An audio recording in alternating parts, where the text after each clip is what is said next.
A long day today.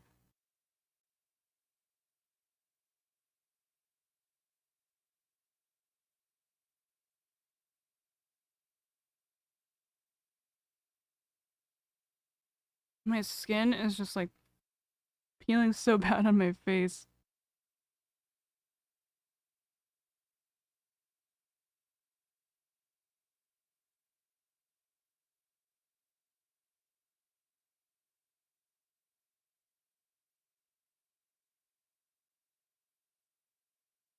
What's up, Cheetah?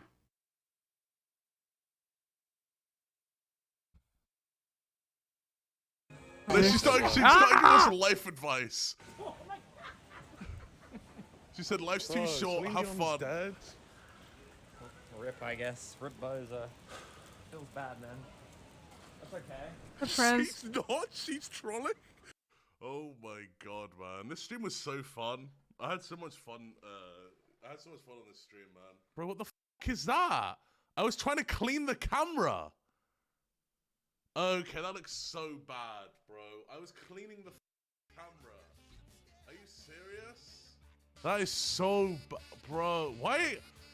Sex, XQC, Zoil MP, Seni K4 British. Why is Seni's... What does that have to do with Seni or XQC? Alright, chill. I don't want to see this on stream. Can you use this like picture instead? moisturize your Sure, face I or got something. you. Bro, you edited out my finger? Wait, what? I didn't do Be it like like a peel. that. You edited this head off. I can't tell if my skin's too dry.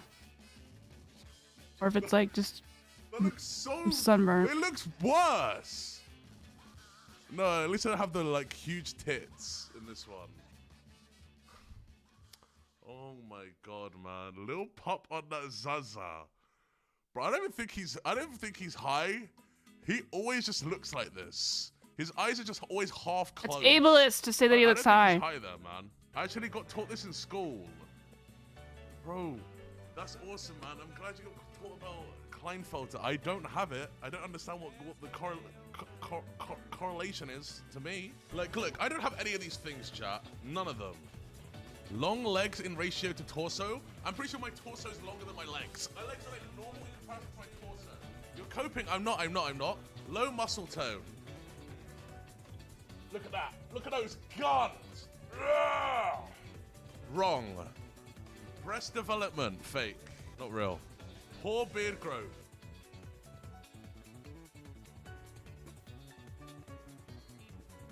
Wrong. Wrong. Maybe I have it, bro. I should just do the thing where I just watch TikToks. I feel like that's such a risky play, though. I think he watches them like I have from body chat. hair. No, I have body hair. I just don't really get a lot of hair on my chest, but like my legs, you know, the jungle. Most of the time it's used ironically, but yes, I don't really know like if ableism is really like a technical term. But yeah, it's basically like making fun of somebody or like thinking less of somebody because they're because of their disability. You know, there's hair there. There's hair there, you know? Dude, I didn't start getting armpit hair until I was like... What the fuck is his I music? didn't get much armpit hair until I was like 17. Is that normal? Just stop with this Kleinfelder shit. I'm not infertile. I hope I'm not infertile. What was I gonna say? Chat, dude. Okay, never mind. You know what? Never mind. I was gonna say I was having a really morning, and the second I went live, I already feel way better. So, thank you. I feel that. Dude, every single time that I drive to work, I see like insane car crashes. Like the one yesterday, I think it was yesterday. God, this week has been so long. Jesus fuck. Yesterday was like probably like 6 cars. Like no joke, like 6 to like 10. Like it was insane. Flip up into the air behind me. Jesus. And when I was driving home today, they had like one of those like ones where they have the fire trucks, like you can't even really see it. Like the entire like 4-lane street is just completely blocked off by fire trucks. And then I want to see it, mind you, obviously. And it looked like it was like a bunch of cars. I don't even know what happened. But, oh God, it just gets so like anxious and stressed out. Like, I think I saw like 3 or 4 separate instances. No, 4 separate instances of people being pulled over because of like they're like getting their information or whatever. Because they hate each other. Oh my God. Public transportation. No, yeah, you definitely shouldn't rent a car here. Everyone drives like a fucking idiot, and there's plenty of Uber available.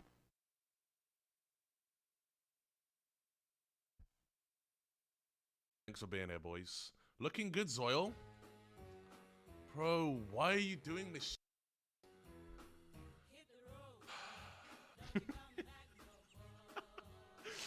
Memes from Zoil 32. Another Everglades. Oh, Nowhere's Fish Den made a new video. Okay, we'll watch that in a little bit. A colander? Oh, rhyme. Okay, man. Jeez, you're far gone. When you start seeing shit like this everywhere, that knows you're fully Twitch brained. There's no way you're ever I don't escaping get it. this website. Like, you are never escaping this website, man. He lives in my head rent free. Here's another one, man. Like, You pay Uber in cash? Wait, seriously? No, it's an app on your phone. You attach it to your credit card. How have you not used Uber? You attach it to like your credit card or like your, your bank account or whatever. And you pay for it like through the app.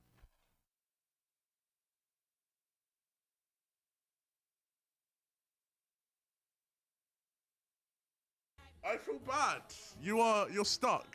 You're stuck, man. I mean, you don't like go out like drinking? I'm not gonna deny that I dropped my fair share of hard R's back then because we didn't even. What? The term hard R didn't even. I think he probably means retard. I assume, but I could be wrong on that. Wait. No. Okay, I'm pretty sure that's how Wait, people use that term. what? R's back then because we didn't even. The term hard R didn't even exist. We Wait. didn't think D- about it, right?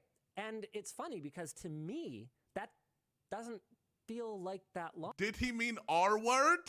To me that doesn't. Yeah, I think you feel meant like retard. that long ago, but to my kids. Luke's gonna try and save this, right? Surely. Are you talking like N-word hard R? Okay. What? No. Okay.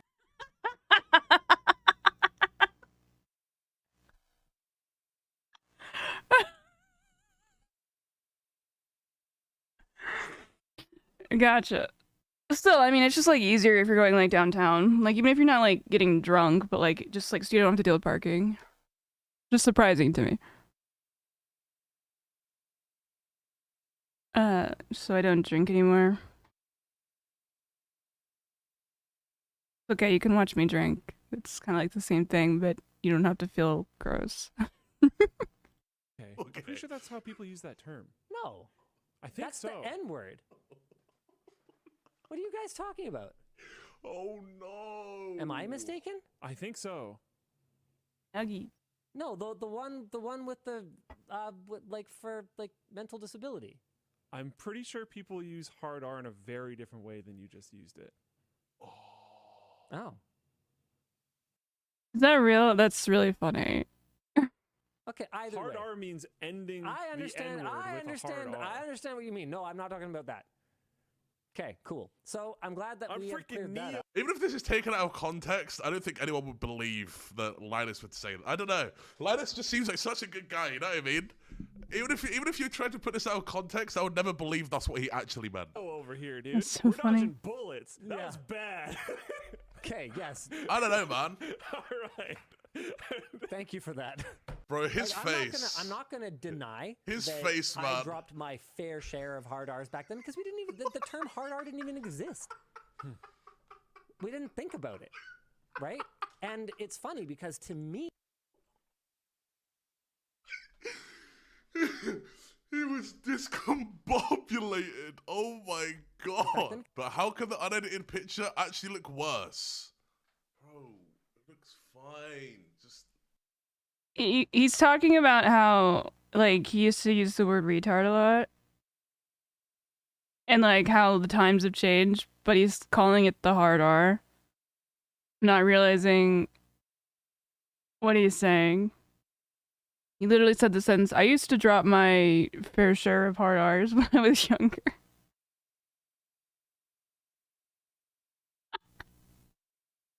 That's why it's very funny.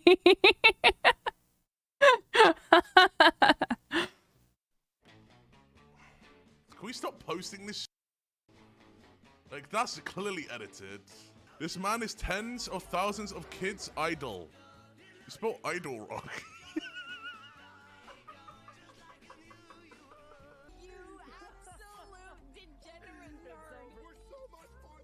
Chat.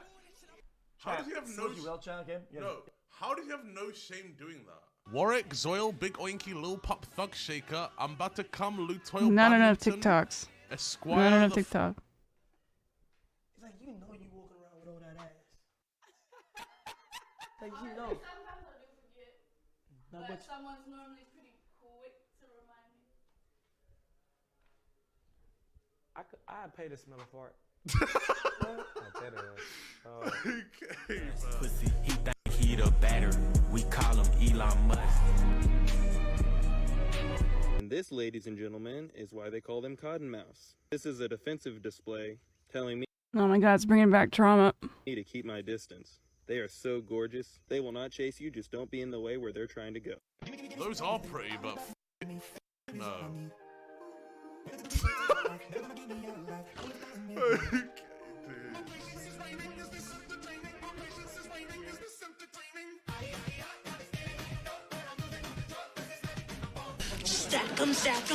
I just always dress like I'm about to work out, and then like but I'm never working out. Like on my day-to-day basis, I dress like I'm like going to the gym, but like I'm not. What's up, Tiberius?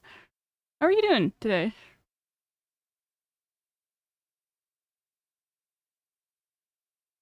I'm getting kind of freaked out with my dogs being outside now.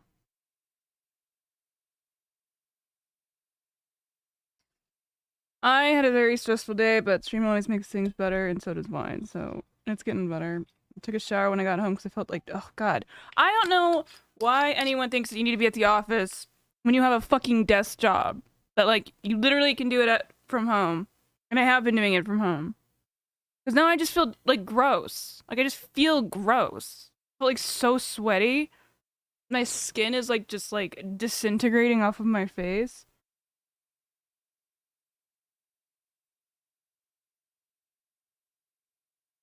Sack 'em, we sack 'em, then they snack 'em. How was your day? Sack 'em, take a drink. I got big packs coming on the way. Bro, Josh enjoyed his job way too much. Way too much, man. It's capitalist propaganda. Ain't nobody enjoying their job this much. Take a drink. I got big packs coming on the way. Is going to automatically pop out. Okay.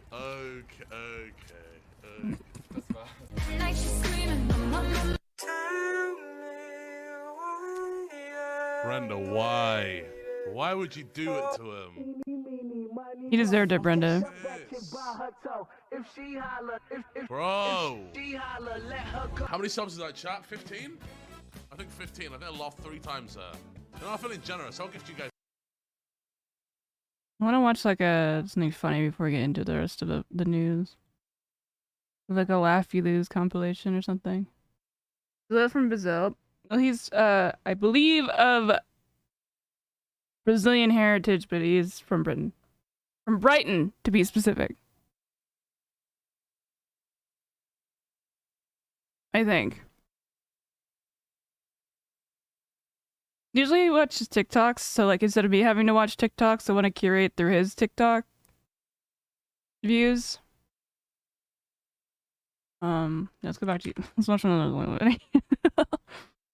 I'm learning. This is education for us to learn how to be better streamers. months ago, what the fuck? Those got a good channel. Wait. Did Razor unsub? Razor, what the fuck? He was going through my stuff and unsubbing from things.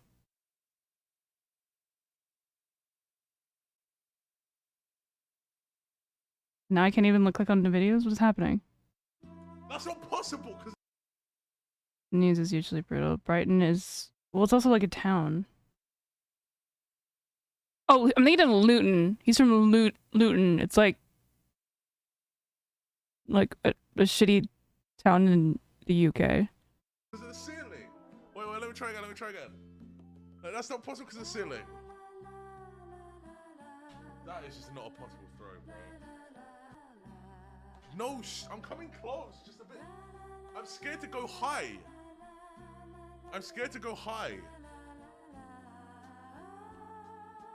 Ah! What the f is this song?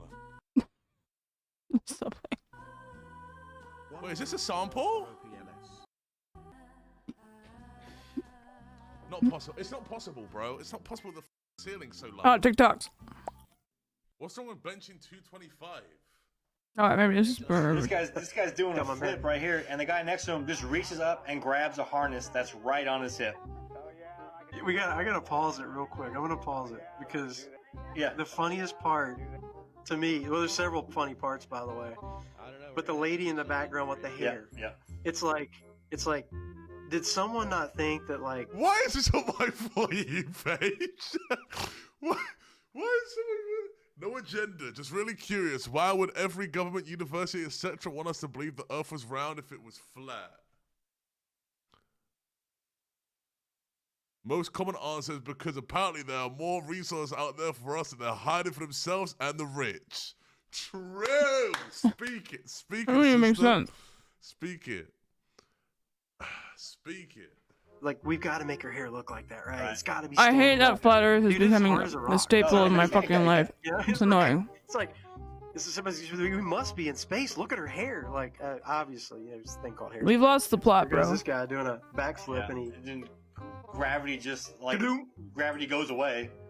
They must have found a pocket. Yeah, gravity goes away and he fell. Yeah. They have these little pocket things that you could slip your feet into on these space stations. Beat to dubs. Isn't that just the centrifugal force? Is that not, also that? When he moved his body in more, that means he went faster around? Is that what that is? Yeah. Or he got caught up in that harness he's wearing. Here comes the one with Senior. Yeah. Is that what that is? In the background. Yeah.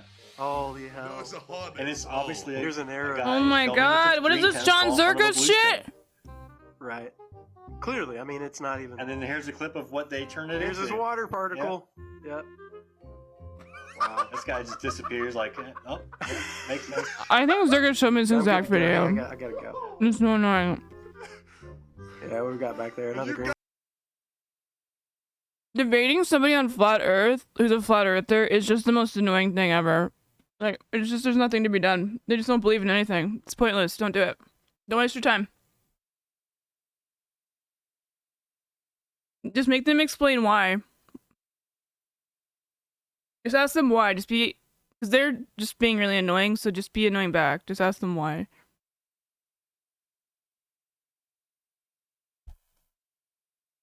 Are you globetards, hey? And this guy... And there's really still globetards out there after this evidence. Like, you can see, like, yeah. It's not even good. You can clearly see the artist. It's like if you take your hands right now and you grab your shirt and you just pull out. Yeah. Like it's... Yeah. This one's my favorite right In the here. green The guy shirt? goes to reach for... Yeah. Yeah, what a doofus. But watch their thing at the end. I think this guy's always in it, man. He's the biggest clown, yeah. He's the worst. Like, they gotta be like, hey, Bob, we gotta get you out of here, bro. Like, you're blowing our... I assume he was worried about his pants coming down. Here, I'm gonna pause it real quick. So... We have to. We gotta expand. What are we looking for? I imagine this guy in the green that's doing this flip, like when they're practicing, they're like, oh, this guy's got the shit, man. He nails every flip and you can... I think that they are saying that he's wearing a harness. What's up, Joker? Used to derail actual conspiracies. I mean, that's a better way to look at it. Like the Alex Jones, like I'm not as confident as I used to be. Did you hear my throat make that noise? What the fuck? But I was pretty convinced for a long period of time, or not a long period of time, for a somewhat decent period of time, and to some extent I am still now, that Alex Jones is straight up like a CIA plant.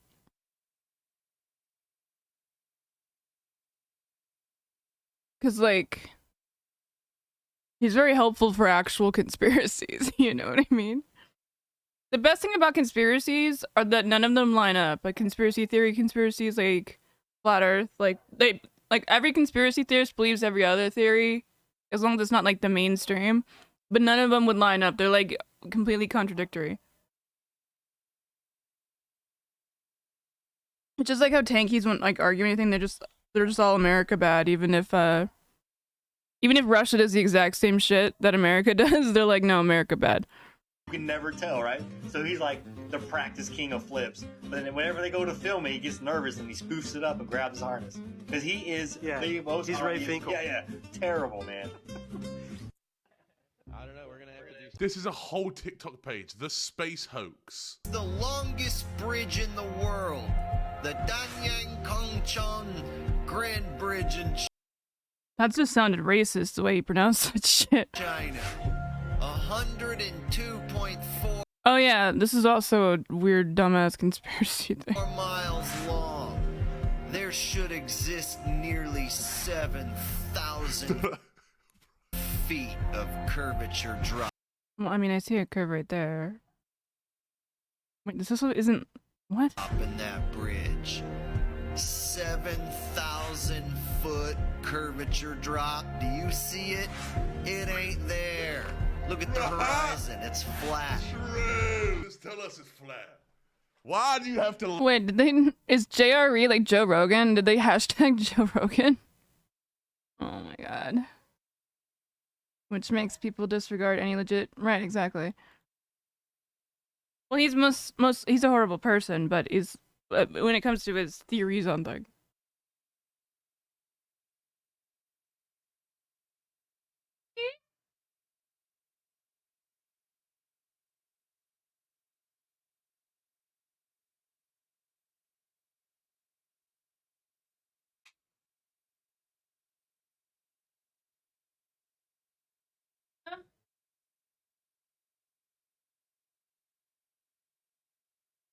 Ow! Shocked me. Is it pussy when conservative enters tinfoil territory? Yeah. I mean, it's just for the content. He's a content demon. But he's very irresponsible. Also, especially when it came to the, COVID stuff. Lie to us. We know we're not... The math checks out. Love that. Makes you think. Let's see if this makes us think, boys.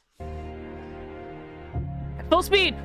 Looking at these. One of these days, I feel like he's straight up gonna break through the big blue the marble, which was released in 2002, I think. Zoom into it with Photoshop, you'll see where they've used the clone tool in Photoshop to take a picture of one of the clouds and stamp it in various places.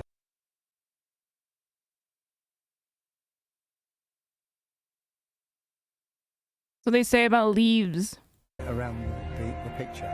They got lazy. Earth is the center of the universe, and we stand still, and the universe spins around us. You know what? They've lied so much. NASA's lied so goddamn much that I don't believe shit. Bro, the only thing this made me think is maybe I'm not as dumb as I thought I was. Okay, mate. You know, I think I'm in the clear, boys. I think I might be in the clear, actually. I'm about to make the biggest decision of my life, guys. I'm getting a new nickname. I've never had one before, and I think I finally picked a name that represents who I really am. New year, new me. Here it is. Spike. Nice to meet you. I'm about to make the biggest decision of my life, guys. I'm getting a new nickname. What is that ass.com? What did you just link me? IP grabber, can everyone else click it, please? If we all click it, he gets all our IPs. I just clicked it. Please, everyone go to thatass.com so I don't... Guys, click it, click it, click it, click it. Patrick, have you ever smoked weed? Yes, I've smoked weed. What the f is Gary? It's really fun. You know, relaxes you and makes you feel good. Oh, it's like one of those Hey, Patrick, AI what's things. new in Bikini Bottom?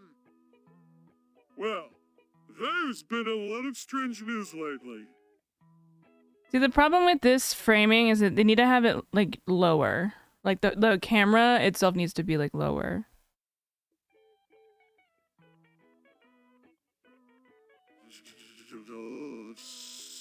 Oh no!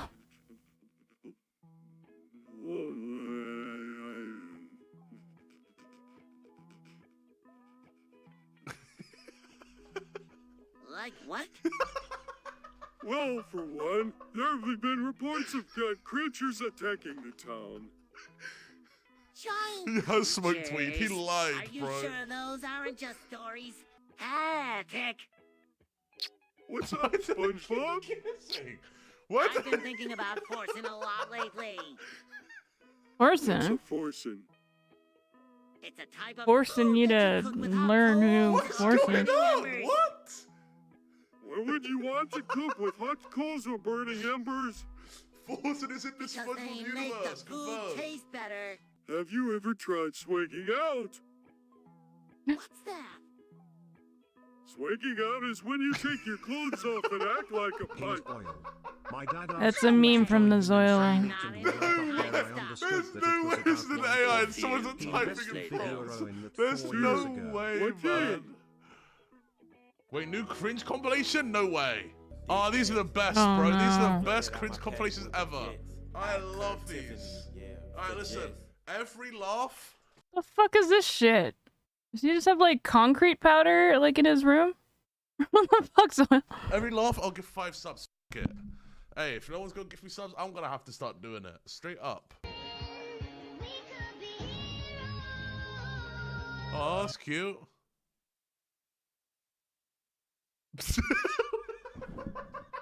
Okay, that doesn't count. That doesn't count. I don't That get doesn't it. count. That's just stupid. That's just f***ing dumb. That wasn't even funny. That wasn't even funny, man. This guy said 25, man. Listen, you was at plus 15 a second ago. You just jumped. Like, you jumped. I haven't even laughed once. You just jumped. I'm at plus 5, bro. That's the first time I've laughed this whole video. Netflix, Takis, and Busty Asian Woman. Yeah, This is my kind of night. that's what I'm saying. You a pie.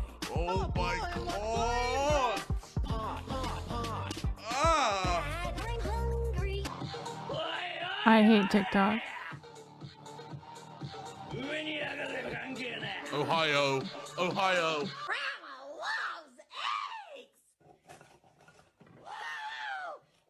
That's kind of impressive. What the? That's how my face feels right now. I just feel bad for her. She's been doing this for like 3 years now. This is my and Emily's little boy, little Shawnee, Shawnee Jr. Oh my god, this is a red flag. like me, don't it? This is a red flag. All of the weird signs. We made a beautiful kid. Emily, we did it.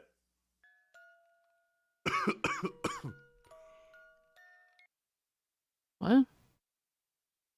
Okay. Wait, who the fuck pays for a refill? What? Where are you getting this that you're paying for a refill? This is also online, right? I don't even know. Right? The sandwich is bussin' bussin'. Mm-hmm.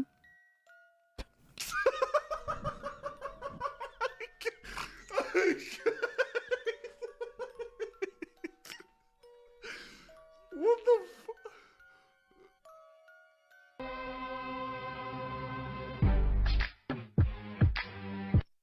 Ooh, I like to get it inside of the hole.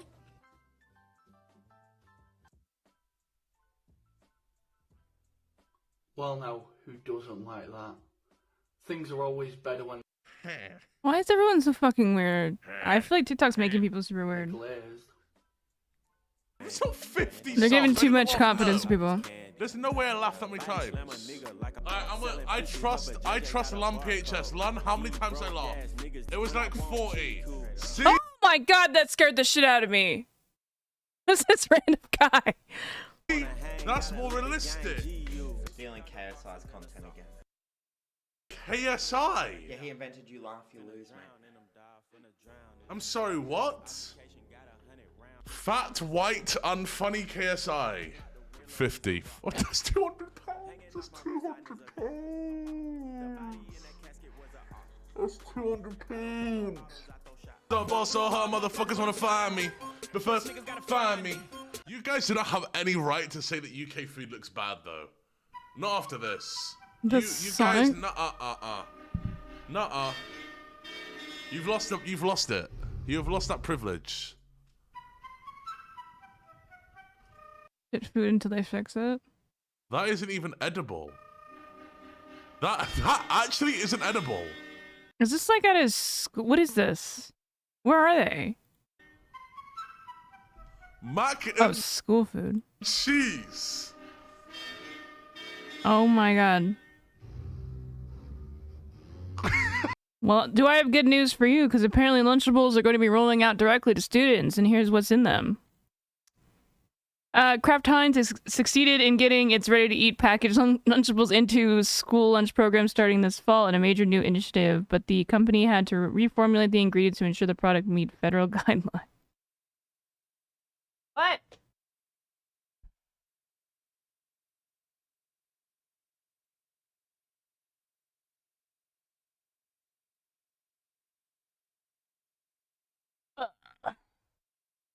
Nationwide to all school administrators to procure and offer to students either for purchase in lunchrooms. Okay. Do you really gotta, like, is it really that hard for this world where you, like... I went to a private school, which I think is equally fucked that we had to pay for lunch, but I feel like you should just have free lunches for, like, any kid.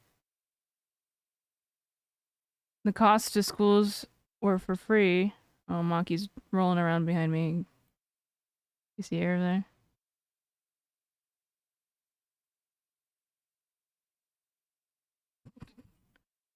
The dogs are playing.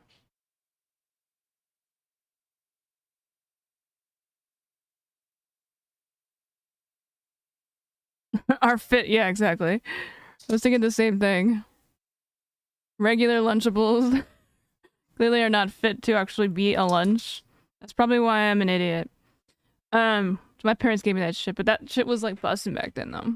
Though the company did not disclose the cost of school, in addition to rolling out Lunchables in school, the company said it's also testing the addition of packaged Lunchables fruit for sale in stores later this year. What do you mean fruit for sale? Like, what are they revolutionizing fruit in like a package? Okay. A Kraft Heinz executive speaking announced the company was prepared to deliver its packages ready-to-eat Lunchable meals directly to students by putting them in school cafeterias. Wait, why do they... Carlos Abrams, executive vice... okay, I don't care who you are. They're really from Lunchables sold in grocery stores with improved nutrition. It's like those chips that they only sell in prisons. There's like some chips that you can only get in like prisons, which are apparently like really good. I don't really know why they're good, but like you can specifically only get them in prison, which is very funny as a concept.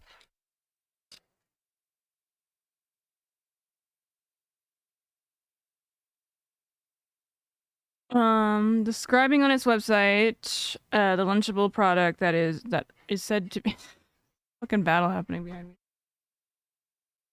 He's getting there.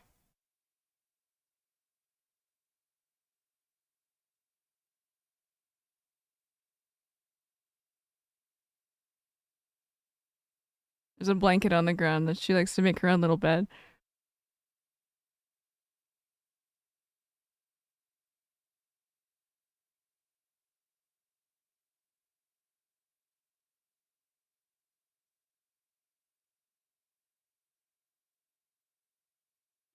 It's so cute. I wish I wasn't directly in the way. Monkey. Hey, should I go to the bar? How far is it? You should go to the bar and like get really annoyed at the bartender and like tell him to put on my stream for like everybody. If I can bore them with news and stealing Zoil's content. Lunch stealing nearly 3 million. Oh my god, I can't fucking read today. This is what I get for watching videos. I stopped having the ability to read. The Lunchables product that it said are built for schools and now meet NSLP guidelines.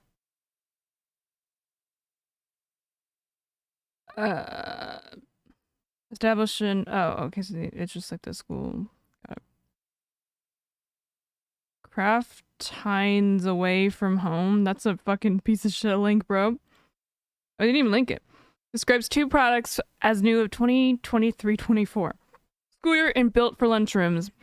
But are we also great for field trips, summer schools, and dinner programs? One of the main selling points for schools is that Lunchables for schools don't need to be frozen, but kept refrigerated, minimizing school labor cost. Okay, I'm confused on... I don't think I know enough about how school lunch works now, but it seems like... It seems like this would just be more expensive, and like for like no reason really. The packaging for turkey and cheddar Lunchables option is described as 3.5 ounce container. The document said it contains 2 ounces equivalent to MMA. Meat alternative. Well, that doesn't sound good. Wait, meat alternative? Is it not actually turkey? I don't know why I'm acting like I'm surprised if that's the case. 1 ounce equivalent of grains and meets whole grain rich criteria of the MLP. Oh my god, this is like the driest article ever. Extra cheesy pizza option comes in 5.5. I mean, are these the ones that they're changing? Like from what to what? It said both options were made using a special recipe that incorporates more protein and whole. Oh, okay. There we go. To keep kids powered throughout the day, reducing saturated fat, sodium, and an increased serving size. They're just bigger? Lunchables, I guess? Schools comes amid new proposed changes to food guidelines with the school food. Not again. Who was the one that like made it so that pizza's a vegetable?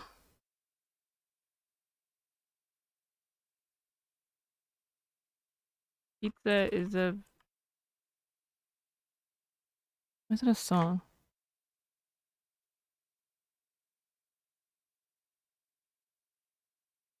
There's a little misconception in Congress. Yeah, but who's the lady?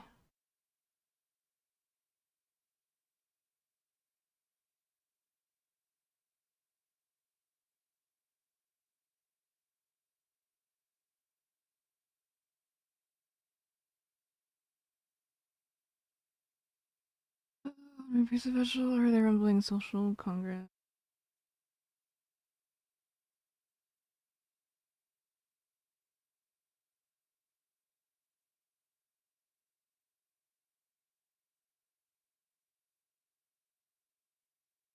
You know, Ben Shapiro said some psychotic shit about, like, saying that school lunches are really important, but you should be able to feed your kids on your own. We can look at that video. Ben Shapiro on school. I'm gonna take him out of context soon if I can't see anything. Why can I never find the right one?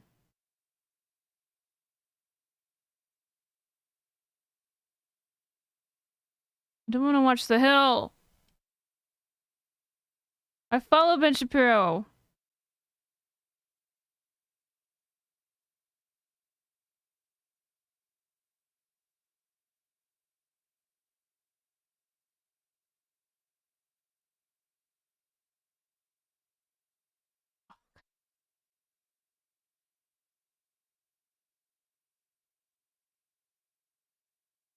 don't want her like annoying eccentric. I don't know who this program is. If you ever wonder why conservatives fixate on cultural issues so much as opposed to economic. Wait, opposes free school lunches, claim parent can afford it. Show me the clip. I just want to see the clip, my dude.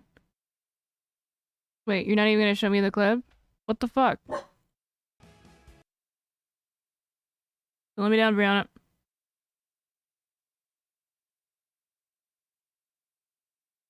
Why is he dressed like Zelensky?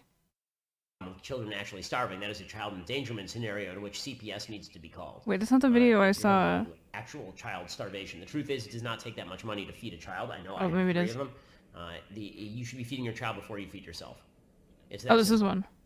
There's a much deeper problem at work than school lunches. If kids So you just die then? Just die? What? kids are legitimately starving. What? What a fucking hot take, bro. Okay, I gotta take my contacts out. I can't like see anything.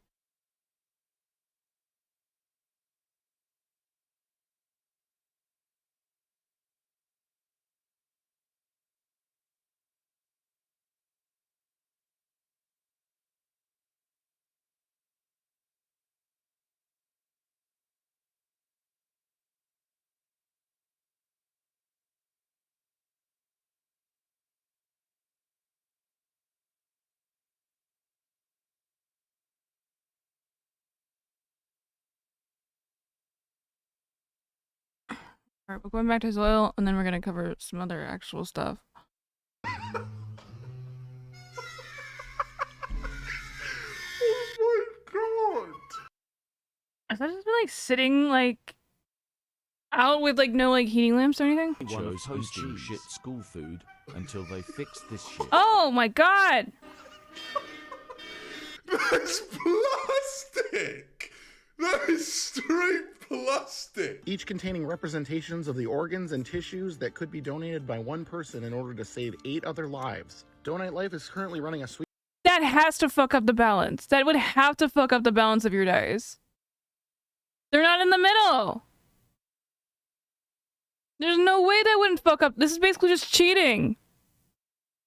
Sweepstakes where you could win this awesome set of dice by signing up to be an organ donor. So are you guys gonna donate your organs when you die? Well, a lot of The American shows. version of pumpernickel differs from its German counterpart by including both rye and wheat flour. Bro, I would say yeah, but I feel like my mine may as well go in the ground with me. There's no way these are usable at this point.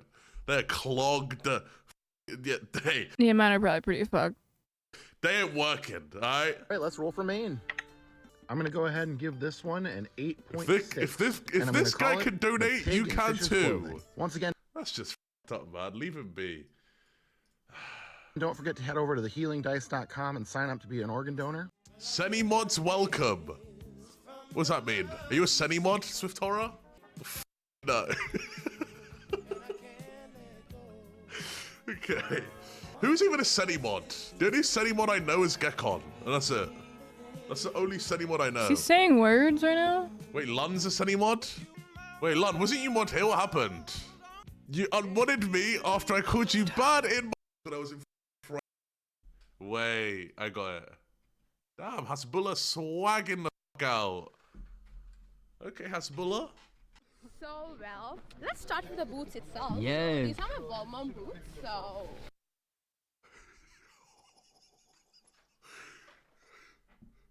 What is happening here? This is how I drew shoes when I was in primary school. My babies, they are $6.50. Jeez. So let's run this. So how much is your outfit? Let's start from the bottom. Shoes are... Where is this? Oh, I haven't seen these in so long. Wild. Nice. This seems like some sort of like post-Soviet country. You yourself in 4th grade, and the teacher just gives you whatever the fuck is in the lost and found. I kind of like those, not gonna lie.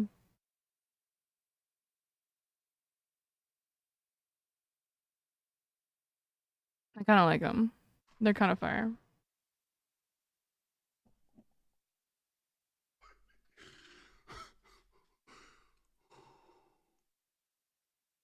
Oh my god, man. I don't even know what these like. I love the heel, but I love the shape of the shoe. You got the Balenciagas on, Prada team. Come on, what's this? Judging fits when all of his consists of a shirt change. Yes, man, I'm dripping right now. I am dripping. Look, the black tea, that's all I need. That's all I need to just look My sick. Bro, you get me internal some Amazon temperature for is like, all over the place. Like £15 each. Oh my god, get no, like I'm 20 of them, freezing. This has been my and then you just entirety switch in and out. of my day. I think I'm dying. Easy. No pants, I don't wear pants while I stream. More Same. comfortable that way. Caught Zerl on the streets of Brighton last night. How am I not done with the Reddit yet? I've been stalling all stream. Wait, I'm sorry. I'm sorry, boys. Okay, go fuck yourself. Go. Okay, fuck yourself. No. He's out there though. We love him for that. Oh!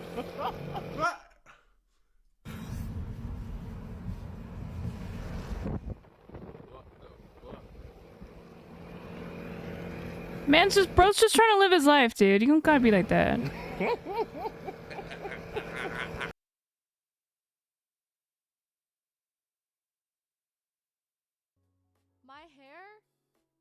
My hair is pretty long. Here. I teach 4th grade. That's pretty cool. Not even that long. What the fuck are you talking about? She's just like, it's like 2 feet tall.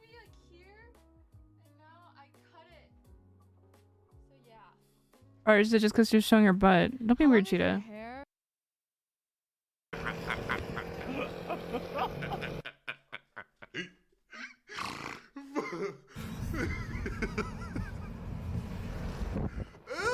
what is that? Seartone. Dude, these emotes are so ugly. Even the weather in Universal is UK. We may not have the sun, but we've got the taste.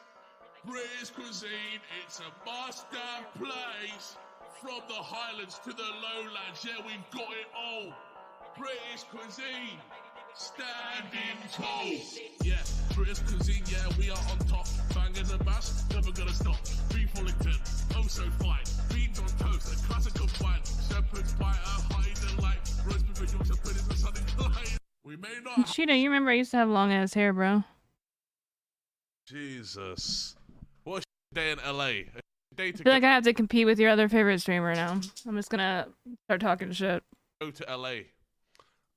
Haven't heard this for a while. You're not gonna be listening to it now, neither. I was going through my pictures. This is the last picture I have on my phone.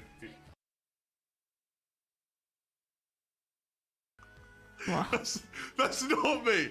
That's not me. That's not me. Bro, they're building another stripe. Look.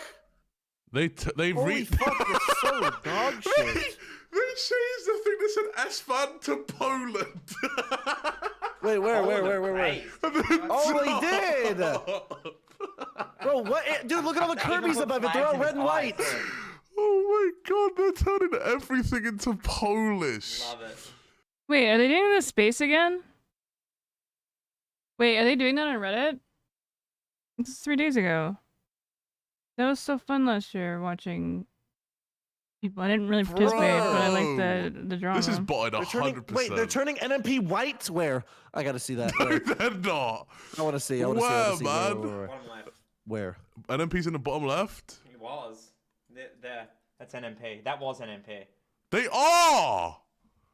Wait, where? He's holding a Poland flag and they're making him white. Oh my god, you're right. Okay, that's Wait, a bit they are weird. making him white! That's a bit weird. They're literally changing his skin tone! That's odd. Bro! That is, yo. Who's he talking to? Are they making Force and Hitler?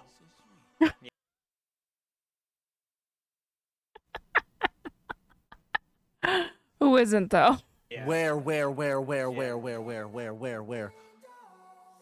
Oh. Bro. Okay. So These stupid. polls, bro. Okay, maybe. These polls. That's Soto's thing, right? Okay, I take back what I said about Poland Rust. being based. Don't know why they're making Nick white though. That's Yeah, weird. I don't really like that. That's kind of fucking That weird. is weird. I can't lie. Yeah. They changing his loadout. Okay. Okay, man. Holy. There's always gonna be another mountain. I'm always gonna wanna make it move. Every way's got an uphill battle. Sometimes I'm gonna have to lose. Ain't about how fast I get there. Ain't about what's waiting on the other side.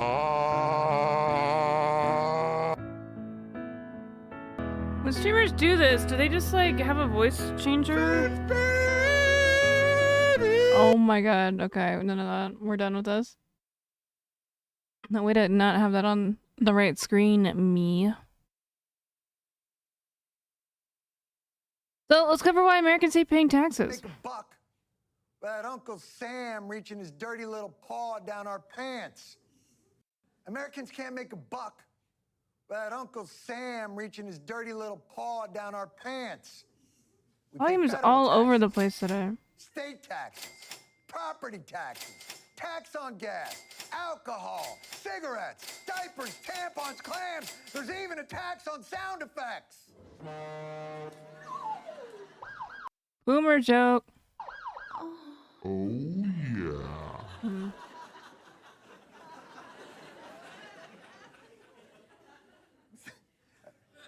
It sounded like an ocean liner just came. I don't know. We got to be the most taxed people in the world. What do we got there? Really? 8% is the average tax burden in the United States of America? That can't be right. The point is this, it's low. Wait, negative 19. Lower than you'd think. True. So, I mean, if we're mad, those 38% paying meatball-eating scandies must be absolutely outraged. I love to pay my taxes. Det är lite hög, men det är bra också. I pay because I think the system works. Yeah, I like paying taxes.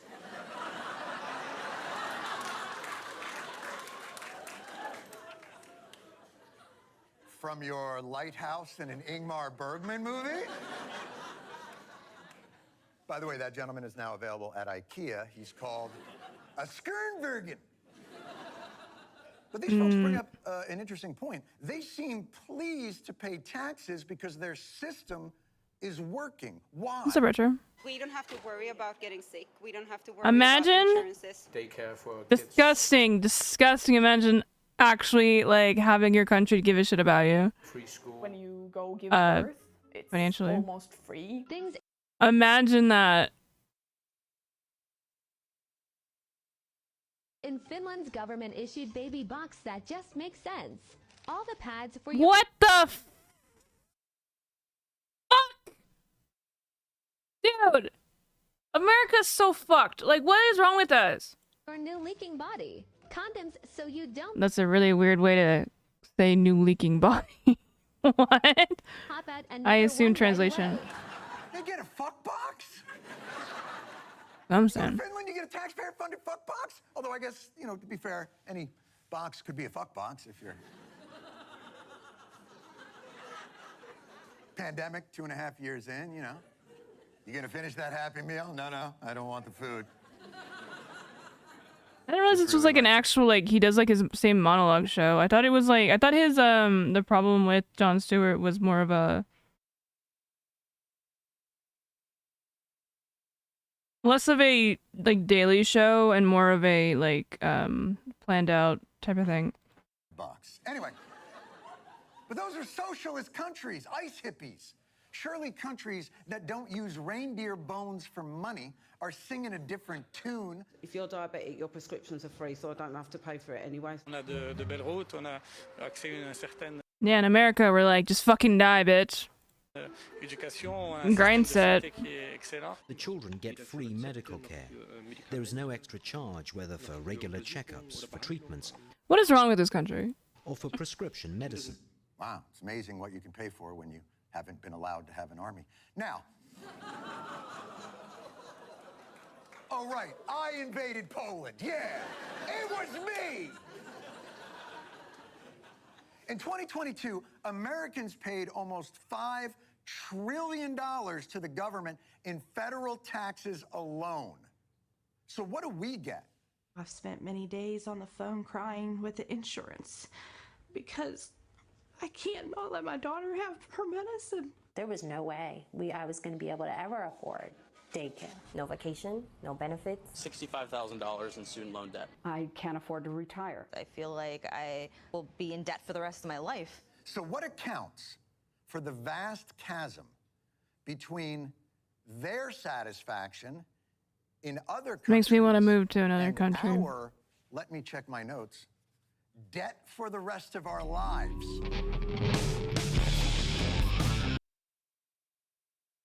It's horribly cynical that you have to go on Apple Plus to get the rest of the answers from this video. Like, you know how people like shit on like Hassan for like not being a socialist or whatever because like he makes money even though it's all free content? I feel like this is like kind of what people think of. Not, I don't think that Jon Stewart, wait, what? Did they steal?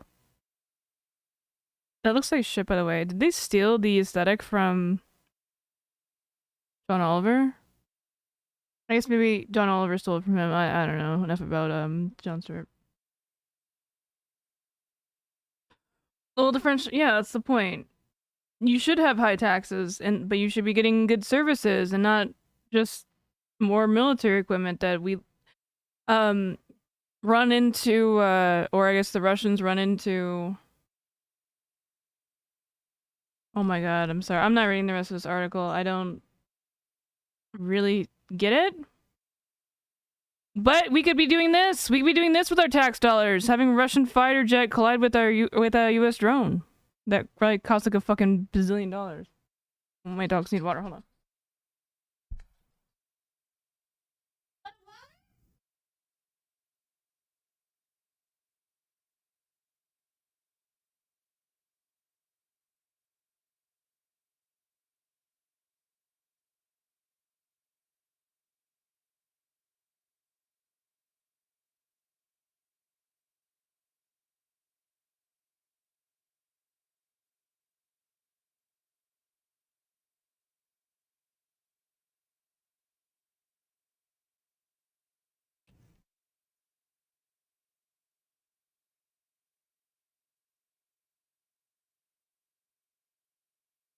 Yeah, we should be taxing the mega rich capitalists more. True.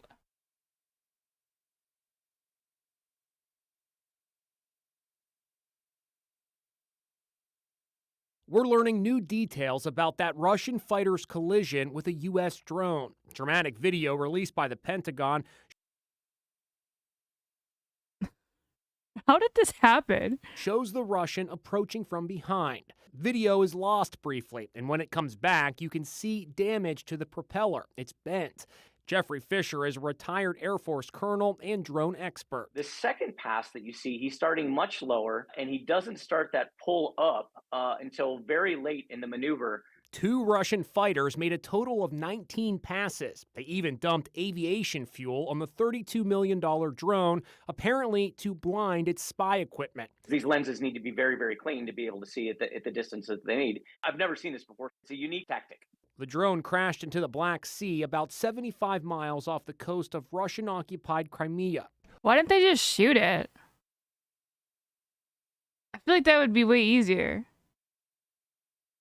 What kind of mission do you think this drone was on? If I had a guess, trying to look at Russian troop concentrations, these are typical military missions. The drone was being remotely operated from thousands of miles away by two pilots. I love how like tiny these drones look, but in person they're like gigantic. Like they look like so small when we see them. Like here, U.S. drone. I don't know, person. Hopefully next to it. These are how big these actually are. These are not small pieces of equipment. They look like they're really small, but they're not. They obviously vary in scale, but some of them are very, very large. That one looked like it was a little bit smaller, so probably more around this.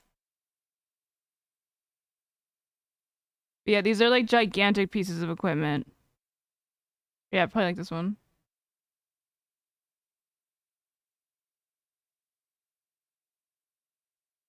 They just look so tiny. Like because when you see them, they're like usually like not next to anything, and they're just like nebulous, like they're just like in the air, so they just look like little toys. Pilots. Where were the drone operators? So the drone operators most likely were in Nevada. Russian ship. That is so fucking nuts.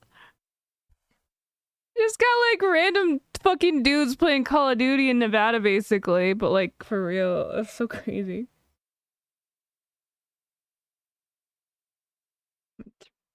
Why the fuck would they want to be provocative? Ships are searching for debris. This is reportedly audio of. My guess is just like a really like orders from the top, get rid of the drone, but don't shoot it down. And they're like, well, either that or I get shot, so. Russian officials involved in the search.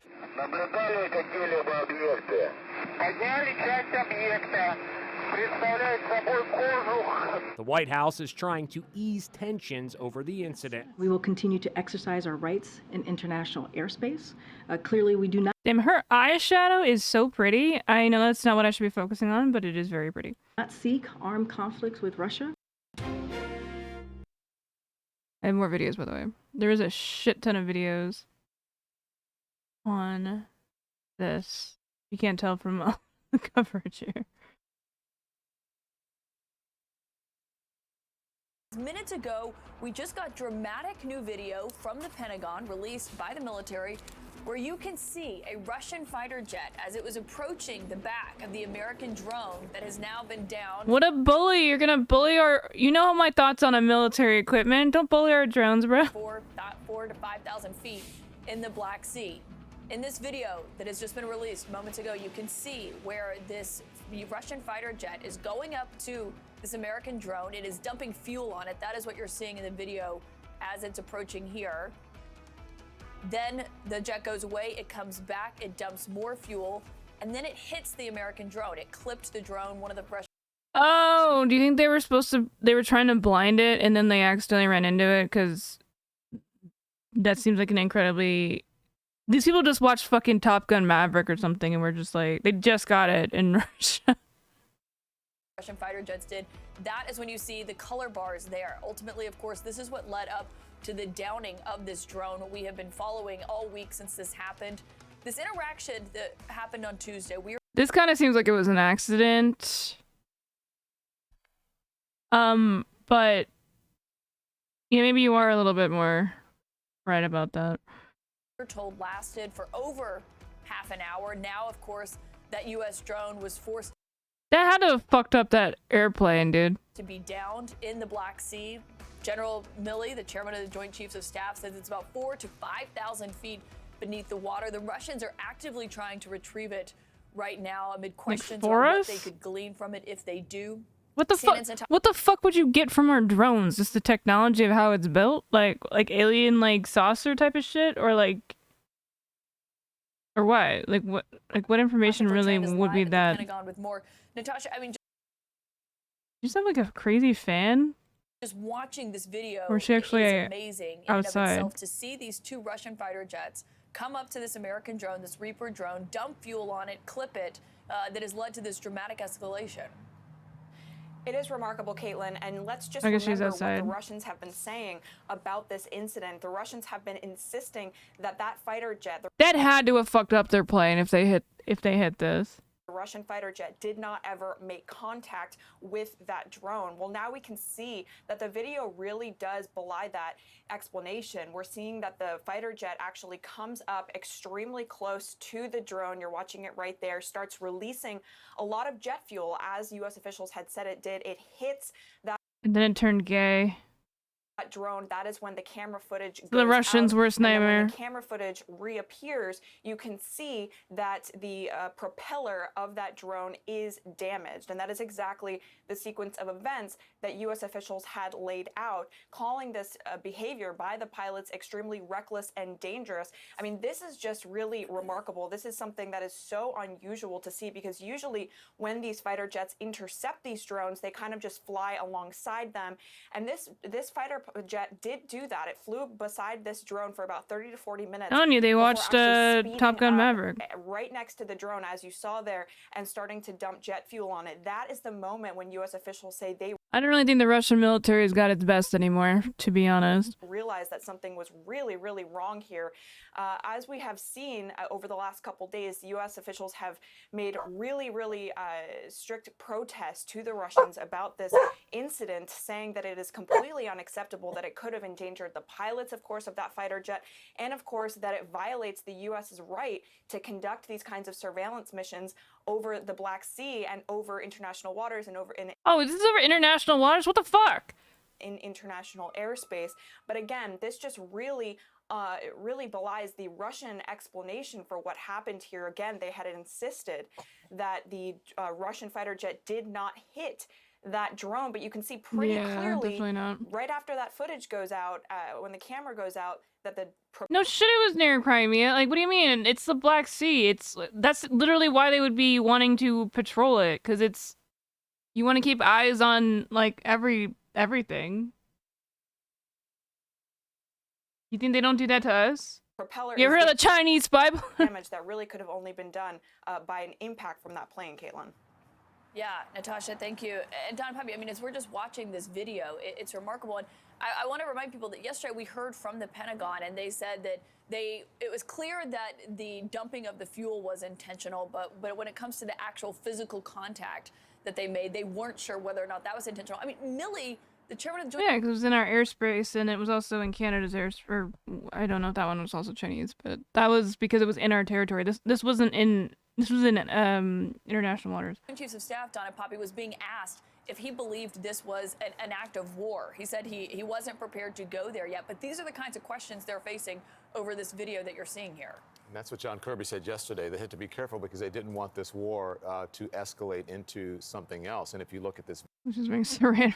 video, there are big questions about whether or not it was intentional, because this is only 40 seconds of something that lasted for... That wasn't like a glitch. That's like the anti-Russian defense where you just show like some gay, like a really shitty gay flag that has like kind of like Russia in it, and they get really scared. It was intentional because this is only 40 seconds of something that lasted for 30 to 40 minutes. So unintentional, 30 to 40 minutes. Very interesting. Yeah. Caitlin, stand by. We're going to check back in now with it in a moment. Right, with experts on it, CNN military analyst, former So member of the awkward. Joint Staff at the Pentagon, retired Colonel Cedric Leighton is here, also CNN Chief White House Correspondent Phil Mattingly. Thanks both very much for being here. Phil, let me just go to you first.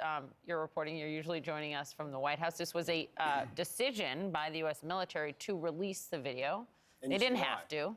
But you see why. Yes. Right? And I think they knew that That is an interesting fit. the Russians were going to have a different version of events. I think that The fucking Russians are super afraid of gays. Are you kidding me? Have you ever seen their propaganda? was both expected and happened very quickly.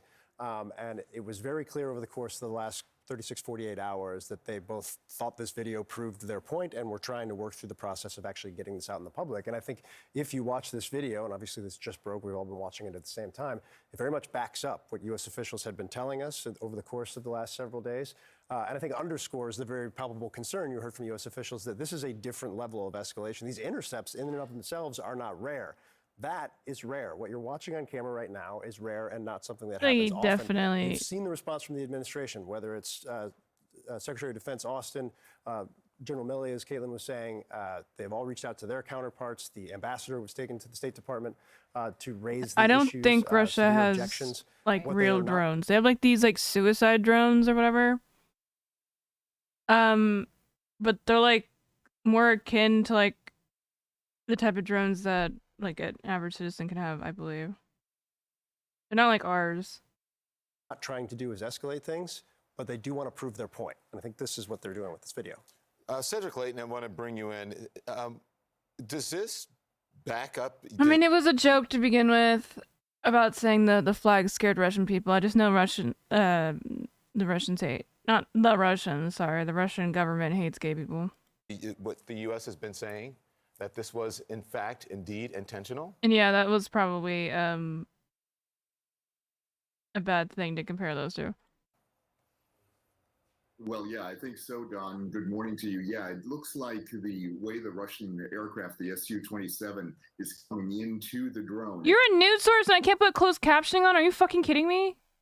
Good thing we've come with our own closed captioning. We're professionals here. If I can remember which one of these tabs is the thing, it's this one. It's very deliberately going after the drone. And when you see the video and you see it come through right here, you look at the, you look at the way it's The appearing on analogy is camera irresponsible. From, the I Reaper guess. from the MQ-9. It comes up really close, and then you see the propeller. It looks normal at this point in time, but when when you look at the propeller afterwards, you will see that bent blade, and that is very clearly a deliberate. Wait, so is that how it crashed? I'm unclear on this. Drone, and you see that bent blade right there. Clearly something happened, and it had to have been some kind of an impact. And I don't think, while the fuel spill on top of the aircraft, on top of the MQ-9 would have been significant, I don't think it would have caused that damage without there actually being metal on metal contact. I'm so glad you pointed that out, because if we can pull that picture back up, you actually see that one of those, I'm sorry, I don't have the technical term, is like half the length of the one on the, the propeller on the opposite side. I think it's amazing, Cedric, that this lasted 30 to 40 minutes. Yeah, I feel like they're not really focusing on, like, you're not, the news is like so bad at stuff sometimes. That was such a general statement that mean nothing. I'm like, okay, so my question is like, okay, so what happened though? And I guess maybe I'm just like late to the party and they've explained it, but I feel like I want to Breaking see news what on the downing of that U.S. drone when a Russian warplane did it collided just like with it go over the straight Black down? Sea overnight. Why don't we have video of The Pentagon that? Released new video of the encounter as Russia races to recover the wreckage. Chief Global Affairs anchor Martha Raddatz starts us off. Good morning, Martha. Good morning, George. This morning, Russian ships in the Black Sea are now circling the site where the drone went down. This, as we see for the first time, the now declassified, powerful images of that Russian warplane moments before hitting the propeller Oh my God, of the I get U.S. it. drone. I get it. I want to see what's going on Operators were afterward. watching in real time. Yeah, we just saw like 7,000. Period before the drone crashed into the sea. Dangerous. So it did just and crash into reckless the sea. and unprofessional behavior. Defense Do Secretary they not have Lloyd video of Austin that? announcing a rare call with his Russian counterpart. I think that'd be cool to see. The first since October, delivering a strong message. And the United States will continue to fly and to operate wherever It's a international third law person from allows. SUV. It Yeah, is incumbent upon the Russia Russians definitely want that. to operate its military aircraft in a safe and professional manner.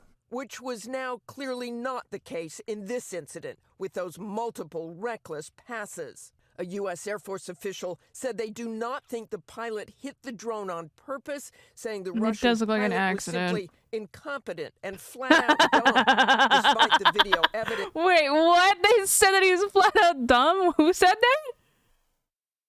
In a safe and professional manner. Which was now clearly not the case in this incident with those multiple reckless passes. A U.S. Air Force official said they do not think the U.S. Air Force officials calling him dumb. pilot hit the drone on purpose, saying the Russian pilot was simply That's my assessment as incompetent well. and flat out dumb. Despite the video evidence, Russia denies the fighter jet collided with the drone, but is now searching the area where it crashed. An official telling ABC News the Russians have recovered some pieces, but Joint Chiefs Chairman Milley says he is not worried. It probably broke up. There's probably not a lot to recover, frankly. As far That's as what I would figure. The loss of anything of sensitive.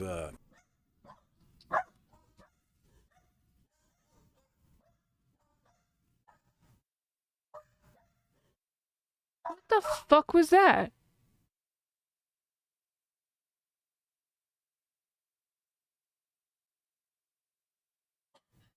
I don't know what that sounded like thunder, but I don't think it's been raining. That was maybe a cat being psychotic upstairs.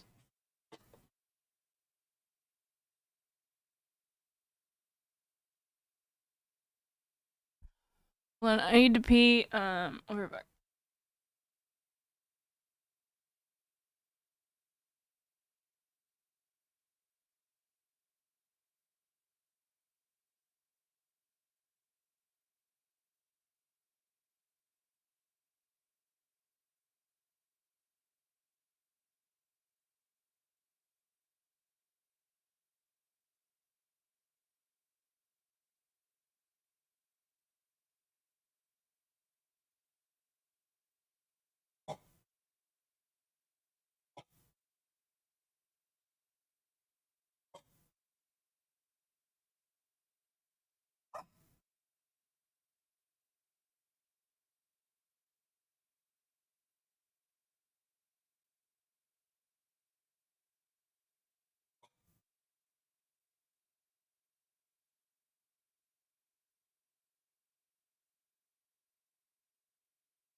Play video.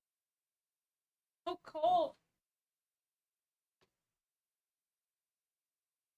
It's 74 degrees, but the AC's on like a million. How many floors? Just 2.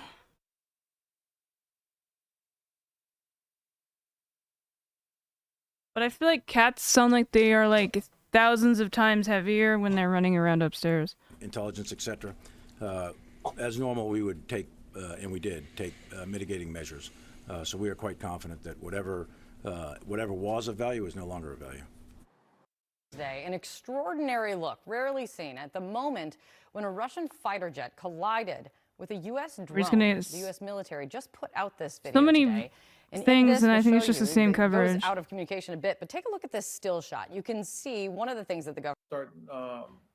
I love how all these guys have like all of these like ex-military guys. They always have like to have a bunch of books behind them and the shittiest audio. Like literally the shittiest audio. It's so funny. Like they have no like, concept of what like headphones or a microphone is.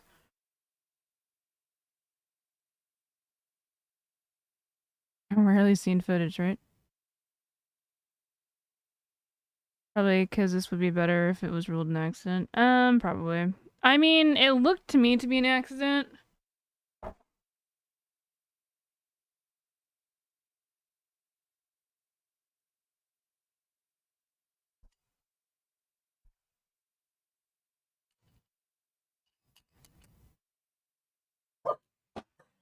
Maybe that is coming from outside. It's garbage day too, so maybe and it's windy, so maybe there's some trash cans falling over. Engagements against Russian aircraft. Instead, what Secretary Austin said, all right, we're going to put another drone back up there. This is international airspace. We were doing everything according to law. Oh, there we go. And so this is how you protect and defend the use of international airspace, which affects all of us, not just there in and around Ukraine. It also is important, I think, to see the example of the United States with transparency. I'm gonna ruin your Immediately bed. releasing a video saying, this is what happened. And you and your team there have done a good job of making it clear what happened. You can be sure those 2 Russian aircraft have video capability. And if they were, in fact, not guilty of what it's clear that they've done, no doubt the Kremlin would have rolled out that video immediately to make their case. And we haven't seen any of that. One question is always, you know, with every move, is there a counter move from Russia? Do you think, though important for transparency, as you say, showing leadership and transparency on the part of the Pentagon, do you think Russia will interpret this and see a reason to further Never mind, respond it is thunder. now that this video has been put out? I think they will wait to see what we do next, obviously. I mean, this is the typical Kremlin playbook of deny everything, distort, distract, to try and change the narrative. And of course, if we don't respond by putting a drone up again, then this kind of gives weight to their claim that their airspace around Crimea is actually theirs. So we are correct, and the Secretary is correct to go back in and challenge that. But I think there's no need to overreact or go try to shoot something down, but we have to make sure we continue to uphold freedom of navigation and use of international airspace.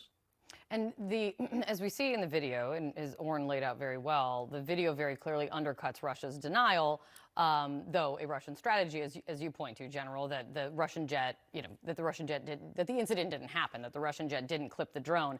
But what is still unclear is whether the Russian pilots intended to strike the drone. Does the answer to that question matter from your perspective?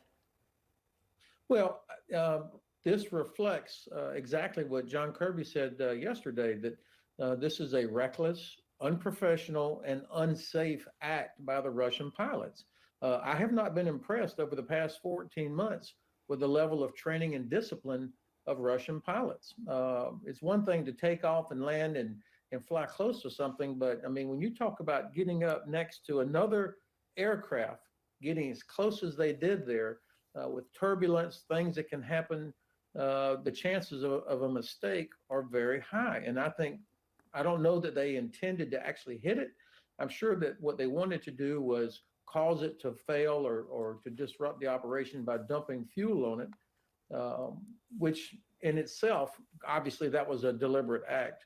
To actually hit it, of course, we don't know. But I mean, when you get that close, those are the kind of things that can happen. And again, this is the same military that is committing war crimes every day in Ukraine. And it reflects, I think, also a very brutal, ruthless sort of society there. So I'm not surprised that their pilots would be a reflection of that in terms of undiscipline. Lieutenant General Ben Hodges, thank you very much.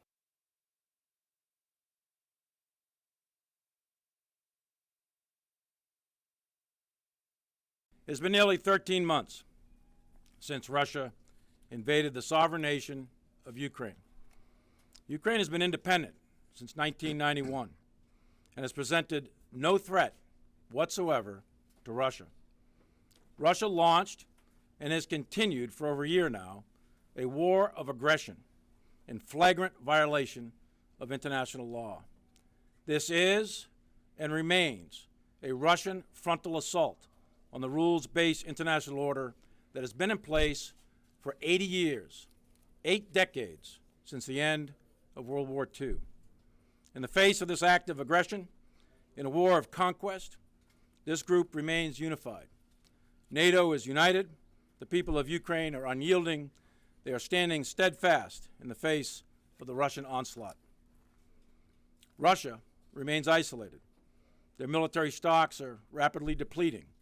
Their soldiers are demoralized, untrained, unmotivated conscripts and convicts, and their leadership is failing them. Having already failed in their strategic objectives, Russia is increasingly relying on other countries, such as Iran and North Korea, as the Secretary pointed out. They're using Iranian drones to continue to terrorize Ukrainian civilians.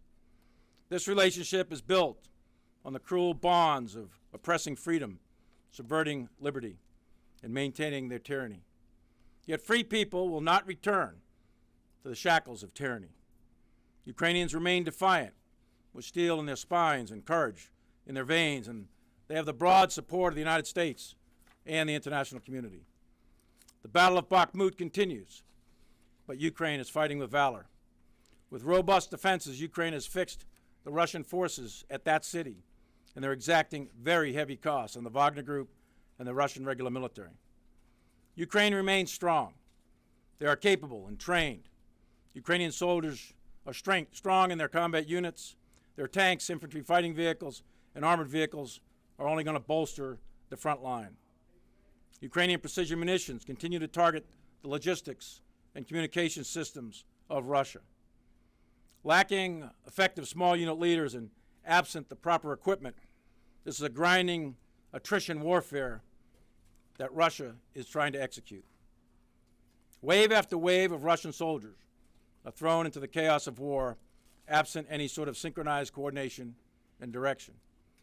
Russia continues to pay severely in terms of lives and military equipment for its continued war of choice. Right now, there is intense fighting in and around Bakhmut, and the Russians are making small tactical advances, but at great cost. Elsewhere, the front line remains relatively static, with significant exchanges of artillery, but no significant maneuver gains by either side. Right now, as you know, there is a significant ongoing effort to build up the Ukrainian military in terms of equipment, munitions, and training in a variety of countries in order to enable Ukraine to defend itself. The increased Ukrainian capability will allow the Ukrainian leadership to develop and execute a variety of options in the future to achieve their objectives and bring this war to a successful conclusion. This is an act of brutal aggression by President Putin and the Russian military with complete disregard for human life, both civilian and military. The Russians are wantonly killing civilians in large attacks on civilian infrastructure in densely populated urban areas. The severely undertrained, poorly led, poorly equipped Russian forces are conducting mindless frontal attacks and sacrificing hundreds per day. The political objectives that Putin intended to achieve 384 days ago are obvious to the world, and it should be obvious to Putin that these objectives are no longer achievable by continuing this war. And Putin can end this war, and he can end it today, and he needs to do so. Free people are not easily conquered, and the Ukrainian people are free. and they will never give up in their fight to stay free. 2 weeks ago, the United States released another security assistance package, which included HIMARS, ammunition, artillery, vehicle maintenance, and vehicles. The 9 countries have pledged over 150 Leopard tanks, for example. This group that met today is providing air defense, artillery, regular artillery, rocket artillery, armor, ammunition, and that will be critical to Ukraine's ability to continue the fight. Jesus A fuck. broad mix of air defense systems have been promised, and they will protect. It's doing that thing where like it's basically just constantly making the thunder noise because it's just flash, flash, flash, flash, flash. And there's a giant ass fucking ladder outside, metal ass ladder, dude. What did I miss?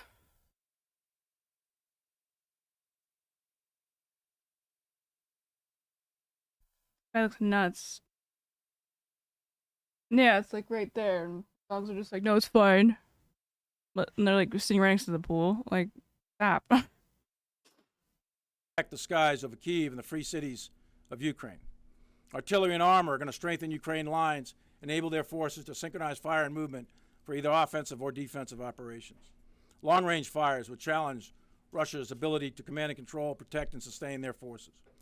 The Ukrainian soldiers wear the blue and yellow of the Ukrainian flag, but the colors of 50 other nations that met today stand beside Ukraine to support the principles of the rules-based international order, a system in place to prevent aggression and uphold the values of liberty and sovereignty. That system is what preserves the peace and provides benefit throughout the globe. As President Biden and Secretary Austin and many others, to include all the leaders of Europe, have said many times, that we will remain committed for as long as it takes. Thank you, and I look forward to your questions. Thank you, gentlemen. First question will go to Lita Baldor, Associated Press. Thank you. Mr. Secretary, you said you spoke with your counterpart. Can you give us a sense of the Russians' reaction to the call? Did they suggest to you They're always that drinking and their flying in defense that Russia. this was an accident or intentional or that it never happened? Can you just give us a better readout of your call? And General Milley, have you spoken to your counterpart, or are you intending to do so? And do you believe, after what you've seen, that this was intentional? Is this considered an act of war? Well, thanks for the question, Lita. I won't speak for Minister Shoigu, nor will I get into the details of our discussion. I'll just reiterate that the United States will fly and operate wherever international law allows. Now, we take any potential for escalation very seriously, and that's why I believe it's important to keep the lines of communication open. I think it's really key that that we're able to pick up the phone and engage each other, and I think that will help to prevent miscalculation going forward. So We do Lita, something about thanks, these for storms. the question. On the intentionality, don't know. I do I love the plan to rain. talk to my counterpart, General Gerasimov. We have a scheduled call. We'll see if that works out. So, was it intentional or not? Don't know yet. We know that the intercept was intentional. We know that the aggressive behavior was intentional. We also know it was very I like the way he unprofessional said and that. very unsafe. Don't know. Don't know The yet. actual contact of the fixed-wing Russian fighter with our UAV, the physical contact of those two, not sure yet. That remains to be seen. But I can't. I can tell you with certainty, though, that we have absolute evidence of the contact and the intercepts, et cetera, and it's very aggressive. You've heard about the dumping of the fuel and everything else. We have video evidence of all that. So there's no question that As far as we know, it's just random Russian people that I'm not stole so sure. those. So we'll have to figure that out. That we're not positive of that yet. As far as an active war goes, I'm not gonna go there. Incidents happen, and Hey, Virgil, how are you clearly, doing? we do not seek armed conflict with Russia, and I believe that at this point we should investigate this incident and move on from there. But we will continue to exercise our rights in international airspace. This face this guy's making is very funny. So pivoting from that, let's go to this Vice thing that I wanted to watch about the inside Russia's crackdown on protesters. Seasonal depressive disorder is a thing, so yeah. especially with time changes. It was getting more and more violent. That guy is a young protester who's holding a cardboard to save himself from the bullets. They were best targets for a sniper. My name is Sergey Ponomarev. I'm a photographer. Wait, Vice kind of pops off sometimes, these videos. I think it should be fine.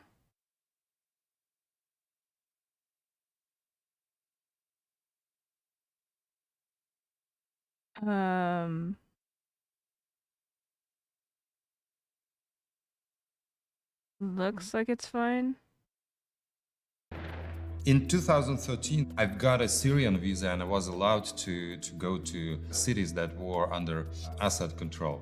As a photographer, Virgil, I promise I didn't mean to show you this. if it's that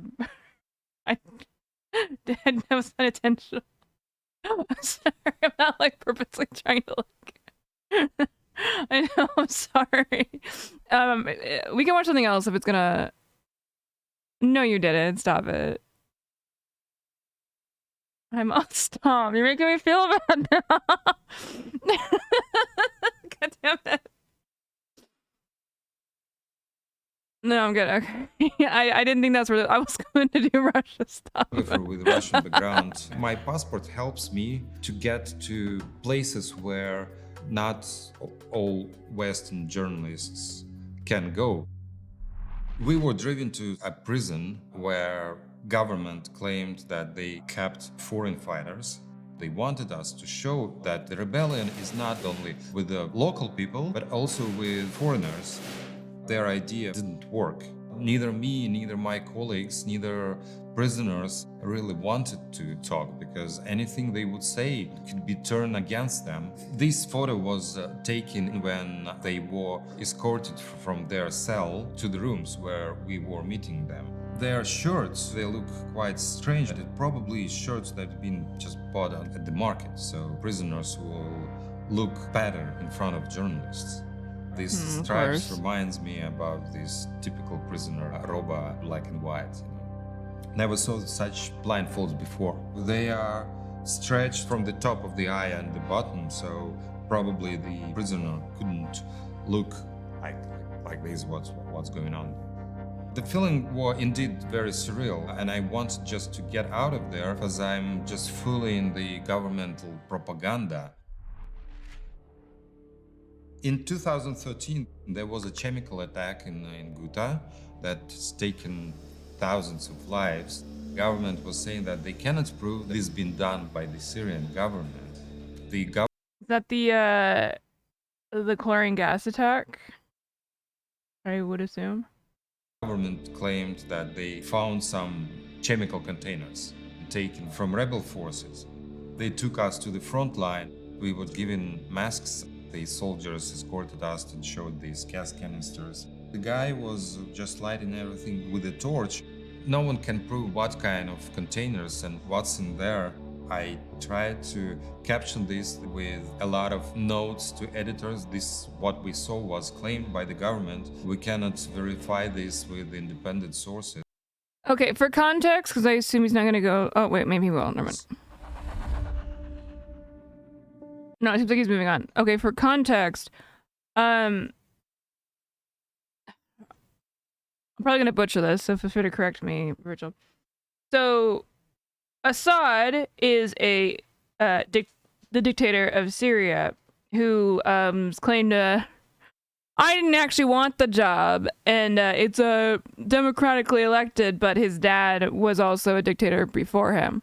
Anyways, so there is he obviously was, as all dictators are, violating human rights left and right. Like, it's, basically his entire job. So that created a rebellion force, which was within their own country, right? So chemical weapons attacks are incredibly illegal under international law, right? They are banned, which, whether or not they still happen, obviously they're probably going to. But the reason why they're lying about it, sorry, I skipped ahead a little bit. So basically, there was I believe, rebel force within. Jesus Christ, that was loud. Rebel force within the city of. I forgot what he said. Sorry, but the city that they're talking about this happened in. That was stationed there. So as every dictator does, they just fuck the citizens too. So they were no, not Aleppo. This was a different city, right? They were getting shelled like constantly, because it was like a rebel stronghold. But it was a very it had a big like population of just like random civilians, obviously because it's a city. And anyways, so while the shelling was going on, they had helicopters come. Allegedly, by the way, if my power goes out, it's probably because of the lightning, or it's because of Assad, and he did drop chemicals on my house. Yeah, many times, maybe I'm getting it mixed up. But anyways, they would use helicopters and then drop these canisters on these apartment buildings. They have a lot of like commie style blocks where it's just like kind of like big, like just big apartment buildings basically. Like there's not a lot of like single family homes like in like the dense downtown of cities, obviously, just like ours are. So they would like they did that, and then they dropped chlorine gas, which chlorine gas is very heavy. So chlorine gas goes down, and when you're getting shelled constantly, you know you're not supposed to go outside. So there was just a lot, and it kills you like really quickly too, and it's horrible the way it happens. Like imagine like it is why chlorine like for your pool is so dangerous. Not the same thing, but you can kind of imagine. So basically the long and short of that is a incredible war crime that has been a well documented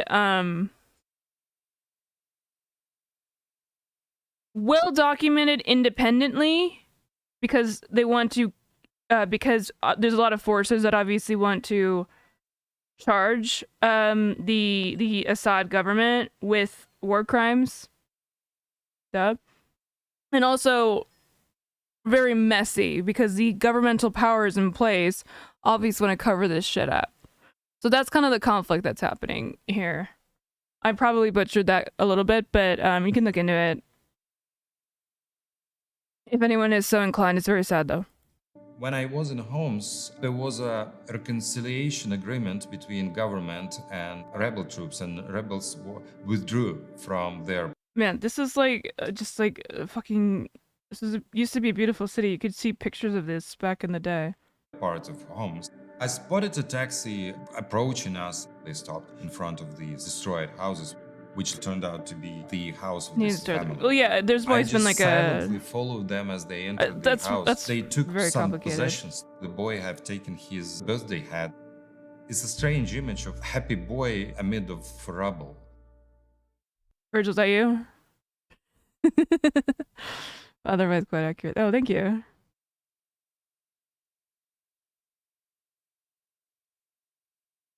Protest. That must be risky back in the day. Back when you were there, I mean. Not back in the day, sorry.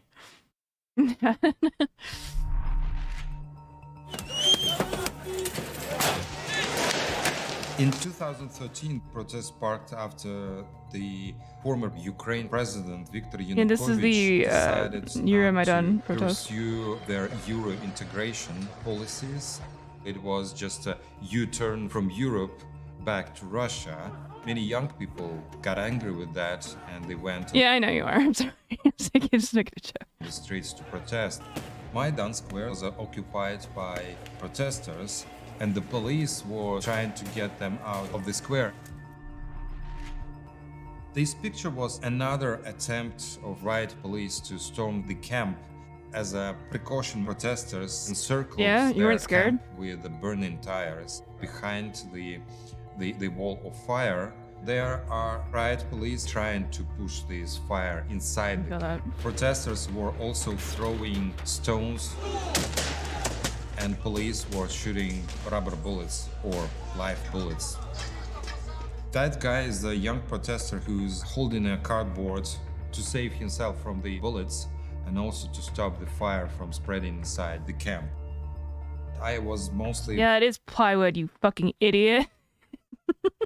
very hard target because I was constantly moving. These guy and other guys, they were stable, so they were best targets for a sniper. Those protests turned into a deadly shootout. Whoa, okay. I think we're just gonna move it off screen for a sec.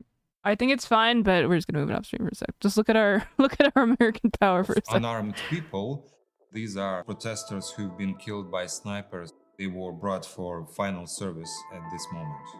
They are names on the cardboards and priests conducting a service and some relatives standing close by. It was a real shock for all of us. Days after these protests, suddenly we saw Russian army arriving to Crimea. At this image we see a line of Russian trucks and Russian soldiers guarding and Ukrainian soldiers going for negotiations with Russians. We were waiting behind these army guards. The Ukrainian guy came out and I don't feel like that one guy has very good gun discipline. This one. we were waiting behind these army guards. The Ukrainian guy came out and he said that they will not fight. Yes, that is exactly what happened. Yanukovych, I think is his name. Which was basically was a Russian puppet. Was getting protested against, and then they started having like using nail bombs to like throw out protesters, starting shooting them, and then obviously it escalated. Because they were just like, you know, literally peaceful protests that then they ended up taking over the capital and ended up fleeing to Russia, like the Russian puppet that he was. And it turned out that they just laid down their arms and they let the Russians into the base. That was exactly at the time when the annexation of Crimea was happening. 18th of March, a referendum finalized the annexation. Yeah, the reason why Russia did this at this point was because they didn't have a strong leadership. The same way that obviously they do now. Alexei Navalny was a prominent, widely supported politician who was fighting against corruption and then personally against Vladimir Putin. In 2020, he was poisoned. He was in coma for a month. And then he was treated in Germany. He decided to come back to Russia. Immediately after just crossing the border, he was arrested. He has a sentence of 9 years in prison. And these spies... What is this cage? That looks so comical. I'm sorry. It's serious, because this is like obviously such a fucking mistreatment of a political dissident. This is the same fucking shit that Stalin did to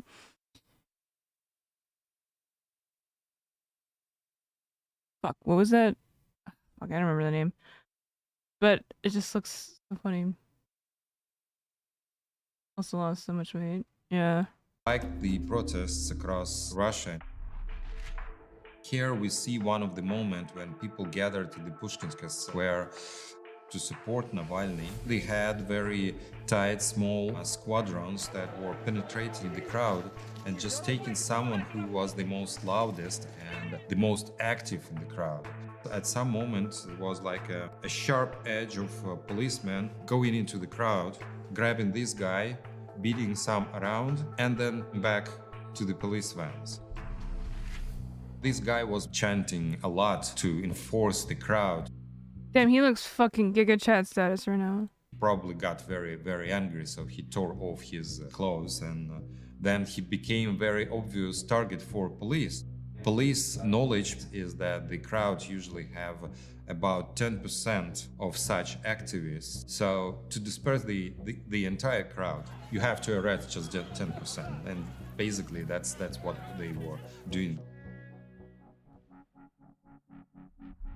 On social media, the protesters said they wanted to gather at Manizhny Square just in front of the Kremlin.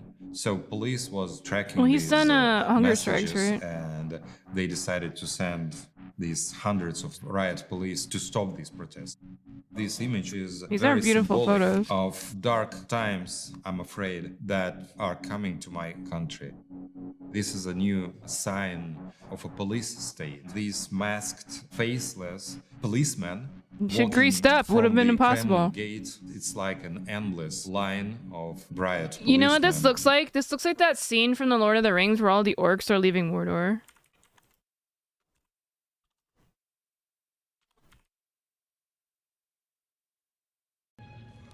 It looks like this. Very nasty place. Full of...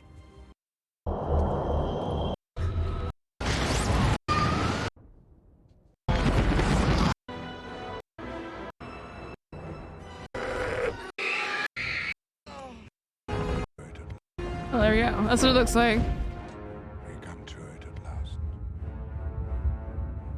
The great battle of our time.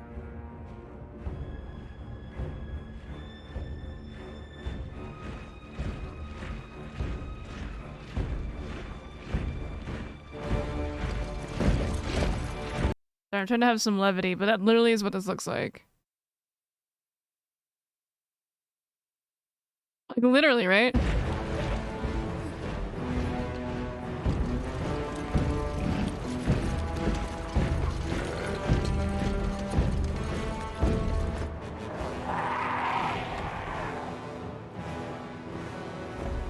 I just want to watch Lord of the Rings. Fuck, shouldn't have done that. Who are fighting against their own citizens. Photographs are the international language. Photography goes beyond these borders. I see my job as being in the eyes of society. Okay, that's not where I thought this video was gonna go, but it was an interesting watch.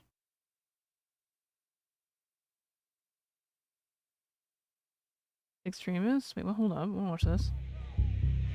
43 minutes. Most white nationalists were in the military, dude. And they're coming out of the military today as white nationalists.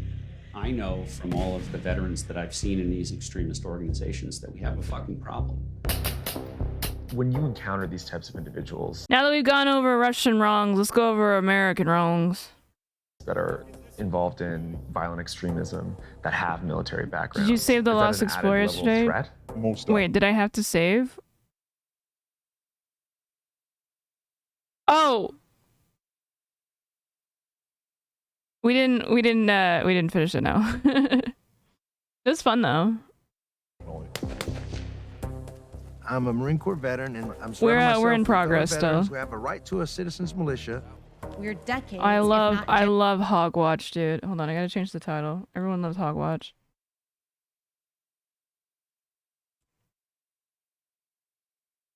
Hogwatch. generations into this problem. The global war on terror has fueled What do you mean, how did I come on so early? What are you talking about? He's still up there freezing. He's fine. a new surge in this activity. There was the propaganda banners all over the house. So like neo-Nazis. Bro, it's so tacky. Like, really? That's gonna be your entire identity? They had been training for resistance. They made a propaganda video about killing me. Our presence may elicit a response from somebody in the house. You guys comfortable with that? Wait, why did it feel to update? Hello? Hogwatch? Or maybe it sees what I'm telling you. It's me about. Oh, because Twitch is being a bitch again.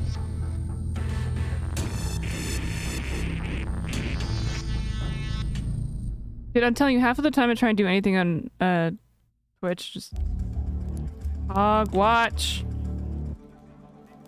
There we go. It's January 2020. The presidential election is just months away. It's exactly 352 days until the US Capitol will be stormed. They're just I'm with a bored. right-wing militia headed to a gun rights rally in Richmond, Virginia. This is my beat. I've been covering extremists like this for years. I'm a Marine Corps veteran, and I'm surrounding myself with fellow veterans General 3%. who have a right to a citizen's militia.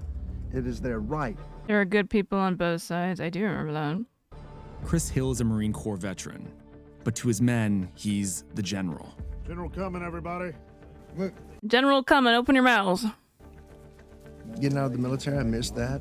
You know, operating as a unit. If you get the command, Just play Call of Duty, bro. Play GTA RP. You don't have to do this. You can do other things. the lock and load, make ready, condition Wait, we gotta one, see my American you put the flag. Hold bullet on. in the chamber, okay? There's something I'm obvious trying to here be, that defines I'm Hill's trying to be militia Texas and many coded. others like it. Oh, I need to get a Hold Texas your flag. position, hold your position. The prevalence of men who've served in the nation's armed forces. His militia is headed to the state capitol. They're trained, organized, and armed.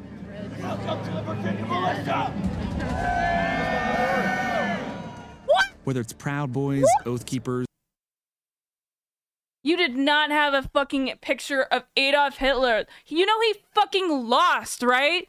These dumb bitches piss me off so much.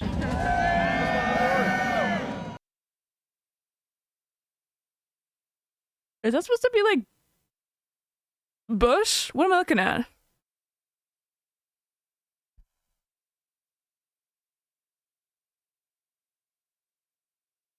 Is that him? Did they Photoshop him to look like Hitler?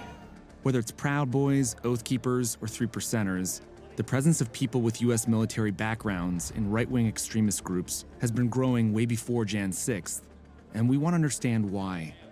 To take the oath doesn't have an expiration date. Just because I no longer I love how there's like no women here. I would want it. I'd really want to go to one of these rallies, but I think I might get like actually murdered. serve in the Coast Guard, I will honor my oath. I mean, you could just say Adolf was an art student. Got him. USA. Kind of like Caleb Maupin.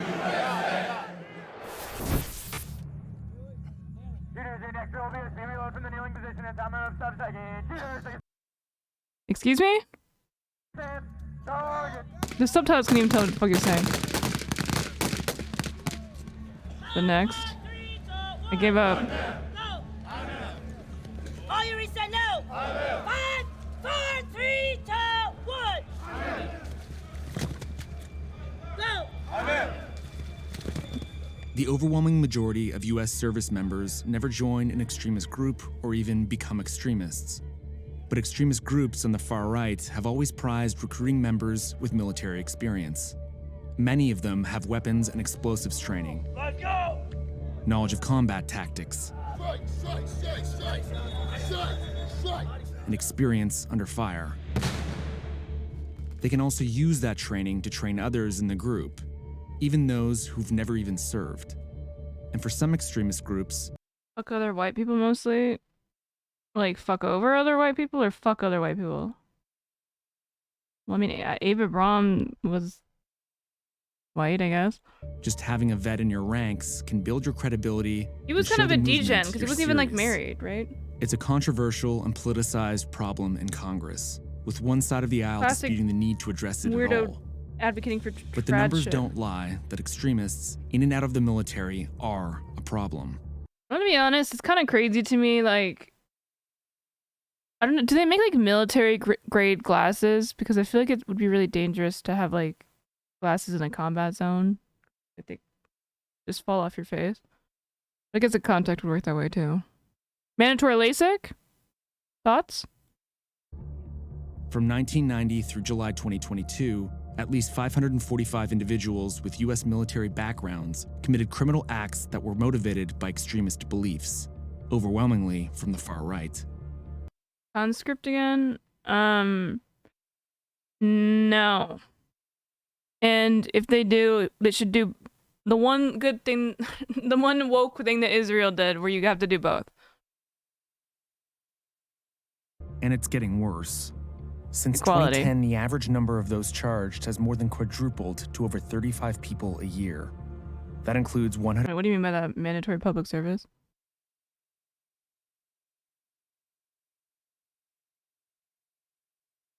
And for the white race, he was advocating for the white German race. That's why it's weird for me when. Well, okay, so yeah, so whiteness, you know, it's not like a race of people because Germans were not considered white in America for a really long time, which, you know, is funny. In this context, as funny as something like that could be.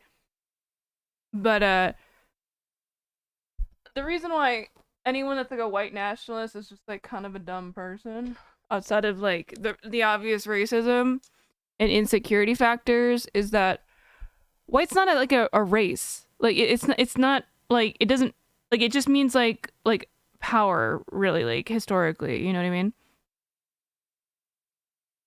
And it's exclusionatory. So if like you have like if you're not like 100% of one thing, I'm looking at this barbecue sauce. All these yee motherfuckers made me want a piece of barbecue sauce. Yeah, but it's not white though. Again, like Germans were not considered white, Italians were not considered white, Irish sure as shit were not considered white in the United States for a very long time. High school, work in a state park, help with the fire department, anything. I like where you're going with that. I don't know the logistics about them, but I see what you're saying. I could definitely see that being a that was a thing we had to do at my school. You had to do like charity, but I think mandatory charity type of things are not really, you're not really getting, I would say more incentives for doing those things, not necessarily that you have to mandate it. But like if you got an incentive to doing like charity, because it's, you know, obviously like generally unpaid work, but like if you're able to get some sort of incentive that's not like directly like money, I would imagine, I think that would be a really good policy to encourage working and something like that, like volunteering in your spare time outside of just like doing it in the kindness of your heart, obviously. 163 people facing charges for their role in Jan 6. Get fucked, idiots.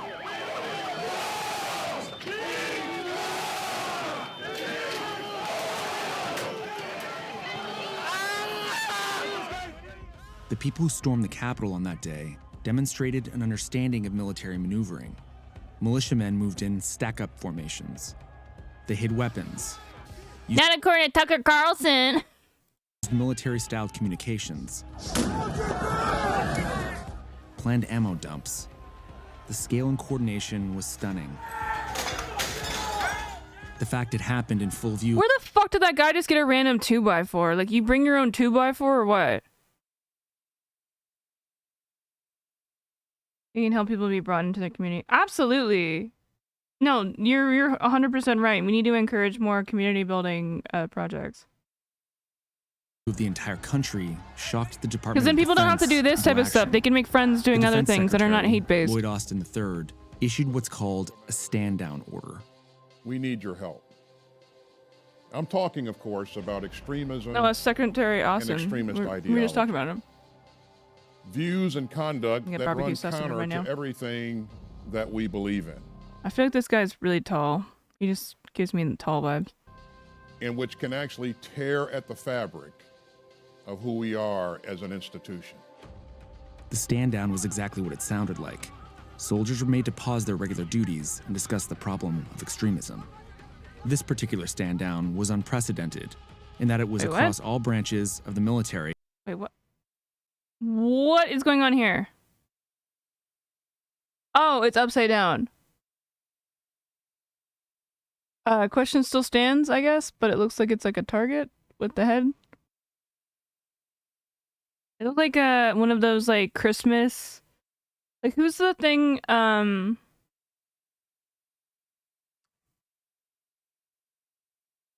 one of those claymation Christmas, like the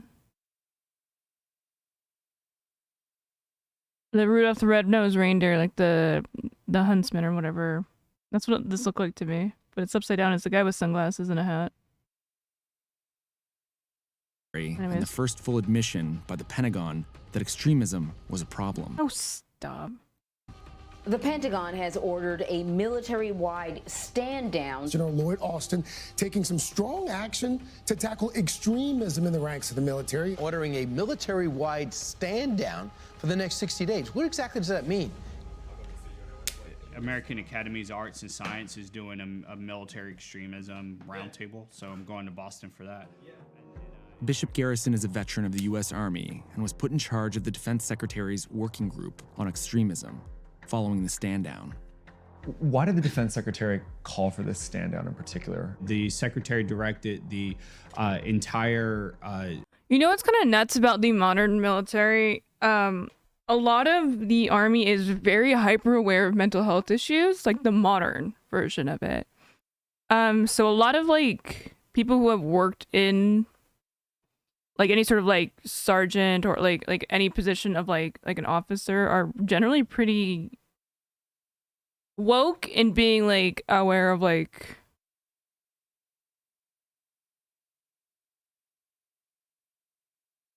I guess I'm just gonna repeat myself with mental health issues. It's actually kind of nice considering how fucked the rest of the military is. So I'm turning off the AC.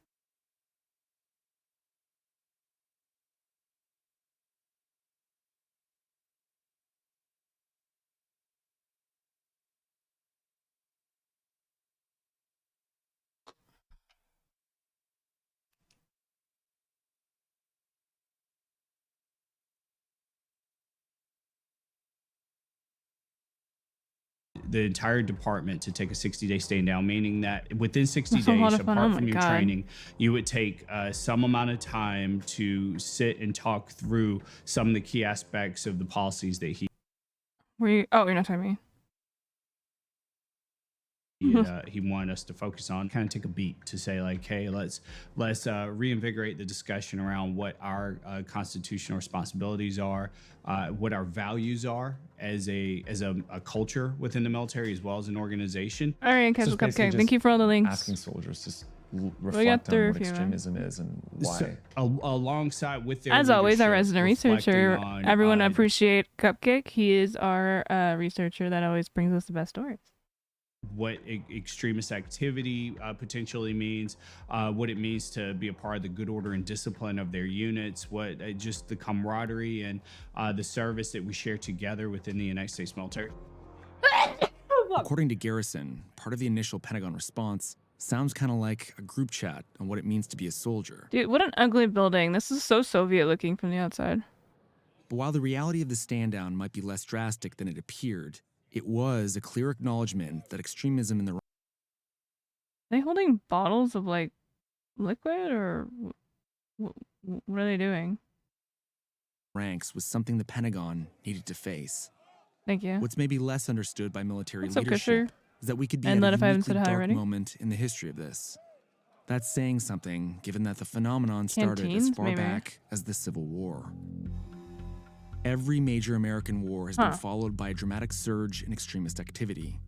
Immediately after the Civil War, a band of Confederate veterans formed the first version of the Ku Klux Klan in Kux Klan, am I right? Tennessee. Confederate war hero Nathan Bedford Forrest led the group and was infamously its Yeah, this guy fucking hates his life. first Grand Wizard. By 1915, in the midst of World War I, It depends when that would come up. In a situation to defend my country against an invader, yes. If it's like going to Afghanistan to like do some bullshit, like no. and during the craze for America's first blockbuster action movie, The Birth of a Nation, which portrays the Klan after the Civil War, the second iteration of the Klan comes back, pulling from disillusioned vets returning from Europe. Membership nationwide exceeds 4 million, Bro, look at these fucking cowards. using a pro-white and explicitly anti-immigration platform. You know, the best part about these is you wouldn't even be able to tell if somebody was black, which is very funny as a concept, because it just shows how stupid the Klan is. An early version of America First. World War II reignites the Klan again, along with the Civil Rights Movement. A World War II Navy veteran named George Lincoln Rockwell founded the American Nazi Party in 1959. What the fuck is this link? We It just can have looks weird. What is it? iChief bbci.co.uk news. What is this? What's it, just a picture?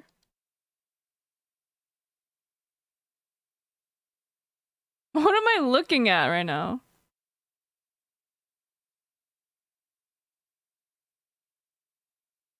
This looks so funny. I don't know what that is.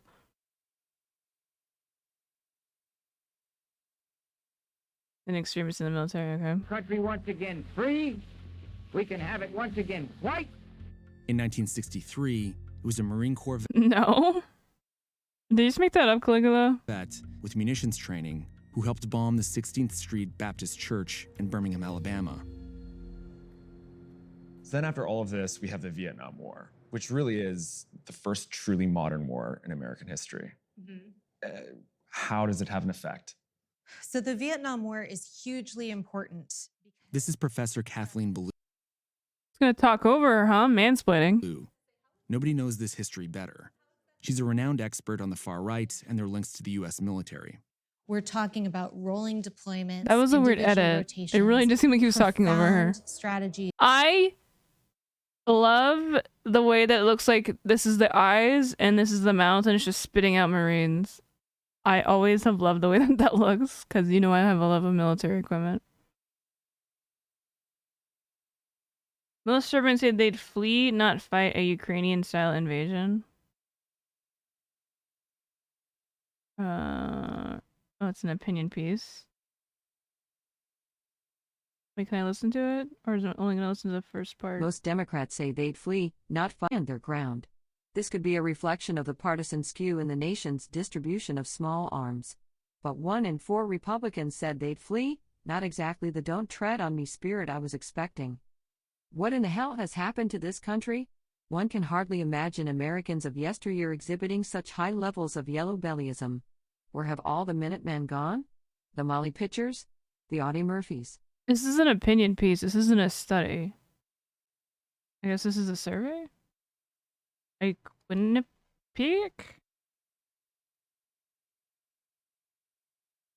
Vast majority of Americans say ban Russian oil. Quinnipiac University National Poll finds nearly 8 in 10 support U.S. military response. What? Did they just completely link the wrong thing?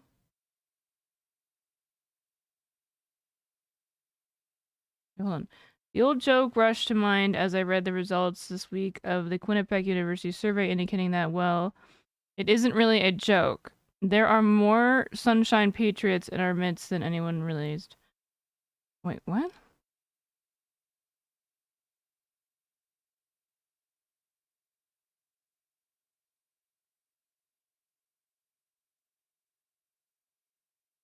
Okay. Okay, as the world witnesses the happening, Ukrainian Americans were asked what they would do if they faced the Ukrainian position. No. Stay and fight or leave the country. Majority, 55%, say they would stay and fight. Well, 38% say they would leave the country. So Republicans said 68 to 25. That's a very large range. And independents would say... Wait, what? Wait, this is how much... Say they would fight, while 38% say they would leave the country. Okay, Republicans say 68 to 25%. And independents say 57 to 36%. They would stay and fight. That is a huge margin here. Well, Democrats say 52 would leave 52% to 40. Wait, but they didn't ask them the same question. If it's 25% say they would stay and fight, that would mean that would be a larger majority of Republicans that would leave. If that is the opposite, right? Oh, is that what it means? 68% would stay and 25% would leave?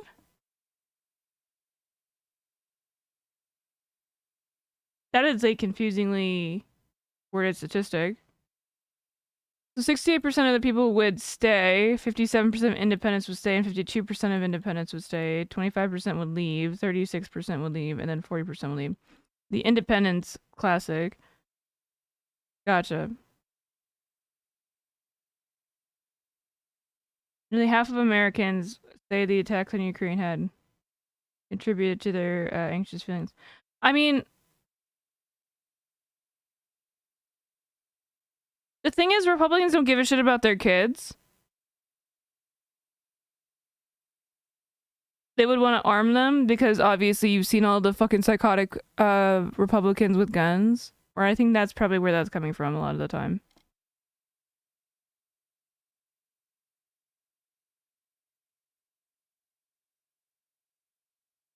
This is my speculation, obviously. I want to take these polls, dude. Like, I want to see where these, like, stats. I feel like I've never been part of a survey.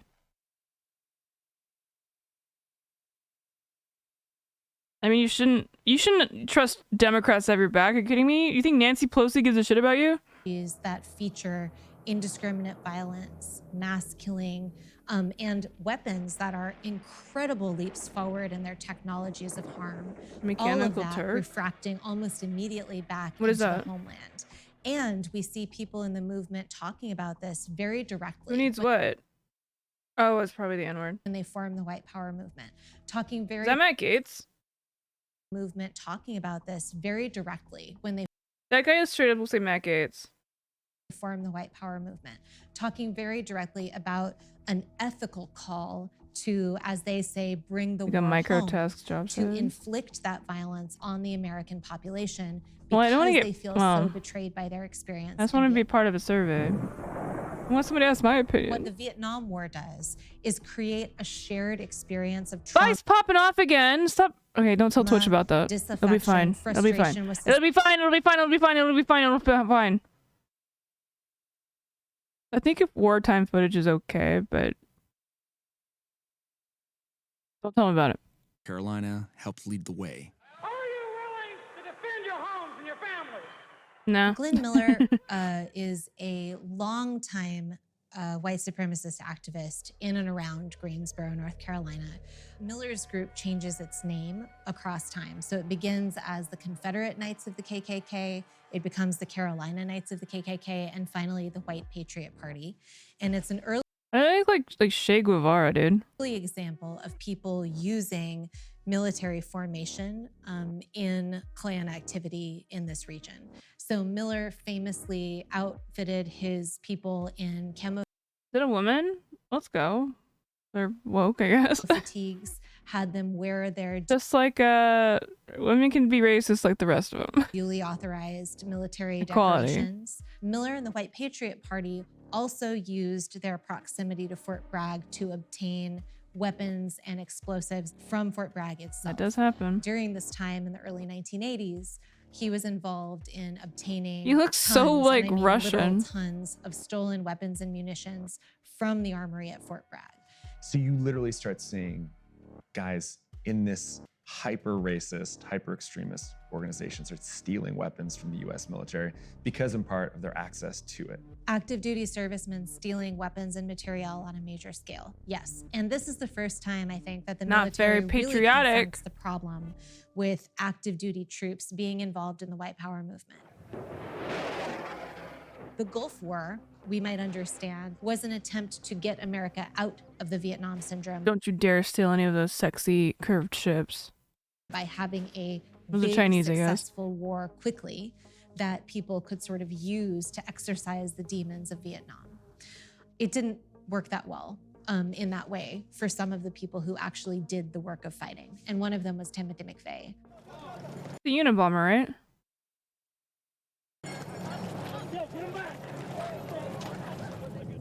Yeah. Explosive devices. Or have the been boss. Or wait, am I getting the two mixed up?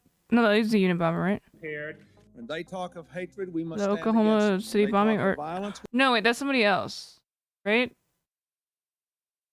Fucking we hell. must stand against them. But, and here's where Ballou's research really caught my attention, we could be at an Why would China want what?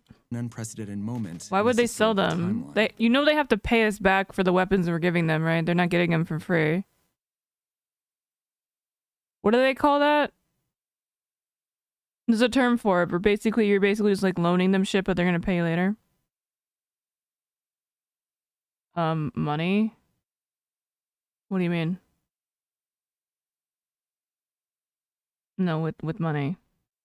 If it's corruption, they'd still have money, even if that was true.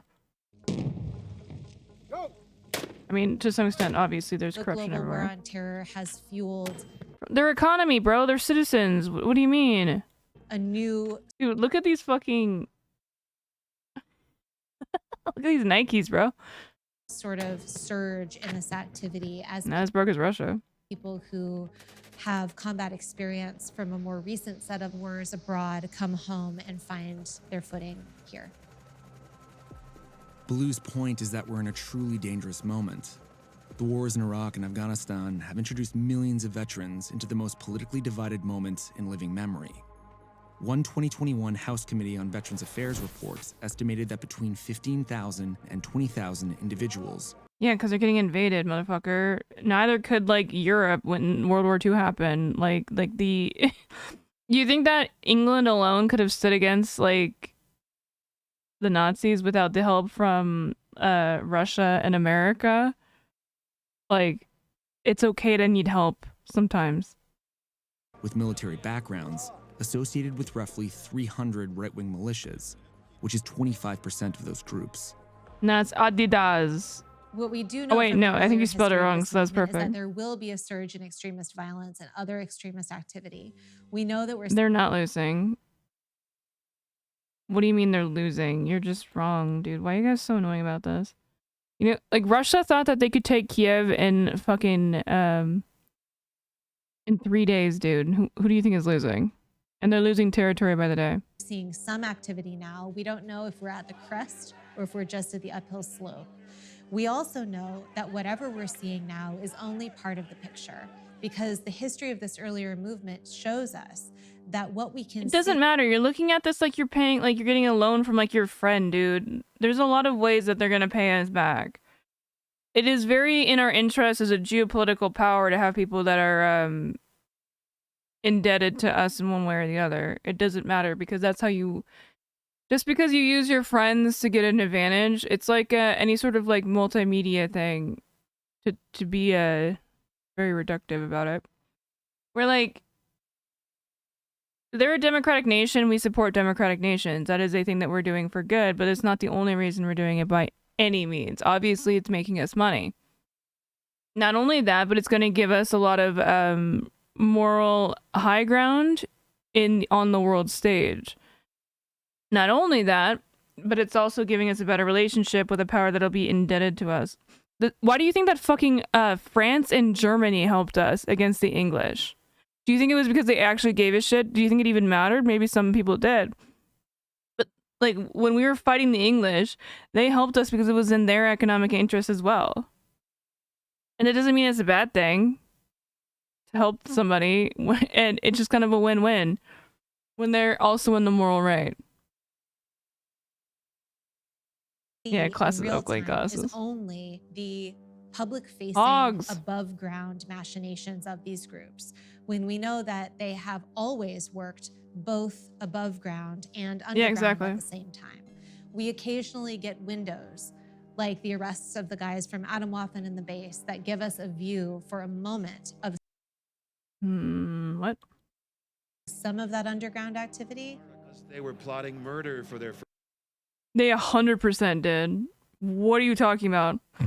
Are you serious? France was fighting wars like all fucking day. Like, they did have homeless veterans on the street. Do you know, like, the time period, like, of 1776? You think that France in 1776 did not have homeless veterans on the street? Do you think that France in 1776 had socialism?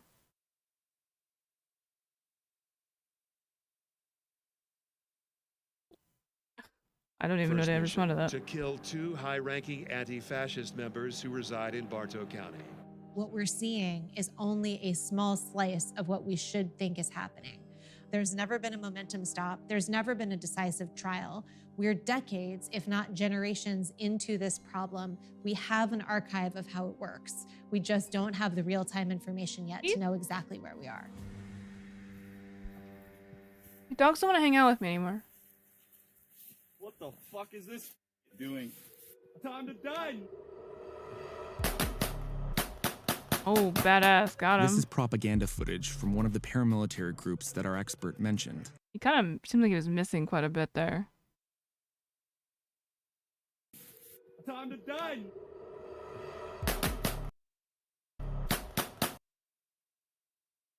Oh, I thought he was trying to shoot this.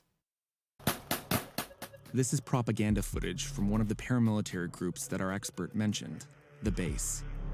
The Base not only had men This is what happens when you just got nothing else going on. with military backgrounds, but is one of the more dangerous far-right groups to emerge from the US in recent years. Was critical It's a looking for designated sneak terror code. group in several countries.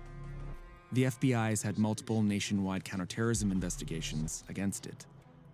The Base is an underground neo-Nazi organization, which had cells across the country, planning and training to accelerate the collapse of the US government and bring on the, quote, race war. If you want the white race to survive, No, I don't. you're going to have to do your I don't care. They plan mass shootings. Why? Why would you give a shit? Why do they care about the white race? Like, what is the benefit of that? You know all these motherfuckers jerk off to Asian girls all the time. You know that that's what they fucking fantasize about. They don't actually want a blonde white girl. They want an Asian girl. Care about itself? That's what I don't get either. I don't get that. Oh, wait. Are you saying that that's stupid? What? Wait. Can you answer your own question? Why does any race care about itself? I don't care. I mean, I'm mixed race, so maybe I have a different point of view, but I don't understand why that's a problem. Like, I don't give a shit if the Japanese, like, stop existing. I don't give a shit of anything that I am a part of. Like, I'm mixed, dude. Like, my kids are gonna be, like, Razor's fucking mixed, too. Like, where he's Italian and Polish, so it's like, they're gonna be mixed as fuck, dude. Surviving the white race? Oh, gross. Mormons, I mean. Yeah, I know people in Japan disagree, which is why they hate that is true. You were not wrong. They're incredibly xenophobic. But I don't care. Thing is, I don't care. I don't think that there's any intrinsic value. Because I think culture is based off of not your race, but who you're around. So I don't think it really matters the way you look. Are way worse than Japanese? About being racist? I don't think so. They're just like weird about plastic surgery. I don't know, I could be wrong there. Asians are better than all other people. Well, if you talk about Caucasians and Asians and Euro-Asians, and that's just kind of most people that are white, I guess. Assassinations. The whole thing was founded and once led by Ronaldo Nazaro, a former Department of Homeland Security employee. Where is this? Where the fuck is this? Turned DoD contractor, who is said to have worked for the U.S. Special Oh, Forces stop. in the early 2010s. An FBI If I go to Japan, I'll live stream it. agent told me there's an open investigation into him. We couldn't meet up face to face because he now lives in Russia. It'll be them just like constantly spitting on me for being oh, it's Iraq. That makes sense. I'll probably just get spit on for being a woman and also Papa. Far from the reach of the FBI, but he agreed to a phone call. Right. I mean, we're looking for a certain type of members. Nazaro specifically wanted men who served or were serving for their military tradecraft. No. In an early questionnaire for the base, there was clear indications that the organization was looking for people who were veterans and who had, soldiering skills. Well, strictly from a training standpoint, people who have military. Oh my god, I had English brain right there. When he said soldiering, I thought he meant soldering. Because in English, people pronounce soldering as soldering. Her experience. Oh shit, you knew that off the top of your head, bro. That was impressive. The swords of Kurdistan? I don't know how to do a Iranian accent.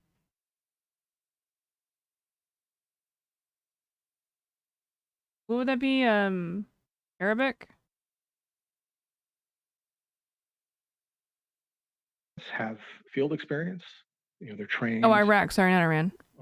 In fieldcraft, and that's what we were looking for. Just bury me, it's fine. Of course, there's also small unit tactics type of training that we were involved with, which was strictly geared towards What do post-collapse Iranians speak? type of scenario. I mean, if you just imagine Farsi?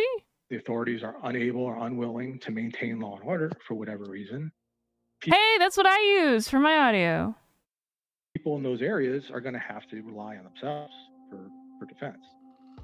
At least 5 members of the base had military experience, including Brian Lemley, an Iraq war veteran, and Yeah, we gotta preserve this white race, dude. He's really doing it. This is really worth preserving.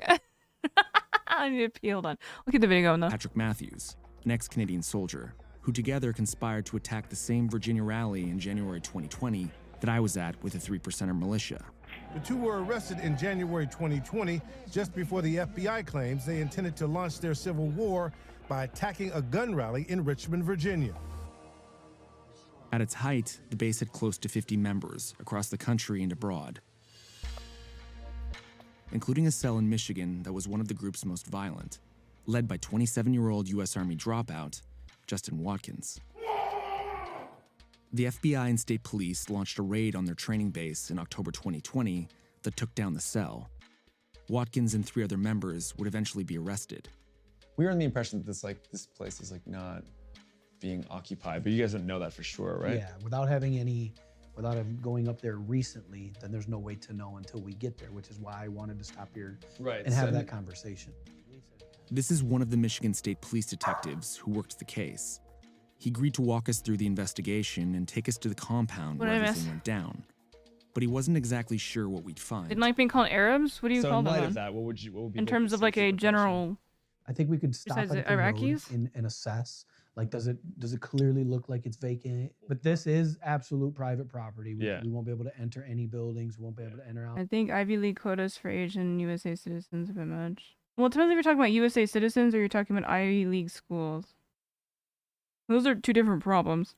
Even if we find a door open, we can't walk through it. Our presence may elicit a response from somebody in the house. You guys comfortable with that? I'm comfortable with that. Okay. Okay, let's roll.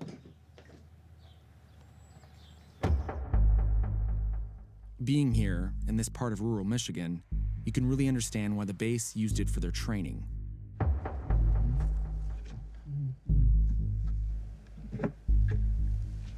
Okay. Wait, what's going on? Are they raiding this base or something? So I'm just gonna go up to the house. So you guys just wait right here. So it is kind of a really old school, creepy farmhouse. Honestly, I can see it from here, and I know it is there. That farmhouse is directly where they were. They had a line of, I think, 6 guys, and they were shooting. I'm not gonna say it, but I feel like this guy's probably Jewish, which is probably why he's passionate about, like, obviously wanting to expose white nationalism. Firearms, and they had a big, giant swastika Oh, that's 100% that house.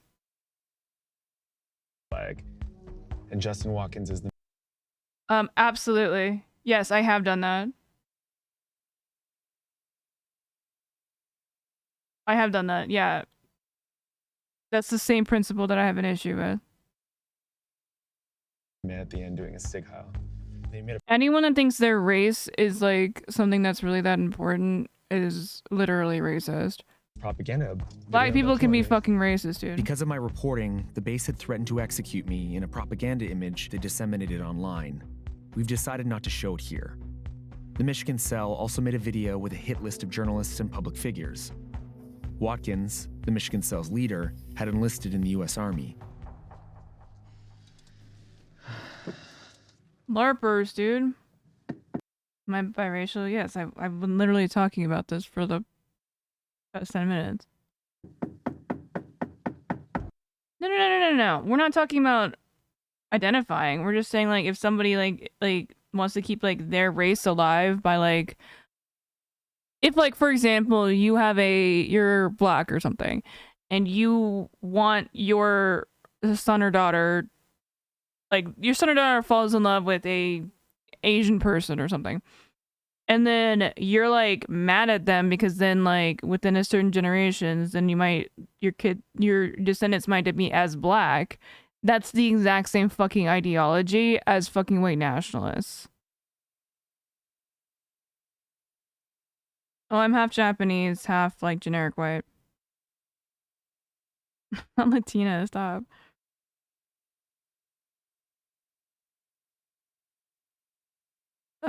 Because I don't know. Like, why would that be racist? That would just be, I assume, more of a heritage thing. And because race is a social construct generally, so you would just more identify with those particular family ties.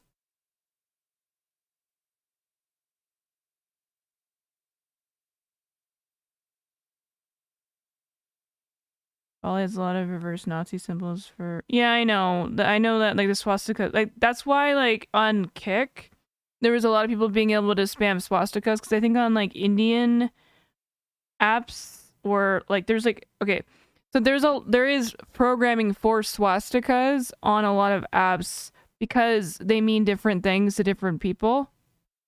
So if you can, like, put it in different languages or whatever, it doesn't get, like, censored the same way. Yeah, like, like Hindus. Like, swastika is, like, a very old symbol.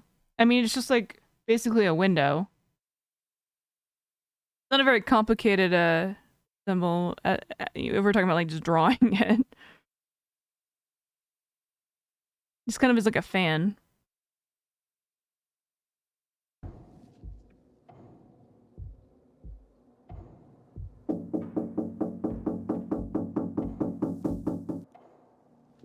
Hello? He just gets like shot. Hello? Dude, that lanai is like gigantic. What the fuck? Watkins had made this farmhouse outside the small town of Bad Axe, Michigan, some 200 miles from Detroit, into a fortress. And I can tell how stable that barn is. Where he drilled the cell in military tradecraft. They used this farm to make training videos they put online to try and recruit. They're just like LARP. This is literally LARPing. Yeah, there's no sign anybody's there, been there, True. anything like that. It's almost like exactly like they left it, like when we were here. Really? Like Right. the last time you were here after the raid? Yeah. The only thing I'll say is I'm comfortable with us just approaching you and getting a couple of shots up there. We won't go in any buildings or anything. If anybody shows up, just go to your car. Yeah. Okay. For what?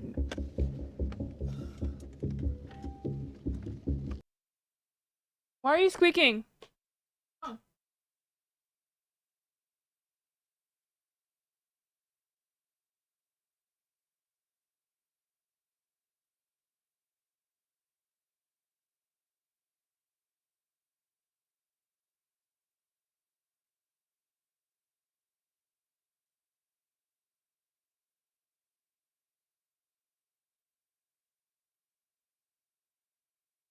What did you get into?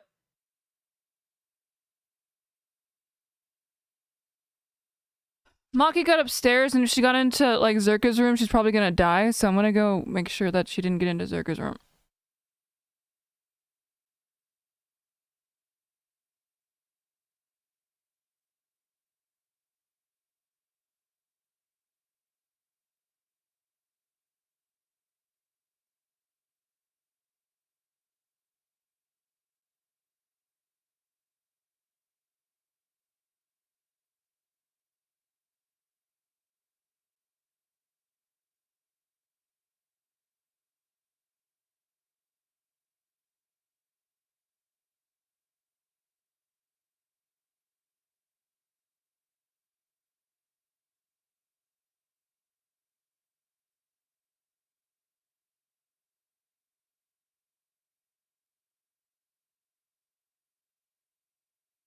Okay, she didn't get into Zerka's room because the door is closed, thank God. I don't know if he's home, the light's on in there. But it might have just been left on. Thank God, because his room is like a minefield. Probably took his shit up there though. Ben! Ben!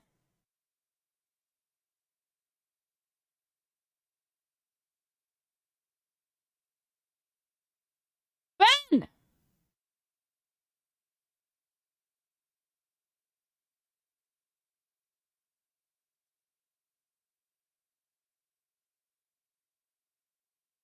I don't know why he's been doing this. He hides under the bed, and when I call him when he's under the bed, he doesn't come. He's under the bed. I just saw him.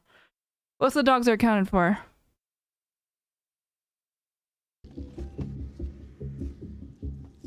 I saw the wires hanging off their cameras. Doesn't look like anything's hooked up or anything anymore. So, see the gun case, that camouflage gun case laying Oh yeah. against that blue wall. That's a gun case. Oh, right there. Yeah. Yeah. It's That's actually how I got my American flag. I just broke into this house. a rifle case. And right up here at the back door, I mean, there's a bunch of old rifle casings right there. I mean, Oh, and, wow, and those are 223 rounds that travel several miles. There's bullet holes. Now he was gonna Texas to get his stuff and then go to Miami for Fresh and Fit and then back to LA. That makes sense. He needs to clean his fucking room. We have like housekeepers that come every 2 weeks, I think. And obviously we pay them. And they said they'd clean his room for like $100. And like, trust me, that's low for how messy that shit is.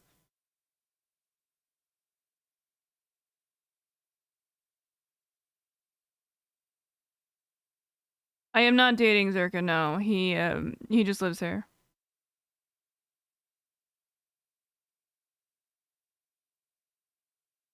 It's kind of like, okay, so we live in Austin, Texas, right? So, dogs. So it's a really good point for him to have as kind of like he's basically, like, you know, like how rich people have like houses that they don't use, but they're like in like really strategic places? That's kind of like what he's doing. He's paying for a room because he has the money to do it, and we charge very reasonable prices for him to have kind of like a centralized position that he can come back with if he needs to keep stuff here, so he's not constantly taking all of his stuff back and forth. We're kind of like a nice storage unit. Well, no, because for one, we maintain his stuff. There's more safety. It's incredibly less expensive than a hotel would be. And he can come and go whenever he wants. Kind of like a long stay hotel, but it's still way cheaper for him. And we have amenities here. We have pool here. We have, I mean, right now our pool's fucked because of our fire, but we have people that are caretaking his space generally. We have people that are taking care of like, I don't know why I'm like trying to sell like I'm doing like some sort of service. It's just like you just have like people, you know, for months. That is not true. Live there also? Fuck no. I think he had to go back home. Holes in the fire barrel over here. How many guns did you find when you were there? I think we documented on just the first knock and talk. I think that we documented right around a dozen. In every one of these windows, every one of these right doors next to all had a his, gun. right next to the mints. I like the priorities here. I think that we documented right around a dozen. We need the nails, we need the gun, we need the map, and we need the breath mints and something in Chinese. Every one of these windows, every one of these. We need the shotgun right next to the volleyball, next to the air purifier. What is this? You'll clean Zerka's room? No.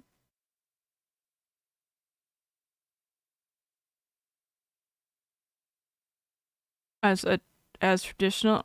Are you serious? I am an incredibly progressive person.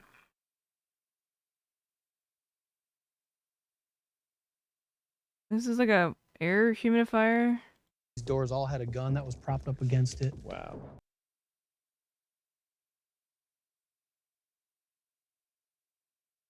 Their modem.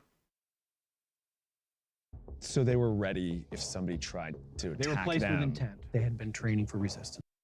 What the fuck is this? What is this? Like a ladder to heaven or what? It was AR style handgun. Oh shit, he left his keys and his cigarettes and his guns Bro, who lives like this? Guns, shotguns, some older like antique style guns. That's like not good training like things. Okay, so I played a lot of Rust in my day, okay? You need to have your shit like in cases ready to go. You don't want to just like hanging around. You need the ammo in the same boxes that you have your guns in, and you need to make sure those like each individual has their own box. You can't have them just hanging around. The mag. I didn't say clip, did I? I said ammo. I assume you're making a reference to the Nico thing or the Charlie thing. Yeah, lockers. And masculinity as a concept. I think it's really complicated in the way that it is. I mean, obviously it's socially constructed, like everything is. But I think I prefer that to gender roles significantly. I think that having femininity and masculinity not be tied to your sex is incredibly progressive, and I think that's a way better way to look at things as a gender abolitionist.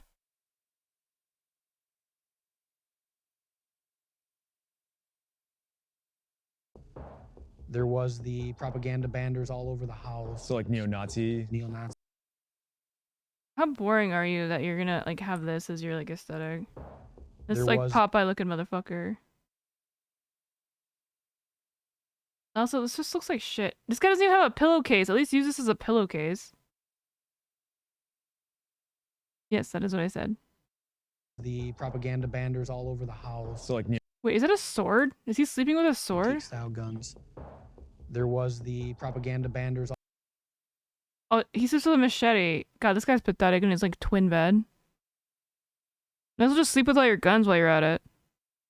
all over the house. So like neo-Nazi. Neo-Nazis. Oh, the libs emote. Lazy no.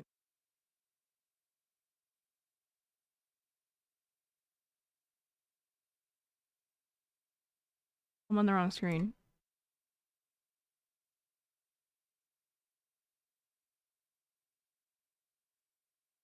As a Japanese woman, I sleep with a katana. We treated this worst case scenario. Or a kunai. Where does this... Is this a ladder? What is this? What is this? It wasn't just one location. This cell of the base, imitating military-style tactics, allegedly stashed gear and supplies in multiple spots across this area of Michigan. This is one of many Radio tower? buildings. There's a line. It of looked them. really That's why you way see too another flimsy to be building a over radio there. tower. They were part of the Carroll Center, the mental hospital, for a long time, and they've sat vacant for probably about a decade or more now. Does look like a haunted house. Dude, these people are such degenerates. It just didn't look like it was like rooted by anything. Usually an antenna has like wires that come like to root it to the ground. I believe it was through intercepting online communications Absolutely. that the FBI had learned about this weapons cache here. It goes back to Depending on your somebody who has definition of military reinforced, but training. Yeah, right? And they know you know large what? Fuck it, I'll say it. buildings, Yeah, isolated absolutely. areas. It's They've wrong got to do some that. cover here. Yeah. They can see long distances. They've got concrete between them and us. Just play Rust. These people just need to play video games. I think they put a lot of thought into this place.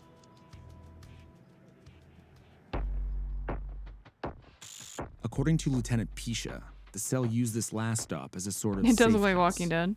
It's an old prison building, right? It's meant to keep people in, so I'm assuming it's also This meant to keep definitely them out. looks like You Rust. can't get into these easily. These have always been Or Walking locked Dead, I up. mean. Let's get some For them to zombies. gain access, it would have taken some work. You're not climbing over anything. I think that's No, safe to that's say. that barbed wire does look legit. What's in there? A door lock that's been ripped off. I think it's an equipment locker. That's actually a jawbone to something. See the teeth? There's a dead animal. You find a dead guy, you're writing the report. Looks like a either a cat or like a possum. Watkins was kicked out of the army for, according to What about women that have long hair? Is that not reinforcing? How is women having long hair reinforcing the gender binary? If you want to have long hair, you can have long hair. That's not reinforcing anything. There's a lot of men that have long hair too. That's not at all like reinforcing anything. Reinforcing to me would be telling somebody that they can't have short hair because they're a girl or something like that. Or that like you can't wear a dress because you're a boy. Like that's what reinforcing is to me. I don't know how you would say just somebody's personal expression. I don't think anyone's personal expression can reinforce a gender binary.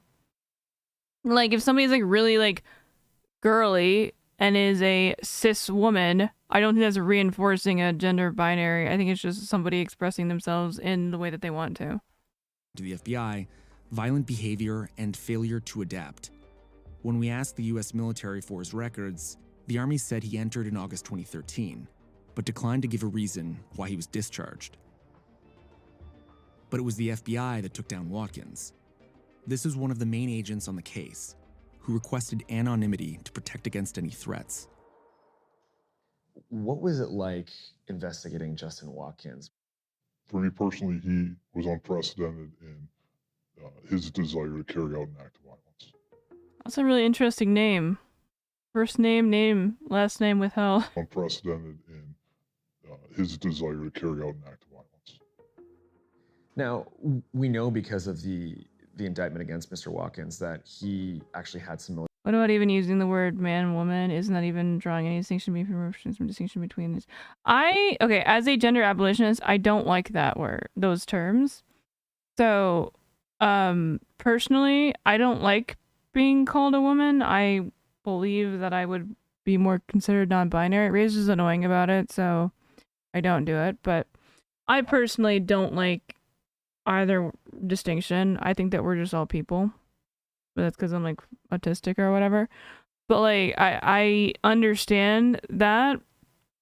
And I do agree as a gender abolitionist, my principal idea, a lot of gender abolitionists comes from feminism, where we need to get rid of the word woman and get rid of the word man, because I think that they don't really serve much utility. Just like most gendered language, he, she doesn't really serve that much utility either. Because like, what is that? Only like 50% like useful? Like it's not that helpful.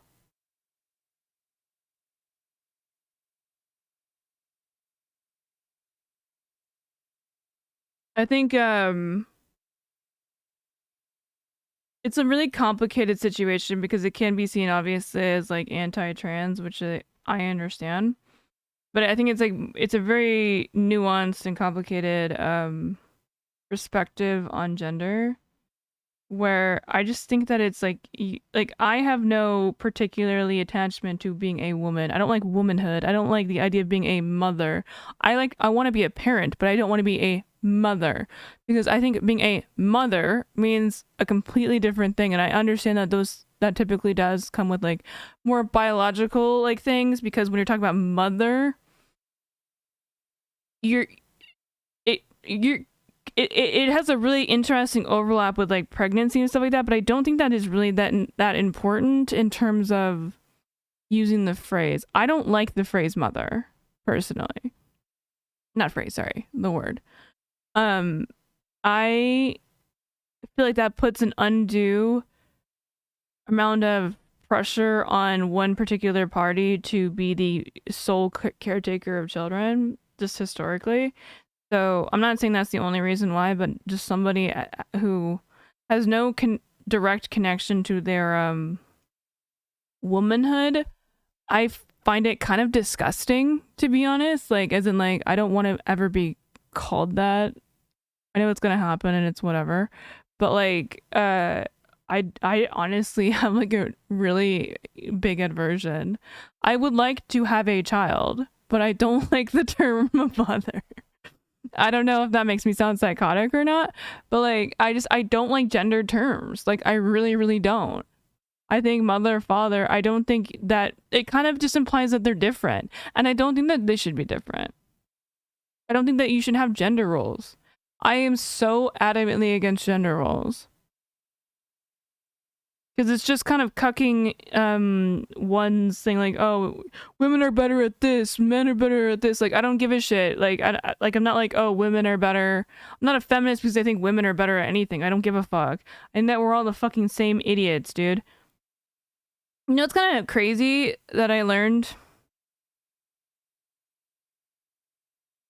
Autism used to be like a men thing because women are like better, or girls, whatever we want to say, are typically taught socially to hide it better. So then they were not ever diagnosed nearly at the same rate as boys were. How can you identify as something without some generalizations? Well, I mean, parent. I don't know if you're agreeing with me or disagreeing with me.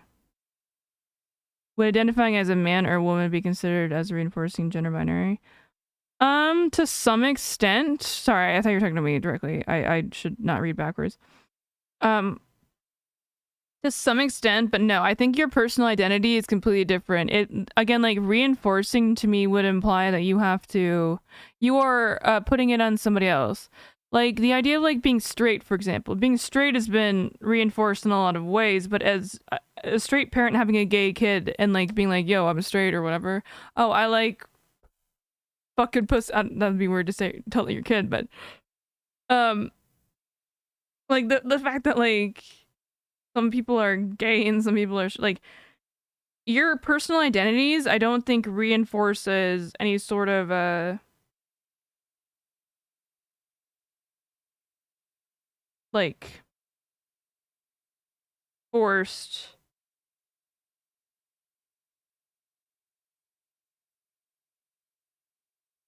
influence on other one.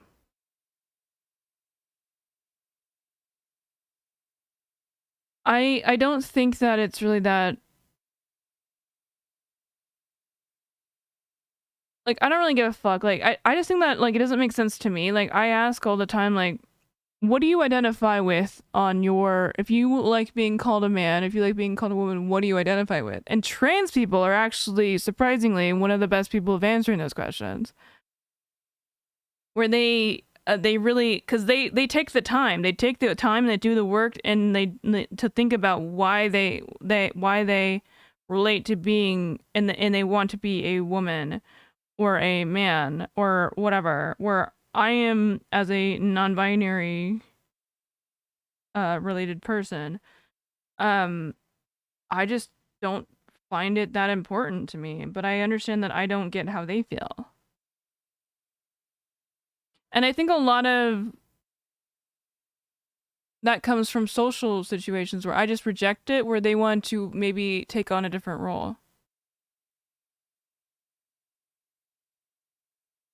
Does one or the other make some distinction between the two? No, that's fine. You can have a distinction. There's plenty of people that identify. I mean, like non-binary is sometimes considered trans, which I don't necessarily agree with, but that's fine. It's under a greater umbrella of understanding. Like, one's personal identity, again, I don't really give a fuck about.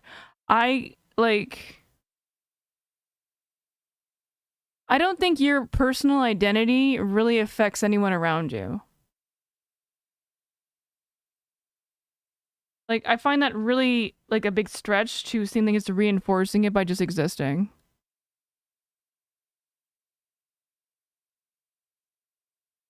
Yes. Military training and was in the U.S. Army for 2 months, I believe. No, I don't. What did he think that's learn the case. there? I'm just joking. So, Mr. Watkins touted his. We're in even though a short-term, unprecedented time of experience, change. He touted that very highly as qualifying him to teach others about those tactics. He was enlisted to be a member of the infantry. From that, he has said that he learned maneuvers for both advancing to conduct attacks as well as evading. I mean, it's like saying, like, can you only be straight, or can you just only be gay? Like, can you only like same sex, or can you, or do you like being heterosexual? Like, there's obviously a big in between there. Responding counterparts. When you encounter these types of individuals that are involved in violent extremism that have military backgrounds, is that an added level of threat? Most definitely. what we do is we have to assess, first of all, what level of training did that individual receive in the military? How long were they in the military? Did they have combat deployments? In addition to the training itself those individuals receive, they've had the ability to experience different surroundings. From those experiences, they may be more adept at maintaining a level of calmness during stressful situations, such as I love if someone women, but wants I to also conduct am an attack or empathetic to engage in a trans level of issues. Am I violence. wrong to loving They've women seen and and feeling like experienced I am a man? What? Am I wrong for loving women and feeling like I am a man and liking the distinction between the two? What is the distinction between you liking trans women and cis women? I don't understand. I feel like you skipped a step there. Are you saying that you like that women are like completely different entities than you? Because I think you're just wrong on that, and that's just kind of a fantasy that you're having. Because women are different. I guess I don't. Yeah, I think you need to be a little bit more clear because you said the trans thing earlier, so I'm not sure where you're going with that. Those things before. We take all that into consideration in planning and preparation for arrests, for search warrants. True. If gaming culture can change anything, has the yeah. skill set to carry out. The special agent got me thinking, if the FBI is this worried about extremists who've had military experience and training, then what exactly is the Pentagon doing to prevent them from being recruited in the first place? What are these like tiny ass little solar panels? After the stand down, the DoD implemented what it called critical initial steps to combat extremism. Among some of the new policies, tattoos would boot you from the service if they're gang or extremist related. Also, tweeting or liking posts advocating for insurrection and the overthrow of the US government Censorship. are now prohibited activities. The DoD worked to better That define sounds reasonable. terms, so soldiers knew if they were crossing a line between political speech and extremism. It updated the pre-separation counseling script, read to soldiers as they prepare to leave the military, to remind them of their oath, and also gave them FBI tip line numbers to report extremist activities. And recruitment questionnaires now ask you about your extremist affiliations. It's about 2.5 hour test. The higher your score. Oh, I want one of those dockereas, bro. Tell me that doesn't make you want to get a dockeria. The Air Force, not good recruiting value. I want to go here. I want to join this army. 2.5 hour test. The higher your score, the more jobs you would academically qualify for. And that's what we want. We want you to have Oh my god, what is this woman, a model? What the fuck? options. I bet they hire like pretty girls to do this type of shit.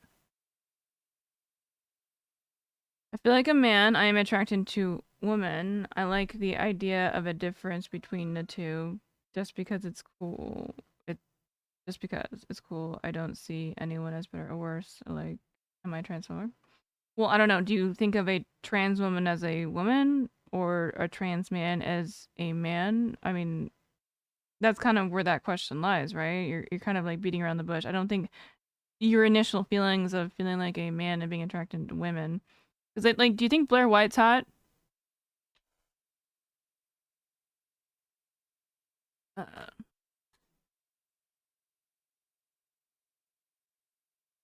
Do you think Blair White's a man?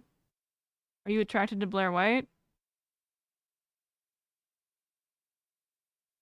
I think she's hot, personally. She's a terrible person, but she's very hot.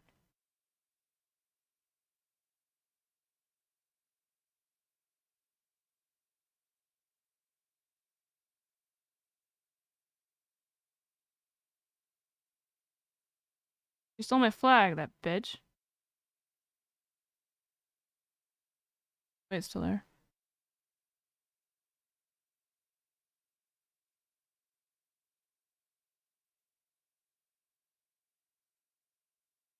I think that, like, one of the big things of being transphobic is the idea. Yeah, she's hot. It isn't about whether I think that she's a woman or a man or not, but I think that making distinctions between men and women reinforce the gender binary. It would be harmful to trans people. Wait, that making distinctions Well, I think that you can be correct. I think that you might be right on this, like, and depending on my or if I'm interpreting what you're saying correctly. Where, yeah, I think like the idea of men and women being so like diametrically different. I guess then we get into the conversation of we're talking about men and women, or we're talking about male or female, because I think that men and women are different in terms of a lot of social conditioning and stuff like that. Like women are taught to be like a little bit more nice. Like the fact that I am like a giant fucking cunt because I'm an aggressive asshole. Like where like as if I was a dude, like Destiny, if Destiny was a girl, he would be like he would not have anywhere near the fan that he has, and like he would getting so much more hate than he has now even. But like that was a bad example the way I phrased that. Like women online get so much shit, like obviously because of the culture and because of how it is. So it's not like those things aren't obviously differently treated, and that's an example of it being socially related. I think that when you're talking about your sex, like I don't think it really matters that much. If like you're talking about femininity and masculinity, those things are also very different. Where you could be a masculine guy or a feminine girl and not be trans or whatever. It's just how you want to have your own interpretation of who you are. For me, I personally just reject all of this shit because I'm too autistic to keep up with it. Where I think that you can do whatever the fuck you want and I don't really care.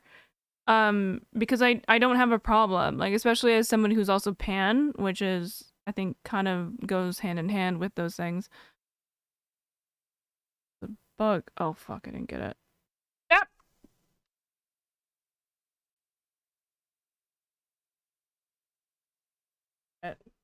Sorry, there was a bug in my screen. Anyways, I just don't find the differences that important. I don't think that we're that different. I think that we're just socially conditioned different, and you can find that interesting, but that is like saying an individual is different. Like, I think the idea of thinking that all women are the same and all men are the same, like, I think that is incredibly harmful just in general. Where like if you think women are interesting because they're different, then like what, you don't have homies? Like, there's plenty of men out there that are different that you're not like necessarily trying to fuck, obviously, but like just people. I think just people are different. Obviously there are social aspects to like more of a collective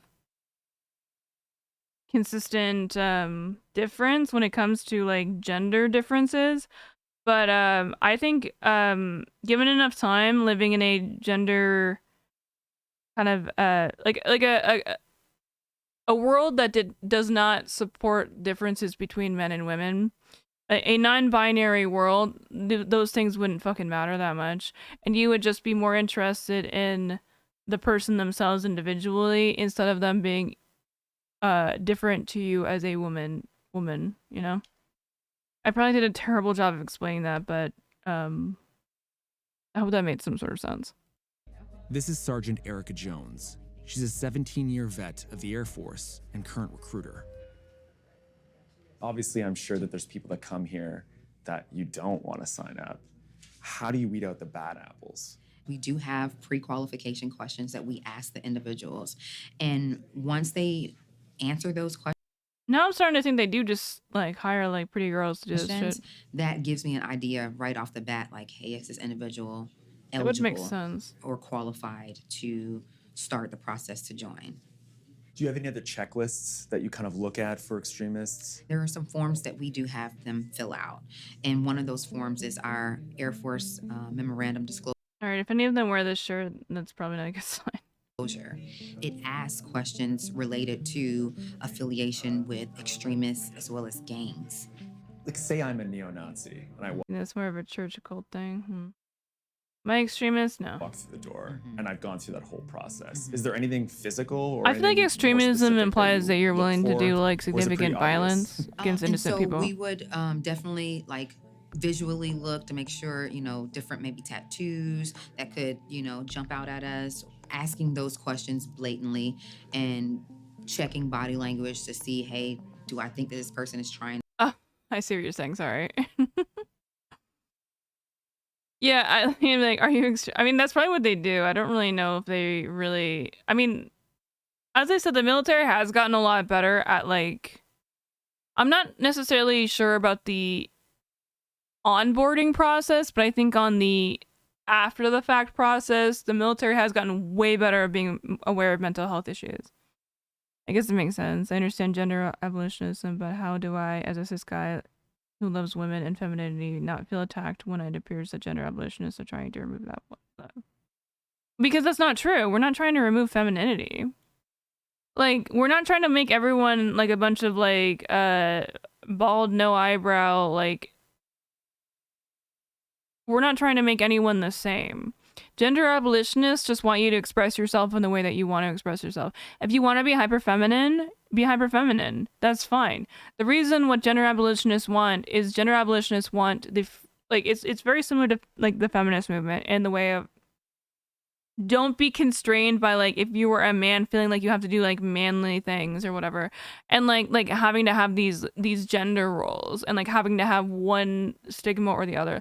Like I have like a bow, which I mean I guess is kind of a girly thing or whatever, but I have also a bunch of stuffed animals. I like stuffed animals, but I'm not a girly person. I'm too fucking autistic to be like hyper like, oh yeah, girly, like, oh, I'm not even like a super nurturing person, but I think I'm a really kind person, and I think I'm able to be really aggressive, and I'm also able to be like a doofus gamer. Like I am me, and I don't want to be held to any sort of gendered standard. Like the most disgusting thing to me is when the guys go to like when you're at a family event and like the guys are all playing video games and then you have to go like clean the kitchen. Like because all the women are doing it. That's fucking disgusting to me. That is absolutely unacceptable in terms of a social thing. Because like for one, I'm better at them at all these fucking video games. And two, why the fuck should I be held to any of these standards? What is the point of that? What is it doing for me? What is it doing for anybody? It's disgusting and it's stupid and it really creates this divide that we're two different like species of people. We're not. We're all fucking stupid and we're all fucking lazy assholes and we're all fucking whatever. Like I hate the idea of men and women being different. It's disgusting to me. I understand like independently that like there are certain features that one might aesthetically find more pleasing or whatever, but I think when it comes to your mind and your social positioning or whatever, I think that there should be absolutely no different. There should be no difference between like two people having the same job. I don't think any parent should be expected to do more. I think that a male should be expected to do almost not necessarily more, but should feel the need because they love their partner to compensate because of the physical toll that their partner is going through. I think that is something that would make sense, like logically. Not necessarily that I have to go overboard. I'm just saying like to try and like understand and like be a good partner together.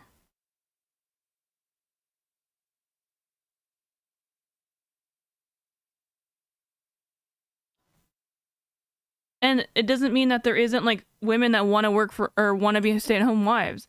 I think that that's totally fine. Gender abolitionists are totally fine with stay-at-home partners. And the point is, it doesn't matter what gender you are or sex. You could be a stay-at-home as a male who is good at taking care of the kids. Just the same way that being a stay-at-home female might be also taking care of the kids. I don't think that there should be any stigma with that. I think that you should be totally available to do that without having any sort of social stigma.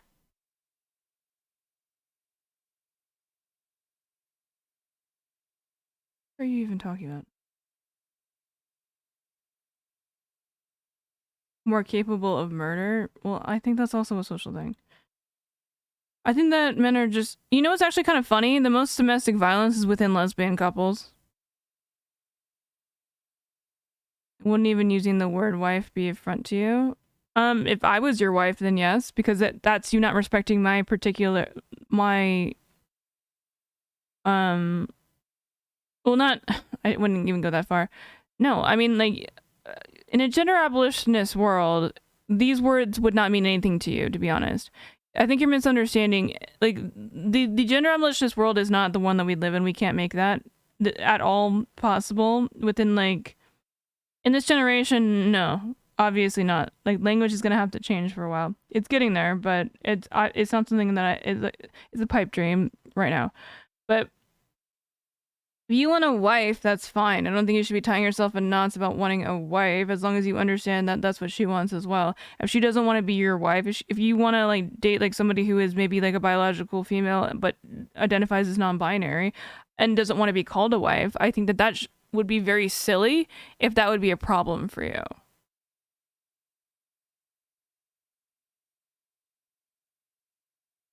No, it's mostly within lesbian couples is the highest percentage. Awesome, I looked it up.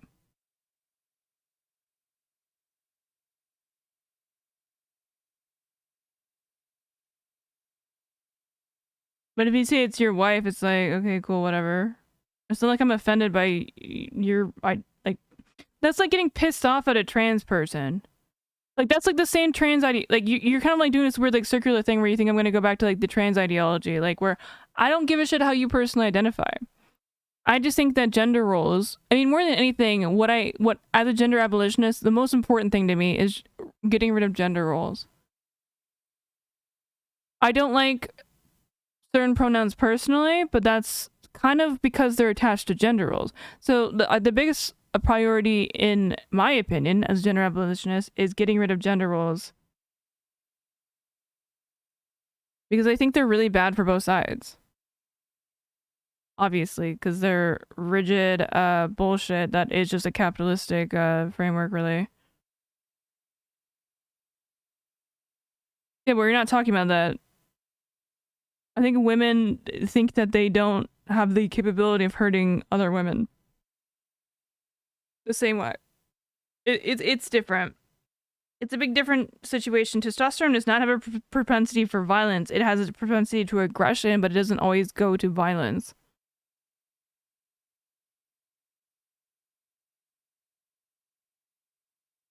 I think a lot of lesbians, like, it's really complicated. It's really complicated. I can, like, speculate. Where I think that a lot of it is, probably because I think women have a really hard time knowing how, like, much they could hurt somebody physically. Where, like, a guy knows, like, if they're, like, significantly bigger than, like, their partner, if they shove them, they know probably the damage that they're gonna do.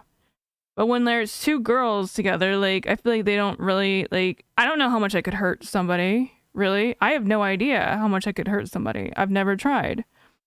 And I think that they get into, like, fights and it kind of pops off because there's, like, a lot more, I mean, I don't want to speculate too much, but, like, I think it's, like, a lot more... They're socially not seen as being able to be the aggressor. Like, don't hit a girl, that whole thing. I think that kind of is a really strong caliber to why that's probably the case. Most murders are committed by men, that is true. I'm talking about within, like, lesbian relationships, we're talking about domestic violence. I mean, lesbian relationships are not a high, percent of the population. Yeah, men are significantly more violent. I'm not trying to dispute that. I'm just talking within, like, relationships. Like,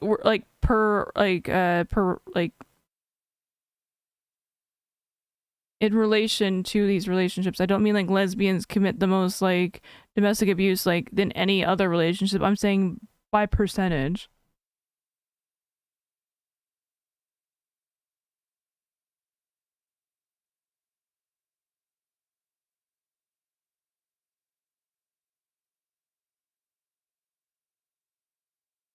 You guys are so weird about those.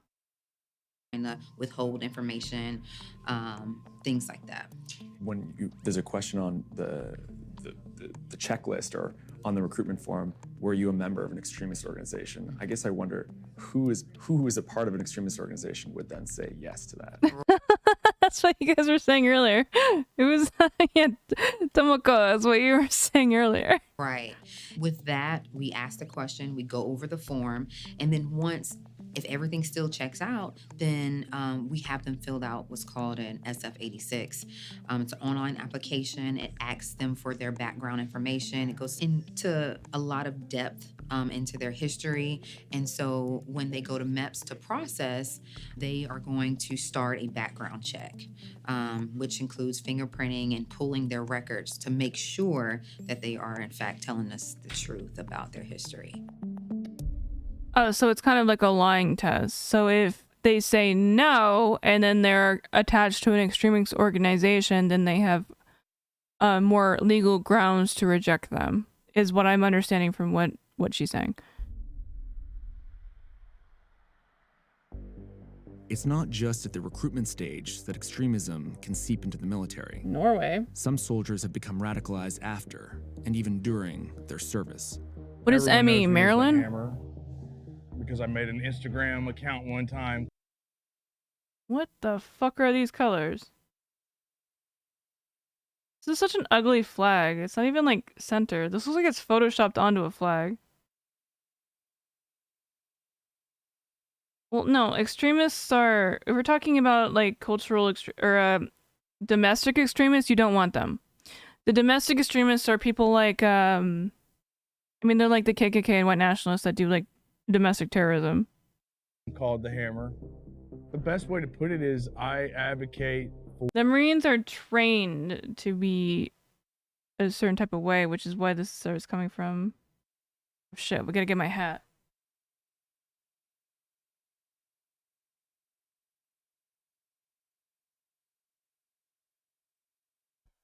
Solidarity. Yee, brother, I am not from California. I am one of you. I'm wearing my... Aryan sovereignty, you know. Gross. And I think that there's nothing more important. Chris Pohlhaus is a minor player with a sizable following on the dark net of internet Nazis. Why? Would shoot and move. Shooting and moving is incredibly easy. Why? In 2021, I helped expose his I think they plan just to start want a clout. movement to make Maine a white ethno-state among his followers. I like this part he probably got from a Ren fair, and then this part looks like shit. Not because of the swastika, necessarily. Obviously, that is why it does look like shit. But like the forging on this, obviously he got this shit from like a Ren fair, and then he's defiling it with this shitty like forged like Nazi shit. Pohlhaus is also a 4-year veteran of the Marine Corps and was honorably discharged. That's a good point. He never saw combat. Why did you join the Marines? You actually don't. I joined the Marines. You need people to like fall in thing to do line. the family, And you don't man. want them I to be mean, extreme. I'm an 18-year-old kid. There's not a lot of deep thought going on right then, you know. So for a lot of people, you know, going into the military can be kind of a diversifying Yeah, experience. before it was Did you becoming not feel that way when you Same went with the in? rainbow. I don't When think the was in rainbow meant military, anything. Yeah, of course, exposure to blacks. When I got out of the military, I Black. almost exclusively hang out with blacks Wait, this guy's smoking weed right now? for years. It's not about Who the fuck says blacks anymore? What year is this? knowing people, understanding them, having empathy for them. It's literally power. It just looks like he's got like a leaf stuck in his hat. And that's what a lot of you guys, you want to replace this love shit and on the human rights. Did you hear that? It was like a really spooky breeze. Rights with your ability to understand, see, decipher, power. I feel like this is like some God of War shit.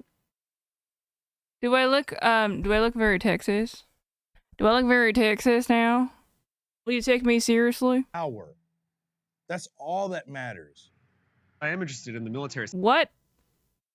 side of this and how either it helped you, it actually didn't make you feel any more the way you feel now, or it was sort of this All right, moment yeah. where you saw something. Well, like Caucasians are like Turkish people.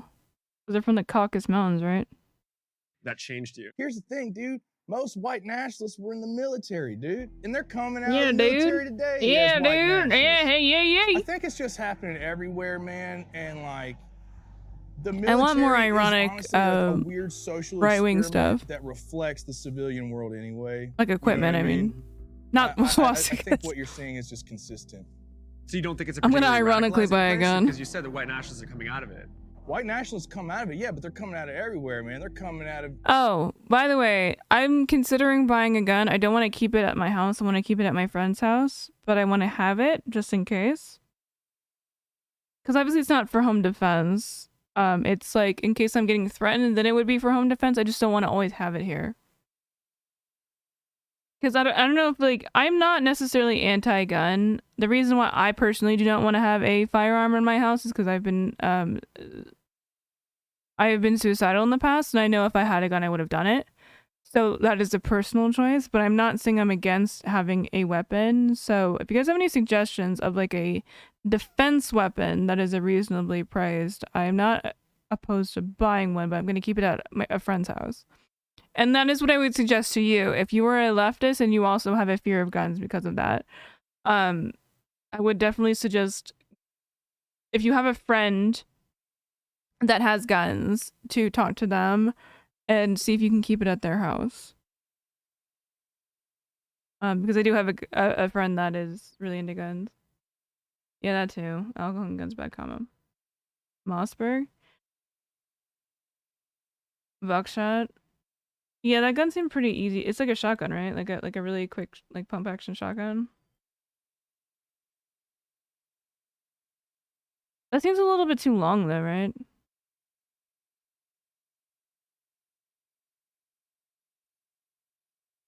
How much is this?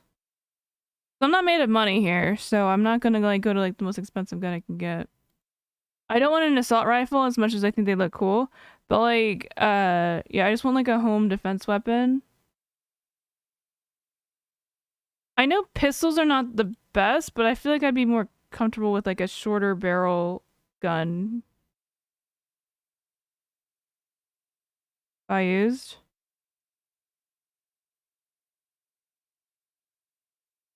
Yeah, I think like a shorter, like, if a Mossberg is that short, then I think that is a good option.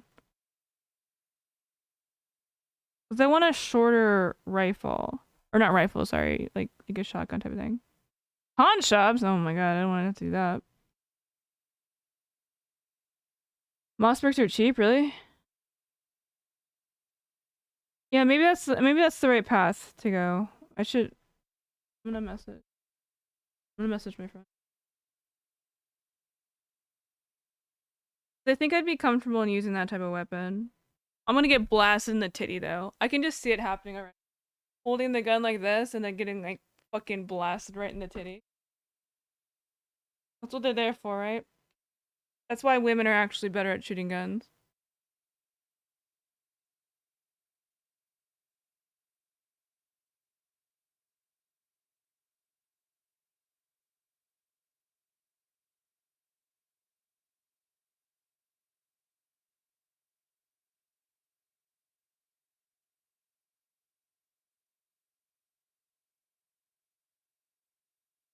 She needs to just take me shooting, and I need to figure out which one I like.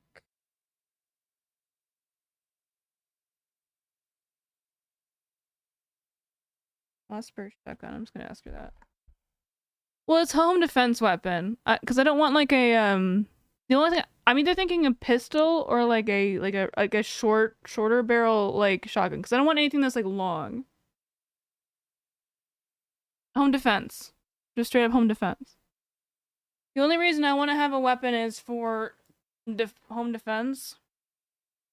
But again, I'm not going to keep it in the house. I'm going to keep it at a friend's house.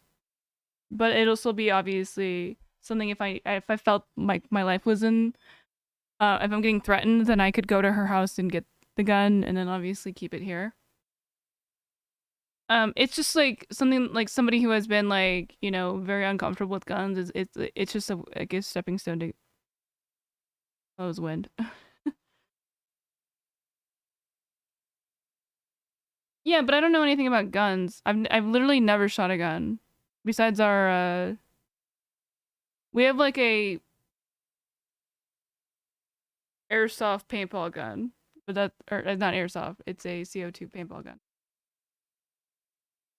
That's all I've ever really shot. Tasers. Can you reuse a taser? It's a pistol shot. Taurus judge.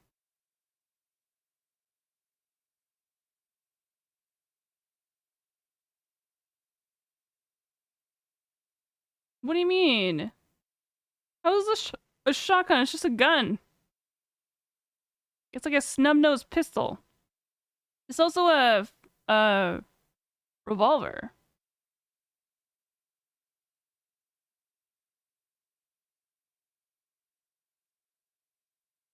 Wait, the ones that you can like that you shoot? How do you like retrieve the prongs? Don't get a gun if you... Yeah, that's what I'm saying. I don't want to have a gun in the house. I think I'm generally, like, I feel pretty confident about... Like, I live with a bunch of people, so I'm not that concerned about my home safety. It's just in case something ever happens where there is somebody that is, like, adamantly trying to harm this house, I want to have the option to have the gun. I'm not gonna keep it here. I have a friend that, like, literally, like, has a million guns. I would just keep it on her property. I already talked to her about it. She said she was open to it. So it's just the matter of buying it. Any M4. I'm not buying an M4. I love M4s because that was my favorite gun when I played PUBG. But I don't want an assault. Wait. Oh, this is a shotgun. Sorry. Yeah, I heard this is a really good gun too, but this looks expensive. It looks really long.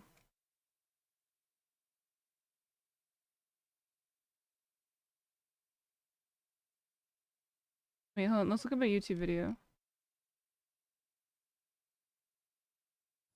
All right, boys and girls. That is way too long for me. That's definitely no. Have you seen that video of that one guy? This is really weird ADHD sidetrack. But, like, that one guy that, like, his gun, like, literally blew up. His, like, claymore, I think, like, blew up on him. And it almost killed him.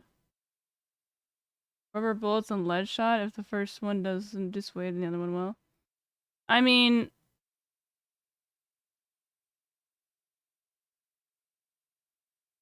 How effective actually are rubber bullets? Wait, what's that really funny video? Or that's not a funny video, it's like a weird psychotic video. Best home defense gun?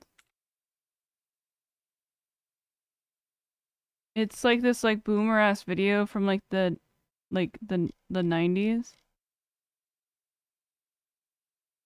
Or no, oh god, I watched Hassan watching a reaction to this. I'm never gonna find it. Because there's like this really weird guy on YouTube that has like the most psychotic gun reviews. Maybe we should actually just go on YouTube. Best home defense. Hassan react. Oh, this guy. Paul's top 5 guns for home defense. I figured we'd find out. Paul's top 5 guns for home defense. This guy is like psychotic. This is so funny.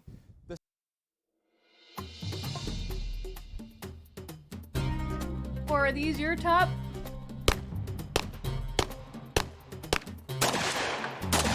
Cal explode? Yeah! Yeah, that's the other one I was talking about. Hi, today I'm remaking my presentation on home defense guns because based on the commentary, I realized there were some points that I had failed. That's exactly who I'm talking about. A lot of people had a lot of misunderstandings, most of which were my fault. So, bear with me if I cover material I previously covered. Bear with me if I... He didn't have the moment. Maybe I should film this on another day. We love that for him. Repeat myself. If I repeat myself... Dude, I look like such a poser wearing this hat. I feel like it doesn't fit my head at all. because there's some points I want to make sure I make clear. This is Clint's hat. Home defense guns come with a litany of criteria to consider. Things like, do you live by yourself, or are there multiple people in the home that may need to use this gun, and is it the right gun for everyone? Things like, is your gun stored in such a way that it's readily available to you but not accessible to little children? Yeah, you need the bed gun. Penetration, the list goes on ad astra. And things like this are of paramount importance to some people while they don't even apply to other people. That's why when someone asks me what is the best home defense gun, I have to give...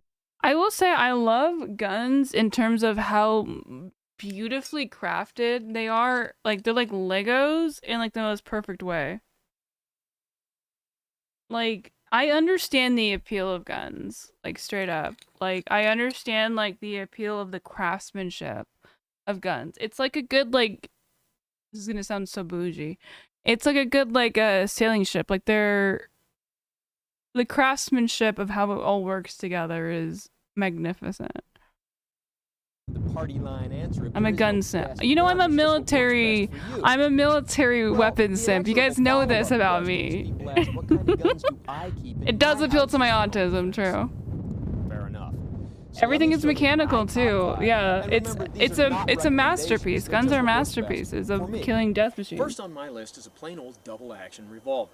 Easy to store, very simple to operate. Exactly. Trigger, they can be very effective. I appreciate you guys indulging in the same autism. 44 Magnum. There are a lot of criticisms of handguns like this. One of the biggest ones being that because it's so powerful, it has a great potential for overpenetration and endangered innocent bystanders. That's what they say. That can be a very valid concern, but in my particular case, it really just doesn't apply. Another criticism of handguns like this is because they're so powerful and they have a lot of recoil that they'll really slow you down for subsequent shots. Well, let's shoot it.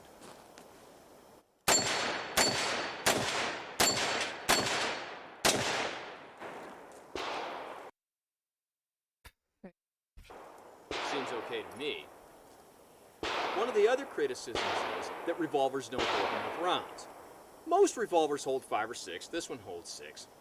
And although accurate statistics on how many rounds a citizen fires in a home defense shooting are really hard to get, I think you'll find that most of the time the situation is resolved with less than 6 rounds. And if it isn't, you can certainly reload. One of the things is, I hear people say that revolvers can't be efficiently reloaded in the dark. Well, the only thing I can say to that is that you might notice that right now I'm reloading this revolver without looking at it. Very and slowly. While being distracted by talking to you. And that's with loose ammunition. With a speed loader, it'd be quite a bit easier and a whole lot faster. Fun fact about this guy. He literally killed somebody.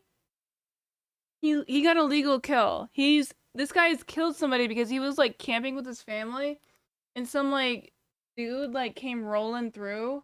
You can look this up, by the way. Look up Paul Harrell if you think I'm lying. Unless I'm getting it mixed up with somebody else, but I'm pretty sure it's this guy. Some dude was like rolling through like the campground his family was camping at, and like he like shot the dude and killed him. So obviously it was like a self-defense thing. Fun fact. The idea that revolvers can't be reloaded in the dark is pure fiction. Next on my list is a plain old. See, the thing is, he's not considering is what if you don't know where the fuck your bullets are? Lots of good ones out there. A lot of people like autoloaders. Even a double barrel can be very useful. I have a video specifically on doubles and their role as a home defense gun.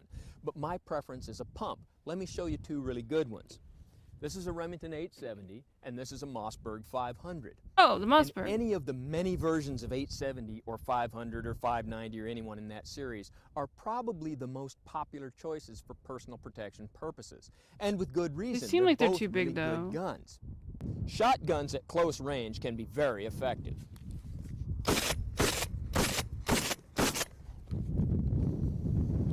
And if loaded properly with a small buckshot like number 4 or a large birdshot like number 2 or BBs, they can retain that close range effectiveness while greatly reducing. All right, little bits. I have an answer for you. I have an answer for you that comes in the form of another video. It is the gun bed.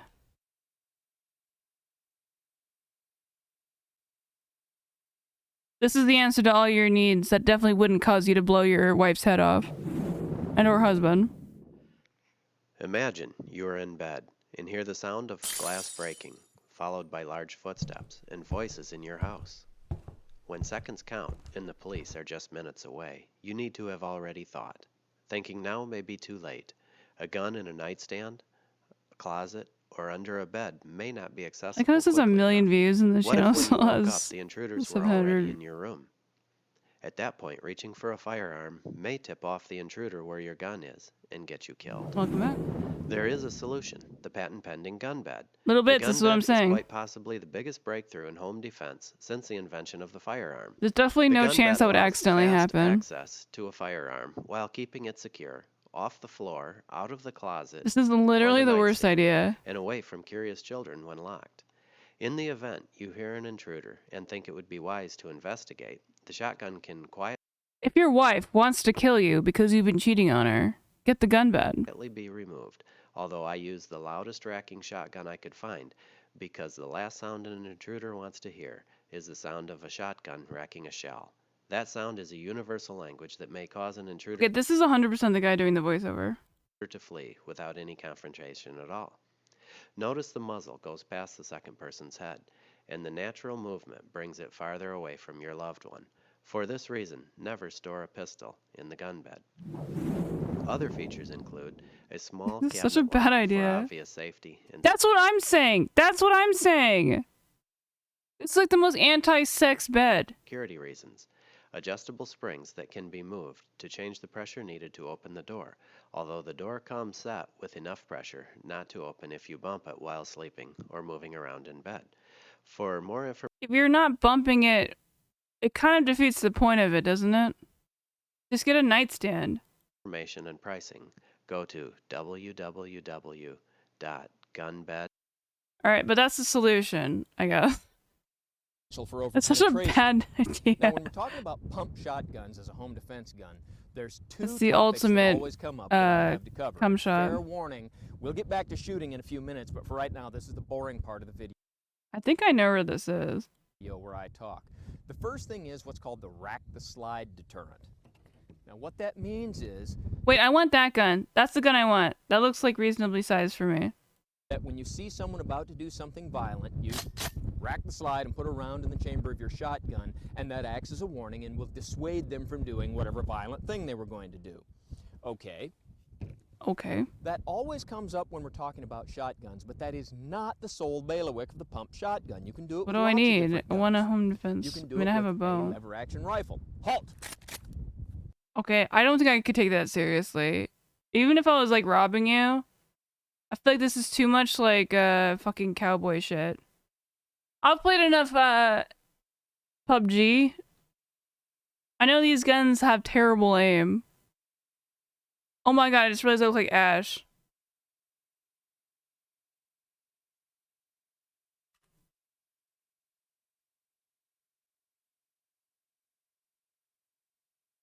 I'm like doing an Ash cosplay right now.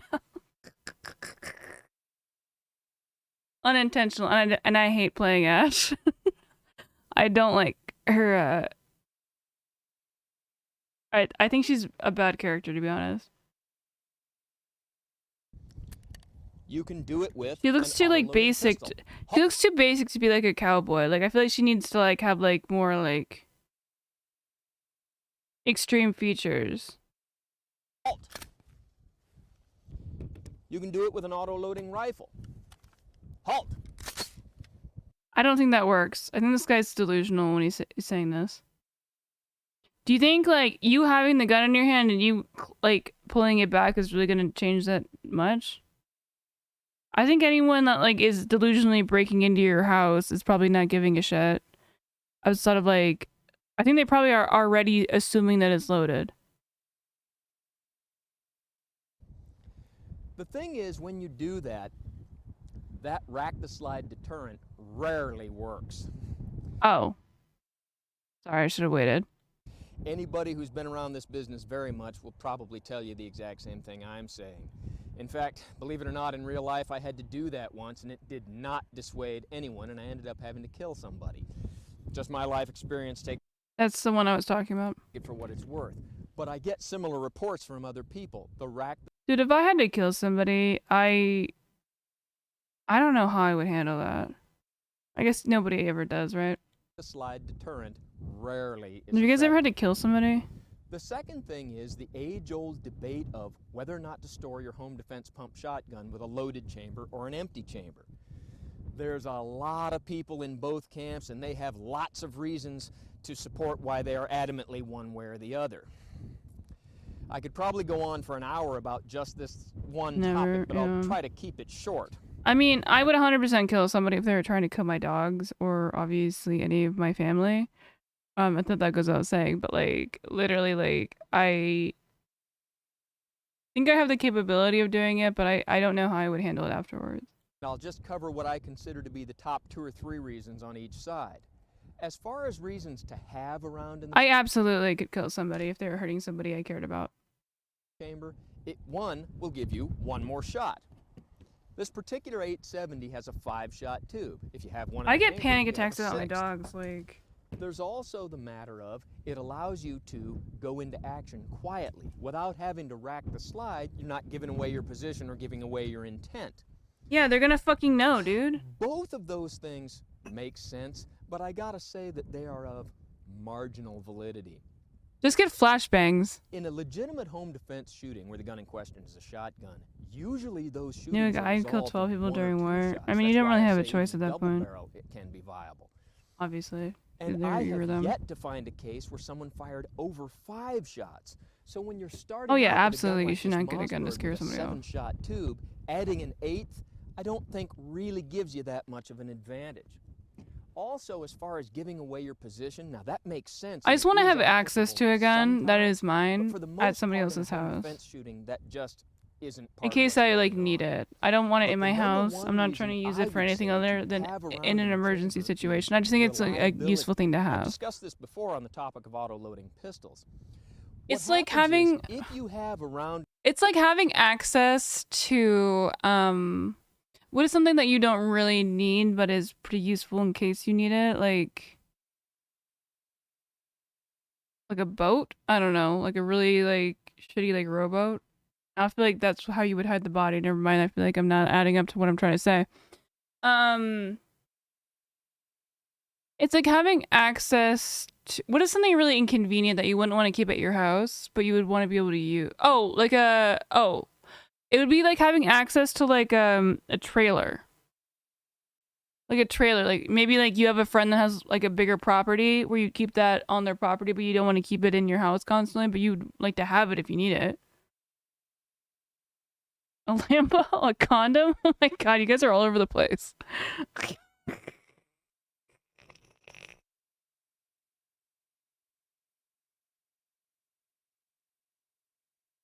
Hogs are finally turning into a gun. Oh, stop.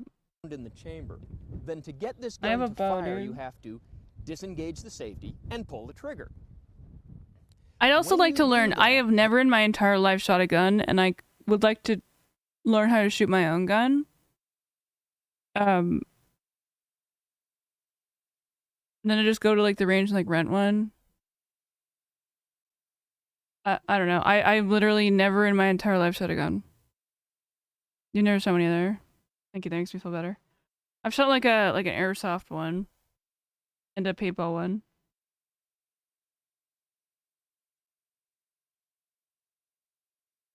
Lead exposure. I'm not even American. I'm Californian, so. But I do live in Texas now. I'm trying to get better.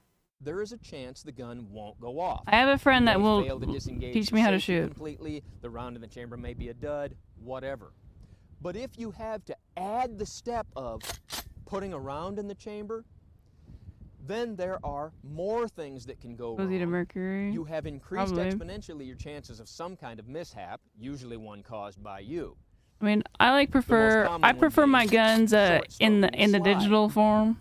So just as a matter of reliability, Yeah, guns having freak me a out round in the too. chamber can be a big plus. Now, the reasons to not They won't have a rent you a round gun in by the yourself. That's fine. I mean, there's a few of them. I'm friends with BX Bullet. If you don't know who BX Bullet is, let me just show you her background. Whoa, whoa, whoa, whoa, whoa! This is Instagram. I should be very careful here. She's usually pretty tame about it. If you can tell, her background is these are real guns. I've seen her guns. I've been to her house.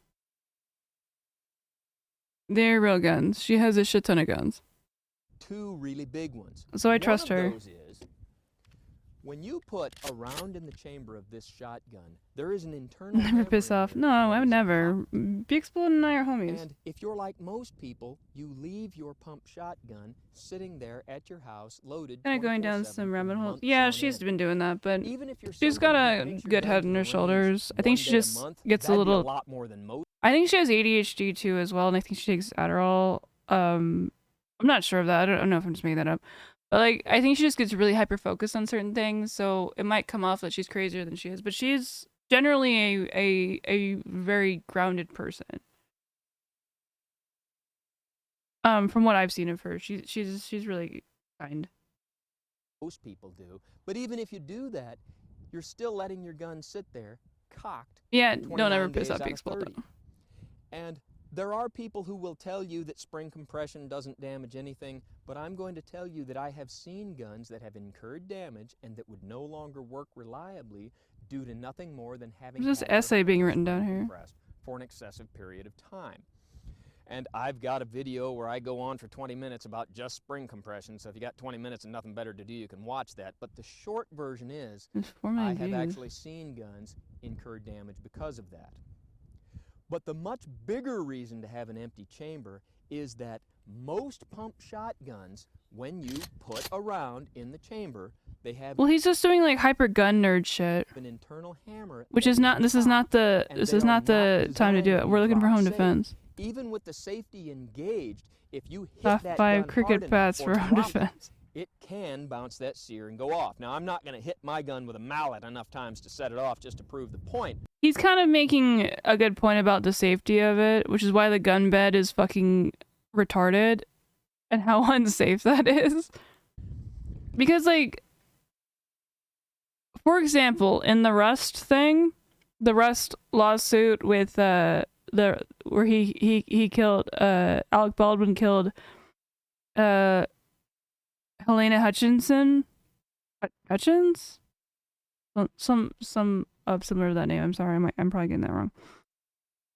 Helena Hutchinson, I think. What they said happened was the gun was an old gun, and he didn't hit the trigger, but the way he was like doing it was that the pin fired. Like, you know, like a gun. Oh, we can't even see the fuck I'm doing with the hand. Like, I'm acting like I'm an expert here. Like, you know, like, it's an old revolver, right? So the pin, it had blanks, what they thought were blanks in it. And it wasn't even supposed to shoot. But the pin was back, and it was a close-up shot of it. So he was, like, spinning and then pulling it, the firing pin back. And he, like, just moved it in a certain way for the camera shot. They're like, move it in a certain way. And that caused the pin to hit it, and then that fired the bullet. It's I don't think that's true, because I mean they have the footage. But if you look on YouTube and look up gun failures, you will see quite a few videos where somebody knocked their gun over and it went off. Some of those videos are fake, but some of them. No, it hasn't gone to trial yet. It's still in a lot of like litigation. This is true though. My point of bringing this up is it's true where you can just fire the pin by like pressure of it falling over, like, or like not pressure, but like just a circumstance of it falling over or whatever. And it's because guns are very mechanical; they're not digital. That it can like set off a gun very easy. The hammer, sorry, you're right. That's the right phrase. The hammer going off, like that is the case in a lot of other types of gun. Like if you drop a gun and it's like,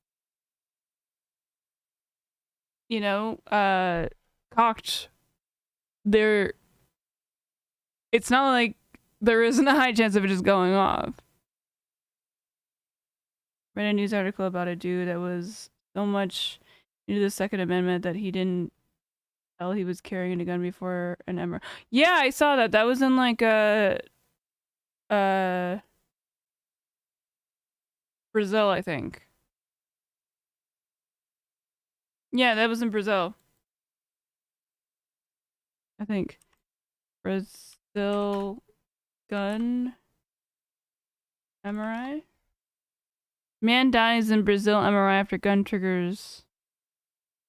I don't wanna, I hope this isn't a video. Yeah, he was like a lawyer. Yeah, this fucking idiot like just straight up like killed himself. I mean, luckily he only killed himself, like, cause there was other people in the room. What an asshole.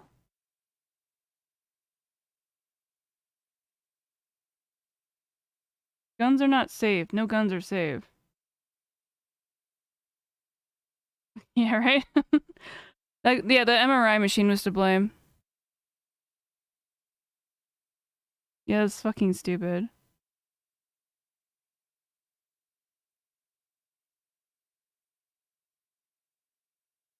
That was not that long ago either. That was like, what, like a month ago?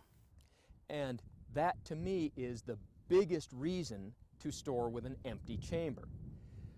But with good reasons on both sides, I can say that the only person who can really decide what's right for you is you. But since we're talking about my favorite guns, how do I store it? And what kind of condition do I keep mine in? And how do I address this problem? Let me show you He looks like Walton Goggins. something.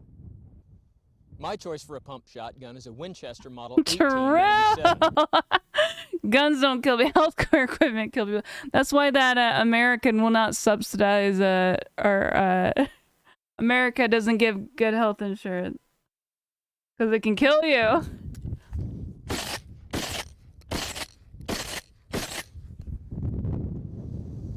And it works pretty well. Now let me give you a close-up view of it. Now the way this gun works is it's a pump shotgun.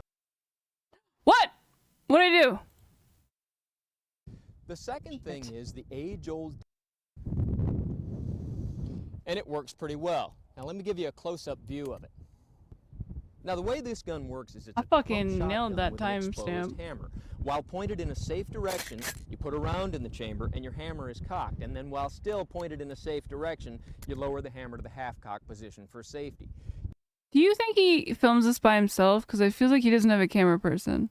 You can see the safety concerns of this. There's been His a wife lot of is like, people "Why that do you do ventilated this?" their roofs with guns like this.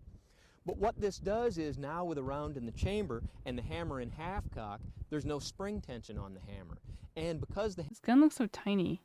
hammer is forward, it's dropped safe. You're not going to bounce that sear. You'd have to hit this hammer with a hammer to break that internal half-cock system and get it to go off. And so it gives me the advantages of a loaded chamber, but none of the disadvantages. Now this is not a gun for everyone. It has a couple of safety concerns. One, with the hammer we already saw. Also, when you work the slide on this gun, what happens is the bolt comes straight back, and if your hand is not in the right position, you can shear the skin off the top of your thumb. Oh no. But what I really like about this gun is, Dude, because gun of the nerds way are it looks and weird. what it is, if I had to use it, If you really want to trigger gun nerds, say that AR stands for automatic rifle. They're gonna get really pissed off at you for that. I just look like an old geezer with a gun in his That's a closet. trick that I learned. As where if you use a more modern gun like this, especially if you start tricking it out with the pistol grip forestock. and That's the what I'm. side saddle That's what cartridge I'm loops and the saying. bayonet I'm saying these will look like a little suspicious, dude. He's like sitting here like trying to snipe these like and the snipe laser these sight and all that other turbines. stuff. And they're good target Now, a practice. flashlight on a gun can be a good idea, but when you start putting all those other things, Assassination especially rifle, when that'll piss them this off, gun too. has the word tactical stamped right in it, it can get you. If you actually want to know the answer, I think AR stands for some sort of like name, like Azarani Mironoshki or something like that. I started off Italian and I ended up Russian. It's like the name of the company that made it. If you want the actual answer, but just make any excuse for it and say it's the AR-15, like it's 15 bullets per 10 seconds or something. Gun nerds will get so pissed off. Yeah, armor light rifle. Just fucking lie. It's a Arma Light. Yeah, I think that's the brand. I think it's not like It's a brand. It's not like a qualification of rifle, but they get so pissed off if you say Just fuck with them. Looked at with a jaundiced eye in a police investigation. Now you've seen my big handgun, but sometimes you need Oh, a small does he do? He does a pocket gun here. and go to the door and not This be is the so most unsafe thing. Well, what fits the bill for me is the Car Arms PM40. Now, this is not an endorsement of Car Arms. Some people love them. I have not had very good Car luck. Arms? But this one, and I don't mean this model, I mean this particular gun, has worked out really well for me. And it's got two big things going for it. One, it's a small gun, but it's still a caliber 40 Smith & Wesson, so it's fairly powerful. And two, it has the tritium illuminated sights, a real plus if you have to shoot in the dark. When you buy it, it comes with 2 magazines.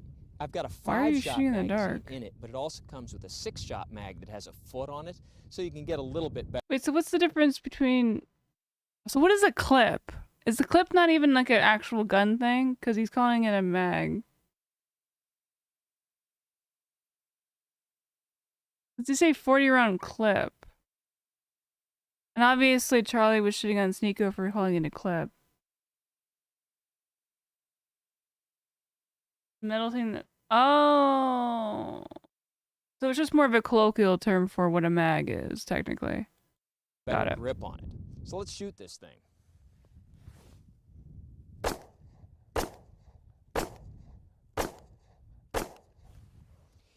And being an autoloader, you can keep an extra magazine in your pocket really easily.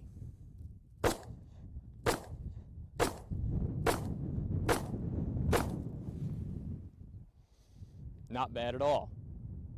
Let me show you another small gun I really like, the Smith & Wesson 638.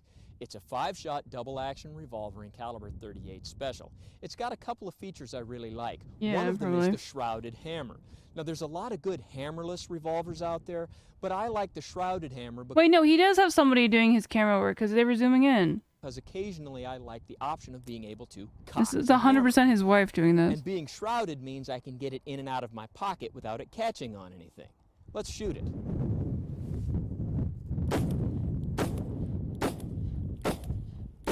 Alright, you don't gotta keep flexing on me. Not bad at all. Now, it is just a 5-shot revolver, but there are speed loaders available for it. Now, let me show you the other thing I really like about this gun. Another thing I really like about this gun is Oh shit, different day? New outfit.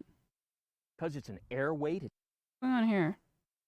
it's very light, I can put it in the pocket of my PT shorts and it won't weigh them down. Also, because it's a revolver with a shrouded hammer, if things get too dicey, I can shoot from my pocket. No!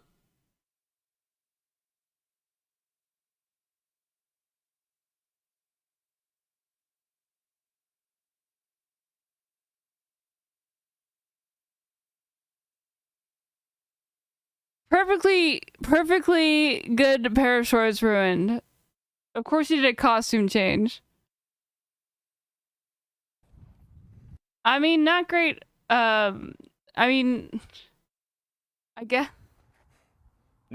This is some jogger that shoots like a black person that's just like waving at them, like while they're also jogging. Like that's like this is the racist. Look at the gun sticking out. This is for home defense. Now, everybody, make your snub nose jokes. Ha ha ha ha ha. Okay, let me show you another gun. I've got one more gun I want to show you. Now, we've seen some handguns and we've seen some shotguns, but what about a rifle? Generally speaking, a rifle isn't really a good first choice for home defense I feel gun. like these mountains are getting taller every time we watch him do anything. But some people want that option. He's like Problem is when I been say doing rifle, these things people since start the thinking beginning of an time. AR-15 or M16 platform or an AK platform in caliber 7.62x39. And although rifles Yep, like exactly. that can be very effective, I heard someone say I need to get the other. the AK-47 when you absolutely positively got to kill every last person in the room. Well, there's a lot of truth to that. But 7.62x39 has a well-deserved reputation for over-penetration. And AR-15 platform rifles, which are usually in caliber 5.56 NATO, can have very long maximum effective ranges. The A2 has a maximum effective range by textbook of 550 meters on a point target, which is probably a little more than what you need for a home defense gun. So what gun would I select that would have a short enough overall length to be usable in a house, powerful enough to get the job done, but not quite such a tendency toward drastic long range or over-penetration like the 7.62x39 has? Well, what works for me is the Beretta CX4 Storm Rifle in caliber 9mm. Now, a lot of people might think 9mm is an insufficient caliber, and you might have a point. But remember, out of a rifle barrel, it'll have a little more oomph than out of the pistol. And this rifle also comes in caliber 40 Smith & Wesson and 45 ACP. Now, I selected this one because it uses the same magazines as the Beretta 92 FS pistol, which I already had, so this rifle made a logical choice. This also has the features of, it has the rail system, so you can add all those doodads that I really don't care for, and you can arrange it to where the charging handle is on the left or the right, and you can make it eject out the right or the left. I've got mine set up to eject on the right with the charging handle on the left. So let's shoot this thing. There's a lot of variations, but your typical 92 FS magazine is a 15-shot magazine, which may not seem like a lot, but for home defense purposes, it should be plenty.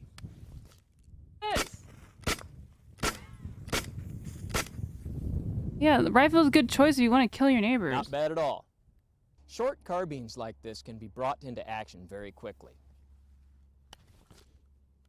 I own a gun? No. That's what we're talking about. We're talking about buying a gun.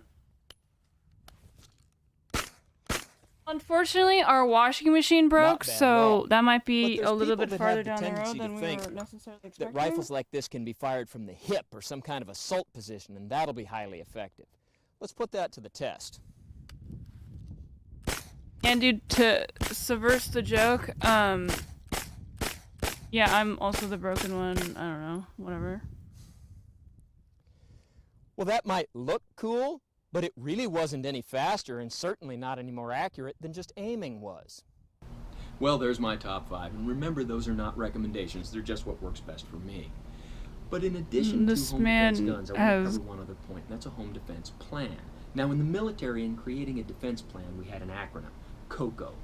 Key terrain features, observation in fields of fire, cover and concealment, obstacles, avenues of approach. And you apply those same principles to your home defense plan, although certainly not in quite the same way. And in doing that, I would tell you... I don't like the laugh there. This guy must do something else besides this. Like, this can't be his whole thing, right? Was 5 people trying to use overwhelming force, 4 big dudes with knives, 1 big woman with a gun. A gun with a high capacity, decent caliber, and some range capability would have been nicer than having the high sister and what it did, right? Yeah, that seems a little bit too personal. Remember when I was doing that debate and Andrew was like, well, what if men just want to take over women's spaces or whatever and want to subjugate them? It's like, we have guns, bro. You have to prepare for those scenarios that are more likely. Everyone wants that legal kill at some point. When you spend this much time around guns, it's kind of like, what else are you, like, what is the purpose? Like, okay, so if you're doing like any sort of hobby, like if you're an artist, what do you think like your late game art game is? It's like going, like selling it to a gallery or putting it into a competition, right? What is your late stage, like, what's another hobby? Cooking, going into a competition, or maybe like working at a restaurant. I don't know. What is your late game gun like thing?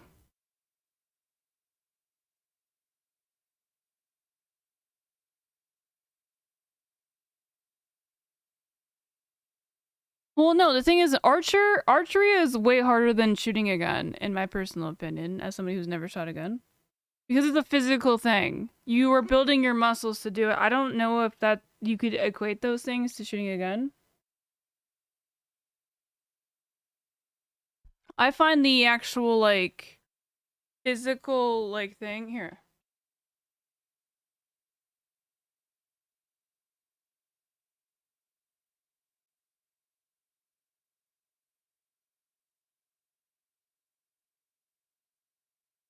Obviously not gonna shoot anything.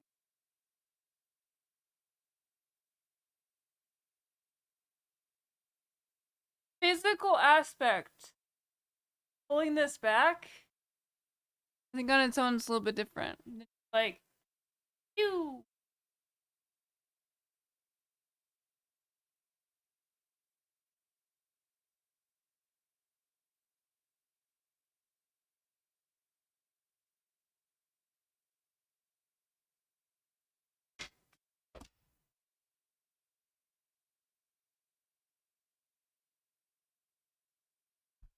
It actually hurt my arms a little bit. I haven't been shooting because our fence is fucked. Yeah, most people use compound bows, which is some pussy shit too. Like, what's the point of even using a bow at that point?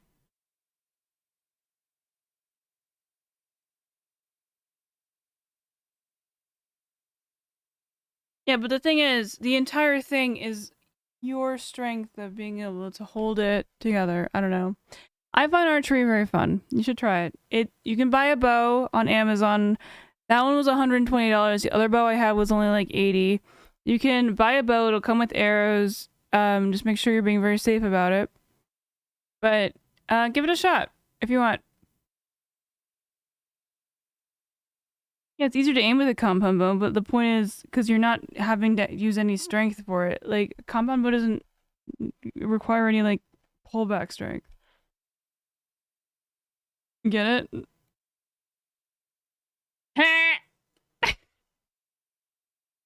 Let's go back to the Nazis. Every community. Do you think that the military and the veteran community tends to be more radical? Yeah. Why yeah, is that? I'd say, especially from the point of view of the left, because you guys are like, anything right at Ted Cruz is radical. I would most There's something right of Ted Cruz? certainly believe that the majority of white veterans are radical.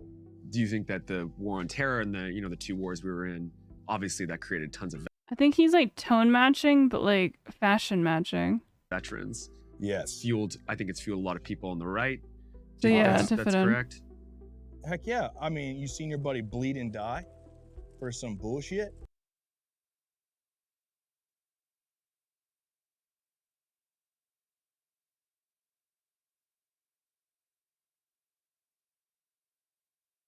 I understand this is probably something serious, but we can't not comment on that.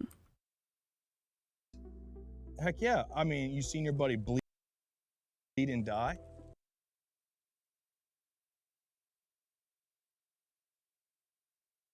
I want to know more about what's going on here. He just like, was his like clothes just in the laundry or something? It seems like he's wearing like his fatigues or whatever, or his like under fatigue. I don't know how this works. For some bullshit? Right? What has our blood Honestly, that's how I would dress, because I don't. What are the pants really doing for you at this point? bought us? Where does the Aryan get to cash out? You don't, you dumb bitch, because your race has nothing to do with anything. Keep up. We spilled a lot of it, dude. Who cares? Nobody gives a shit who you are as a race, bro. Keep up. I need to argue with some more Nazis, dude. Like, I get so annoyed by this, because it's like, I don't understand it. I don't understand this idea of like, you want more motherfuckers looking like this, dude? I don't care. I'll give or take it either way. I think that people should have freedom to choose who they want to fuck. No, I think everyone should be like scantily clad like that. I'm promoting that. 100 years, man, a whole lot. It's just dude. funny. I want them all to be Since dressed the like Civil that. War, dude. And do you think that that's something that, some veterans come out thinking? I think everyone thinks it, man. Everyone from a military family, dude. Why? Maybe you're all bleed fucking for traumatized and this? retarded. Then don't! Whole House is just one example. Wait. We're having a KO moment. Maybe he is a leftist. Why are you doing that? Why are you doing this? Is cope? War on Terror era vet who turned to extremism after his service. And he isn't alone. So this is the command center. Yeah, this is where my company and This is the most soy boy shit I've ever seen. This is a fucking white nationalist setup. nonprofits are headquartered. Standing desks are so soy. Goldsmith is like the anti-Pole House, whereas Chris Polehouse never actually deployed into combat. Oh, never mind. That makes sense. Goldsmith served in the Iraq War in some of the bloodiest years. I served from 2004 to 2000. Is this guy on Discord right now? That's what this is, right? Discord? 2007 as a forward observer. The way that I explain that to people is if you watch something like Forrest Gump and a bunch of infantry guys go through the jungle and they get ambushed and everybody lays down, and then there's a nerd with glasses and starts yelling into a speaker, and then things start blowing up. I was the nerd with the glasses yelling into a speaker. So I rolled with the Fucking nerd. infantry. Well, my job was to blow things up. When he came back home and got out, he had intense symptoms of PTSD. When I got back, I was... Is that a dog? What am I looking at? Back home and got out. Is that a pet? Is that a kitty?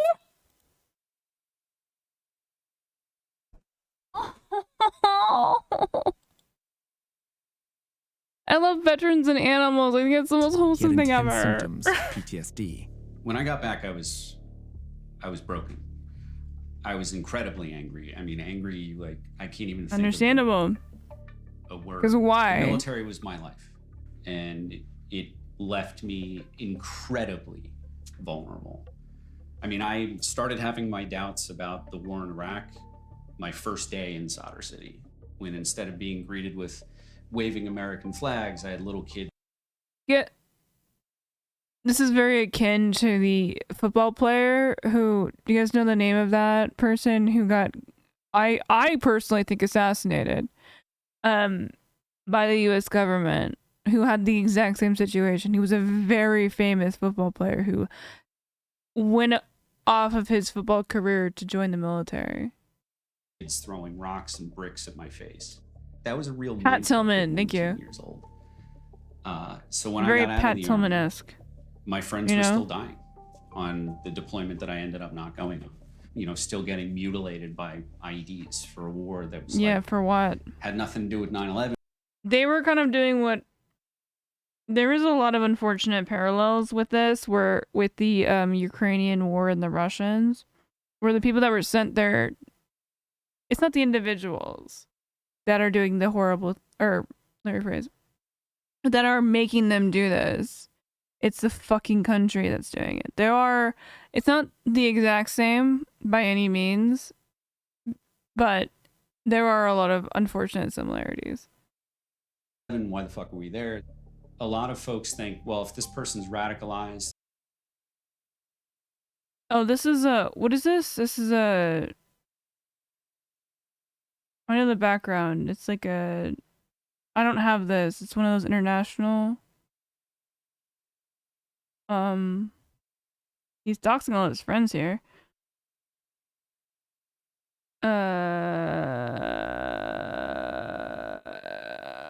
What's up? if they're a white supremacist, we should strip away their benefits, we should take them away from the VA. Well, I understand the inclination to want to take everything away from them, but forcing someone who's already radicalized into a more desperate position, which is what I went through, what I experienced, is extremely dangerous. Because of his disillusionment with the military, Goldsmith fell in with what he describes as hardcore libertarian radicals who are arming themselves against a supposedly tyrannical Obama government. But he got his life on track and went to college, eventually becoming an expert on extremism among vets. Now he works to expose extremists online and does open I like tattoos that are like really subtle like this. I think it looks really cool. source intelligence work on various groups. He's unimpressed with the stand down and the Pentagon's approach to its problem with extremism. But he also blames a highly polarized Congress, which has broad constitutional authority to regulate the military and control its funding. Now, as a veteran who understands extremism, do you think the government is doing enough to prevent it not only within the ranks and active duty, but also among veterans?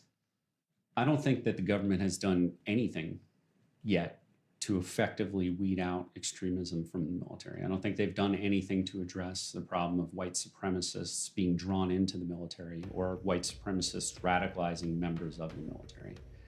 The Senate Armed Services Committee just came out with a report where the Republicans plus the independent Senator Angus King wrote that they believed it was offensive to service members and veterans to look into extremism in the military, and therefore no money should be spent on it. What makes this such a big problem is we can't measure it, and we can't measure it because Republicans keep saying, oh, there's not a problem, so we can't invest any money in studying it. Yeah, I mean, I know that's what they from don't want all to of do the in gun veterans that I've violence. seen in these extremist organizations that we have a fucking problem. And we need to study the Who? problem so that we can address it.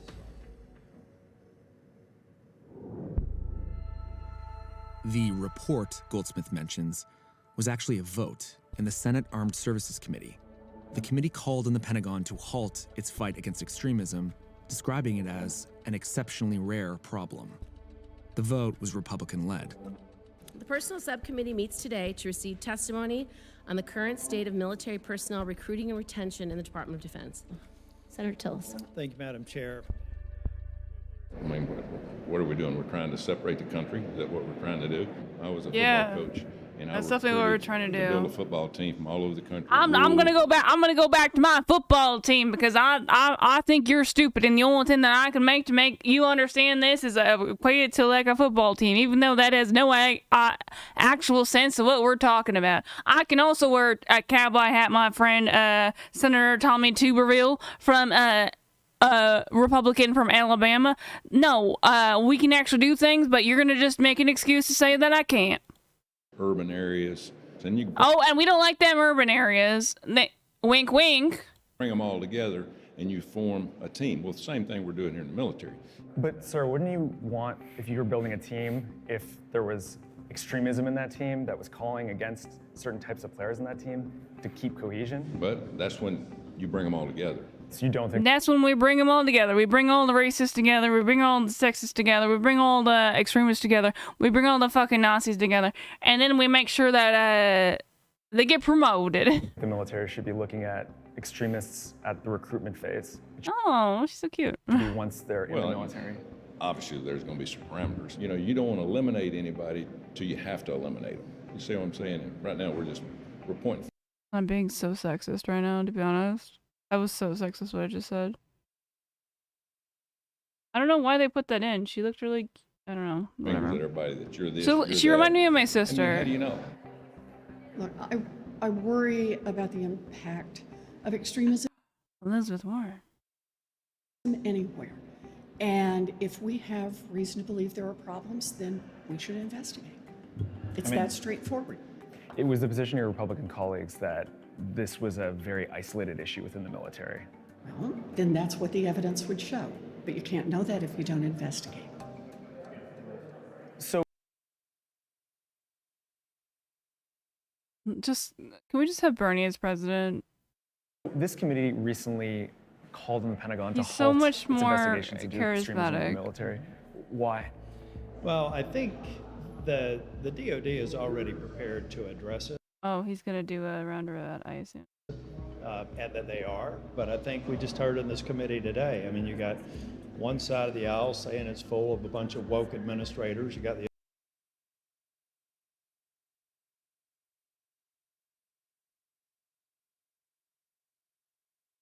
These people should not be saying the word woke.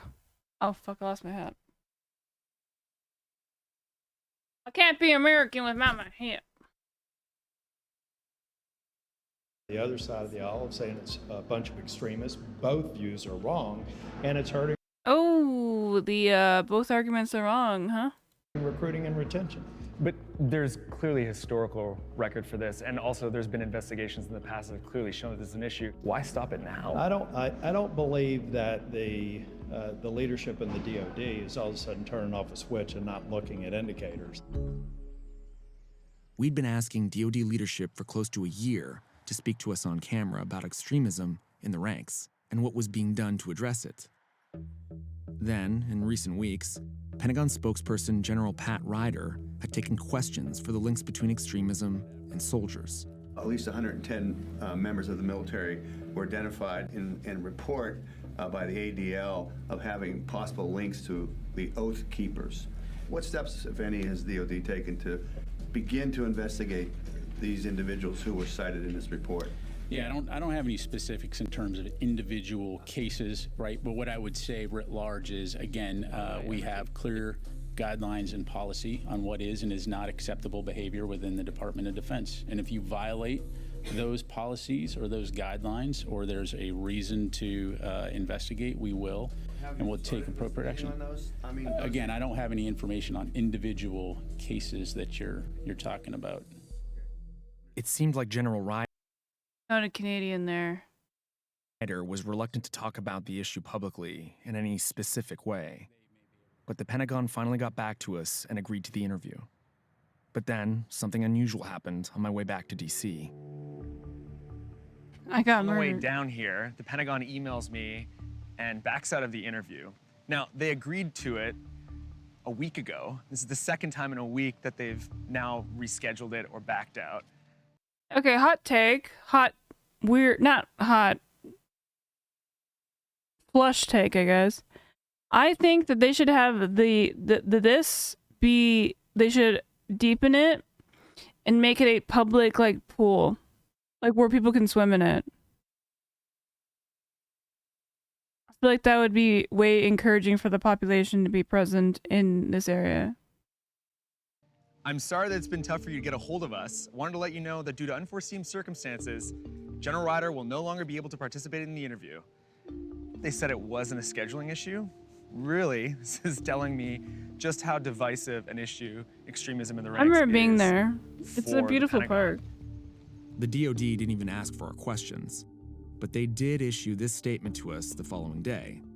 It didn't go into details, though, and seemed almost as concerned with highlighting efforts to preserve free speech in the military as it is with combating extremism.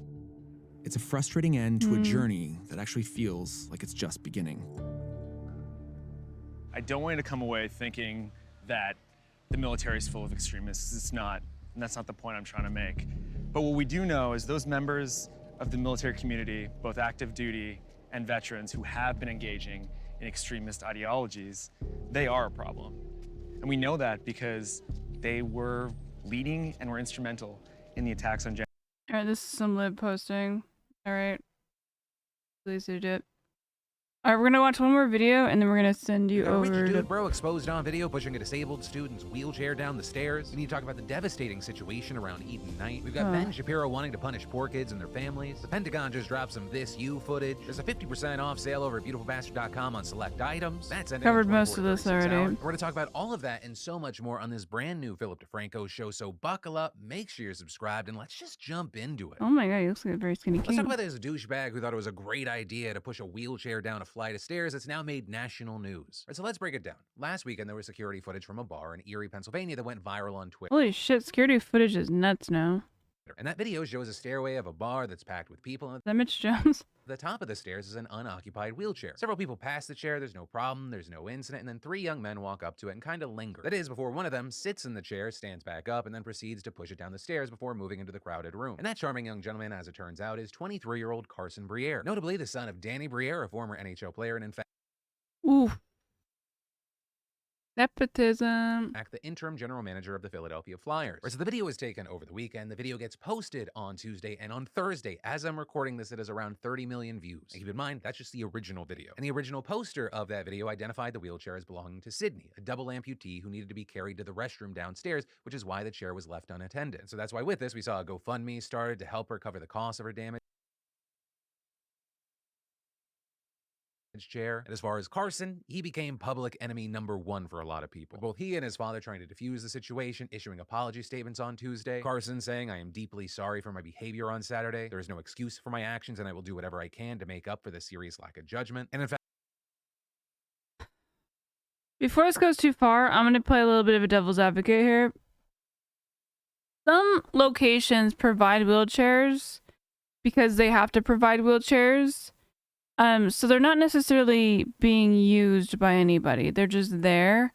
So that's my one devil's advocate thing. This is still a horrible thing to do and a dumbass bullshit, like, piece of shit thing to do to begin with. But in fact, let's continue. Mercyhurst University even released a statement saying that Carson was sorry, but adding, "The actions displayed in the video make our hearts heavy and fall short of our mercy belief in the inherent dignity of each person. We pray for and are in solidarity with the victim and all persons with disabilities who rightfully find actions like this to be deeply offensive." But Okay, so then they're not thinking that that's the case. adding, "Our mercy tradition also reminds us that students and all..." Like, you know when you go to a grocery store and they have, like, the automated scooter sometimes? Like, if he was to just say that, I feel like that could be reasonable. But, like, yeah, if it was just some individual's wheelchair, you're a fucking piece of shit. People who make poor choices deserve opportunities to learn, change behavior. Well, I think he probably didn't assume it was an individual's piece of actual chair. It was just kind of there.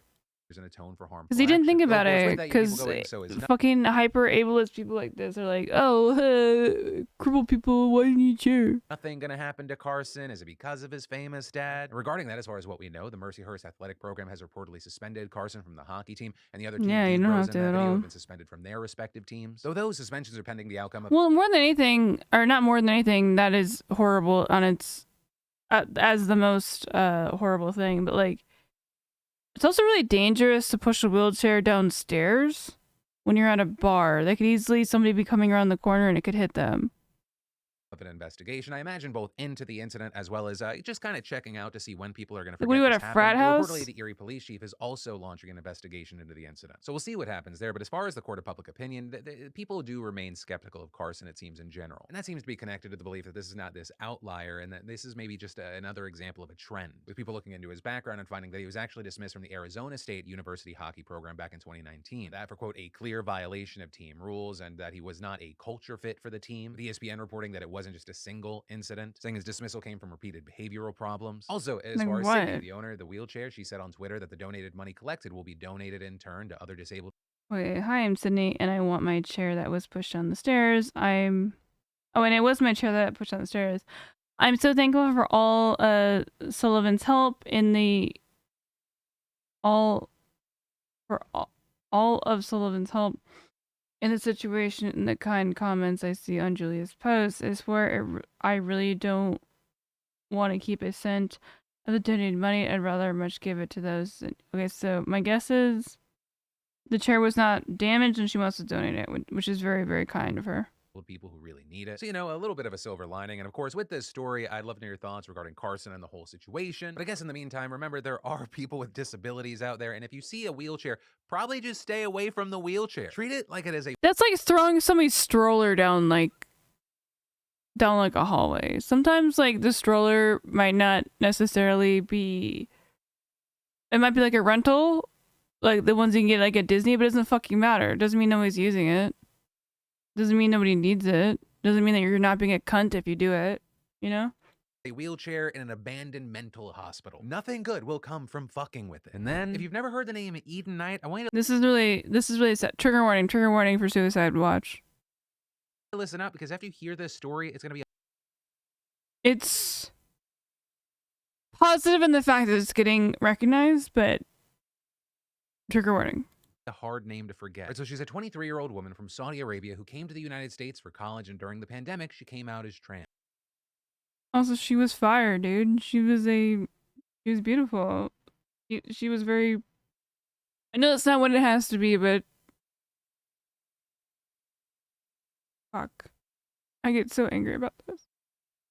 With friends telling Vice that not only was she well-read, hilarious, and so fucking smart, she also wanted to be a leader for trans people. But by last spring, she had graduated and her visa had expired, so she's seeking legal pathways to stay in the U.S. With a big part of this being her fearing her conservative Muslim family back home won't accept her. So she moves in with a woman named Bailey. That would have to be edgy. In Columbus, Georgia, because they're looking to host and support homeless trans people. And Eden was the absolute perfect addition to their family, getting her nails done with Bailey and caring for their son so well, she was gifted a bracelet with the word aunt etched into it. Plus, at this time, she begins medically transitioning through hormone therapy, which apparently improved her mental health. And then in August, a man calls Eden on the phone, offering to help repair her relationship with her parents, and she buys it. Right? His name is Michael Pocalico. He's a former Republican official and CEO of Special Investigations. If it makes anyone feels better in this situation. Innocuous enough, so she moves out to Washington following a suggestion where she meets him, and more importantly, a Saudi lawyer. The internet did what it did. The latter of the two housing her an apartment, buying her meals, and connecting her with therapists, all while subtly pushing her to detransition. Constantly telling her that she looks like a man and a confused teenager, according to Eden, who said, "Nobody misgenders me so purposefully like he does." And as she became dependent on him, even fearing that she might get deported if she ran away, she buckles, with him reportedly forcing her to dress masculine and stop hormone therapy. He then buys her a flight back to Saudi Arabia, and she later discovers the truth. Think about this the other way around. Like, if anyone is like a cisgendered person,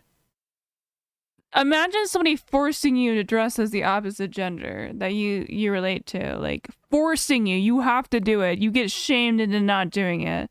Like, I think a lot of people like don't think about it in that way, where it's just like, can you imagine like how you identify yourself right now, assuming you're cis or whatever, like, and not having to, and somebody's just telling you, no, don't do that. You know, like, you can't do that. Like, they're constantly trying to, like, make you, like, if you identify as a man, trying to make you, like, be a woman. Like, you remember how fucking psychotic that would be and how taxing that would be on your mental health? Like, Jesus fuck, dude. Like... Truth. Bader and Michael had been hired by her fucking parents. So she flies back in December and her home life... I don't know if he's gonna actually cover this. I assume he will, but her parents were basically really high up in Saudi Arabia's politics. Is a nightmare. With her family allegedly berating her, calling her a freak, her parents confiscating the hormones she tried to take in secret on more than one occasion, with her then apparently taking her own life, with her family announcing on Twitter this week that a young man with her name had died. And in a note Young man, shut the fuck up, dude. detailing the entire story that she publicized before her death, Eden said, "I hope that the world gets better for us." She was a shit poster. The thing that he's not gonna cover is she was a shit poster and she was very funny. She was a very funny shit poster on Twitter. And that's why I think this story blew up. Because a lot of people, like, knew who she was. And, you know, there's a lot of, like, backstory to this.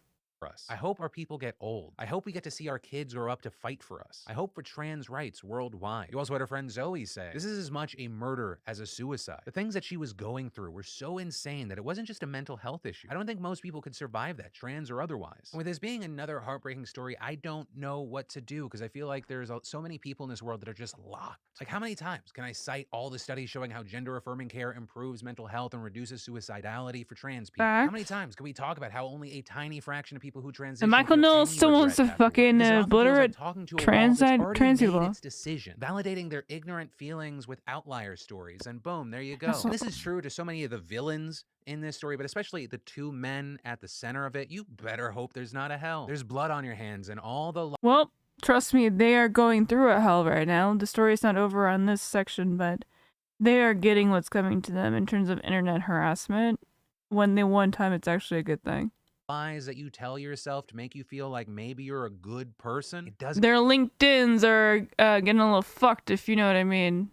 Then change the reality of the situation, and deep down somewhere, part of you knows that. And finally, for anyone that's watching this story, whether you be trans or any part of the LGBTQ plus community, well, I can never fully understand because I am not... No, I'm not saying I'm doing it. I'm just saying I know it's happening. Experience. Please know that you are valid. Please know that you are loved. That for all the hate in this world, there is so much acceptance and love. And know that when you are not met with love and acceptance, just because you are living your own life, not hurting a fucking other soul, that doesn't mean anything about you. It's about them. But I also know... Wait, he's not going to cover that?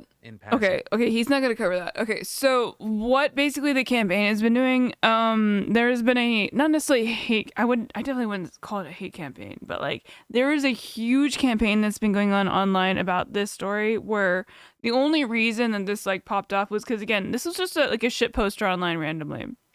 But after like, obviously people who really cared about her, reached out, like, her family is really prominent, like in Saudi Arabia. Like, there's a huge aspect, and this lawyer, this guy that he had mentioned earlier, that was the one that was like intentionally misgendering all of that, like, that person like also had a fucking very public LinkedIn, because he was a lawyer from Saudi Arabia, or he wasn't a Saudi Arabian lawyer, but okay, so her father was a prominent position in the banking industry of Saudi Arabia, which is probably why, you know, or let me rephrase, which is why I assume this was such a crackdown on their end. But the internet sleuths found out about this, so he's getting fucked so hard, I imagine. And this is a current thing that's happening. Basically, like, these people are getting like hyper doxed, where like doxing is actually like valid.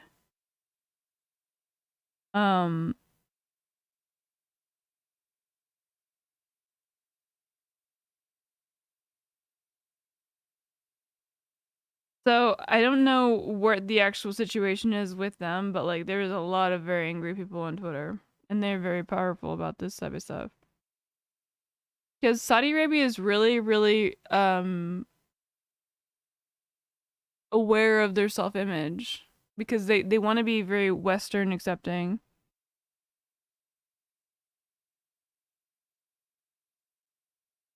Yeah, I'm sorry. They're just really upsetting.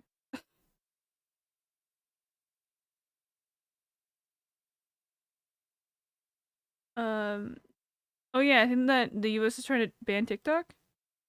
Moving on. In their district. And then sell TikTok or it's getting banned. That's the official stance that the Biden administration is reportedly taking on TikTok and its Chinese ownership. For the US government versus TikTok, it's a battle that's been going on for a while now, and there's currently legislation floating around that could ban the app, with there being plenty of security concerns regarding the Chinese government's ability to access private user data on the app, as well as use its algorithm to spread misinformation. And yesterday we saw a TikTok spokesperson saying that the Biden administration wants Chinese ownership to sell the app, or it's going to potentially get banned. But apparently, at least according to the New York Times, that demand was made to TikTok in recent weeks. But you have TikTok arguing that a sale really isn't going to solve any issues, saying, if protecting national security is the objective, divestment doesn't solve the problem. A change in ownership would not impose any new restrictions on data flows or access. And adding, the best way to address concerns about national security is with a transparent US-based protection of US user data and systems with robust third-party monitoring, vetting, and verification, which we are already implementing. Also, as places like NPR have noted, a sale like this would have to get the okay from Chinese officials who have been far from enthused about the idea. And we've already seen TikTok try to work with the US in the past. Right, you had the Committee on Foreign Investment in the US examining TikTok's data safeguards, with the app responding by pledging $1.5 billion on a project that would keep the US data on US servers. But as concerns have grown, the committee has rejected that project. With all of that now leading us to this new ultimatum. So I'll keep my eyes on this. We're gonna have to wait to see what happens, but make sure you're subscribed so you stay in the loop. And then, did you know that 2 out of 3 guys will experience... I should say that hunger is a relative term, Mr. President. You know, I had a cereal bar for breakfast. I guess I'm hungry now. Oh, there's so many douchebags in this story. Imagine having the audacity to say that, period. But the fact that this man is a politician, it really brings the insane stupidity to another level. I'm starting to feel like if you've never been... Oh, I skipped too far ahead. .com/DeFranco. And then, hungry people don't exist because I've never met one. That's literally what Minnesota Republican State Senator Steve Drazkowski said to argue against a bill that would provide universal free breakfasts and lunches to all public school students. This is a new fucking thing. How long, and how many times do I have to say to you people? Republicans are literally the evil people. Have yet to meet a person in Minnesota Yeah, what is child labor? that is hungry. Yet to... Really? Day. I have yet to I feel like, is she embarrassed? meet a person in Minnesota that says they don't have access to She's like, she seems so, I love her emos, or her face. enough food to eat. Now, I should say that hunger is a relative She's like, term, oh my Mr. God. President. You know, I gotta flip up my phone and text my husband I need to quit or something.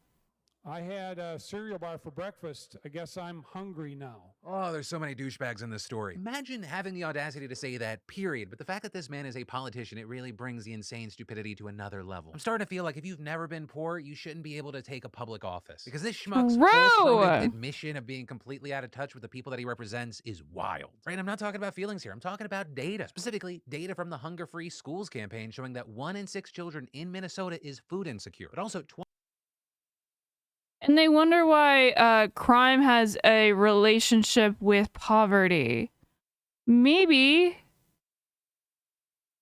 you can combine those things together. That people are committing crimes to feed their fucking children, bro. 25% of those children are not eligible to get financial help with school meals because it's a means-tested program, which is exactly why supporters of the bill say it is needed because it can close the gap. Absolutely, it's needed. For families in Minnesota that don't qualify for... We should be doing that to this country. We pay taxes. We should have them... free or reduced school meals, but still struggle to pay for them. And what's more, according to Democrat Senator Heather Gustafson, who wrote the bill... It's better for the country. Like, I know these fucking retards can't think past, like, their like, nose. But, like... Having well-fed children means smarter populations. I know the Republicans don't want smarter the entire thing of Republicans is they want you stupid. They want you stupid, they want you uninformed, they want you dumb. Because that's how they can lie to you. That's not the fucking or that is the right wing's, sorry, doctrine. That's not the fucking left wing's. The left wing actually gives a shit about populists. As much as they take advantage of populism with like establishment Democrats, of course, we all know that. But in general, who wants to keep you dumb? The right or the left? It's the right. The right wants to keep you fucking stupid. The right wants your children to be malnourished working in the mines. The right wants you to be doing these like thankless jobs where you're getting the boot on your neck. The left wants you to actually respect yourself. The left wants you to actually give a shit about your jobs. The left wants you to be able to unionize and like create a collective power bargaining status as a democratic value. That's what the left wants. The left does not want people dumb. The left wants people very smart. This is why we feel very passionate about educating ourselves and each other.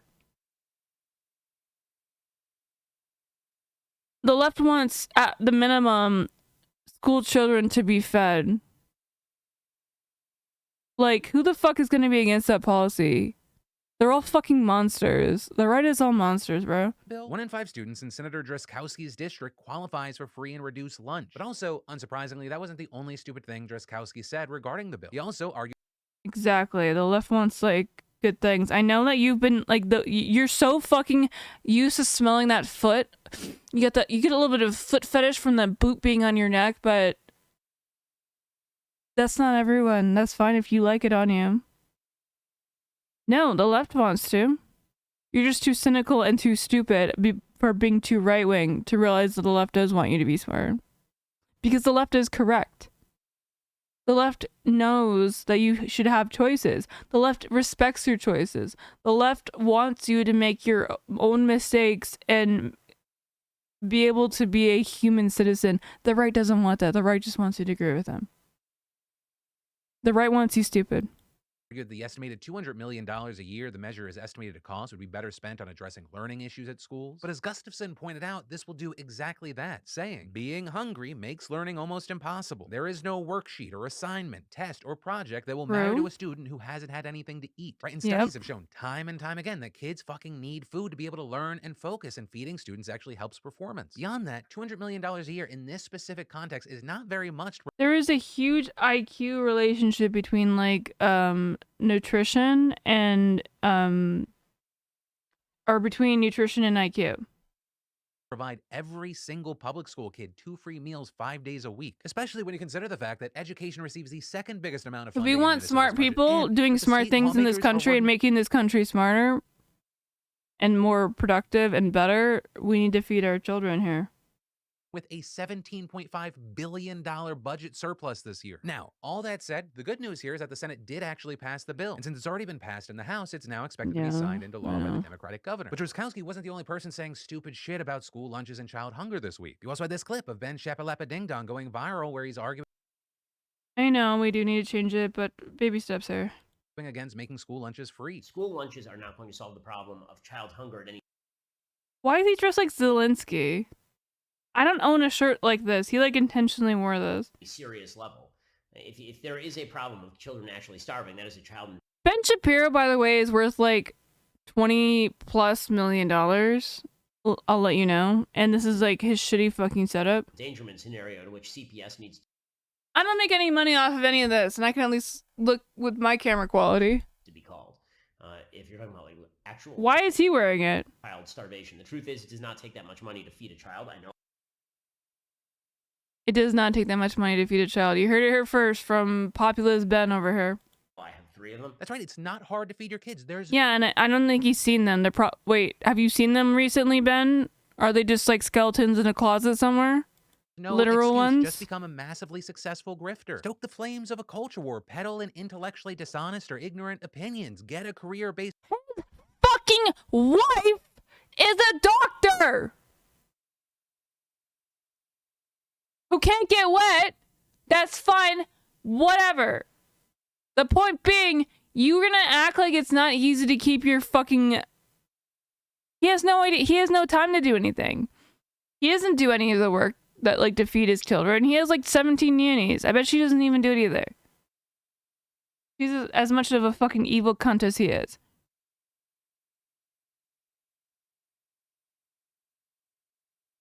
Based off of dunking on teenagers who don't have a college degree yet. And boom, you could feed 3 kids like Ben. Also, I just love that the core of this argument is, the government shouldn't be stepping in and paying for these kids' lunches. If the parents can't pay for the kids to eat, we should. Yeah, then the parents should just die. Oh, I don't think he added this. Yeah, then he's like, you should feed your kids first before you. So then, like, what, you just die and you can't go to work? Then they just die. If you die, they die. Like, what? Should pay people to take those kids out of the home, place them somewhere where all of a sudden the care for that child is also subsidized. But I'm also getting ahead of myself because, he's just factually wrong on a multiple level. First of all, he's totally mischaracterizing the situation. Kids can be food insecure or hungry without being physically starved, right? That's on the very extreme end of a very big spectrum. What's more, he's wrong that school lunches don't have an impact on child hunger, especially for families dealing with sky-high food prices due to inflation combined with the winding down of many pandemic-era programs that help reduce household hunger nationwide to the lowest ever. And these universal free lunch programs in particular are incredibly impactful. If you don't know, during the pandemic, the Department of Agriculture waived school meal eligibility requirements so schools could offer free meals for all students. And according to a study by the Food Research and Action Center, 95% of school nutrition staff surveyed said that the waivers helped reduce child hunger in their districts during the 2021. Okay, so I'm 30, right? I'm planning to have a kid at some point in the next, we'll say 4 years.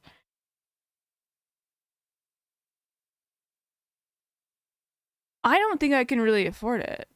And this is coming from a collective income that is above average, we'll say. And I would still love to have the option for public school lunches, because I think everyone should have that access. Like, it kind of makes me not want to do it. Because like, this is what we have to fight against? Like, I want to be annoying about it, trust me. But, like...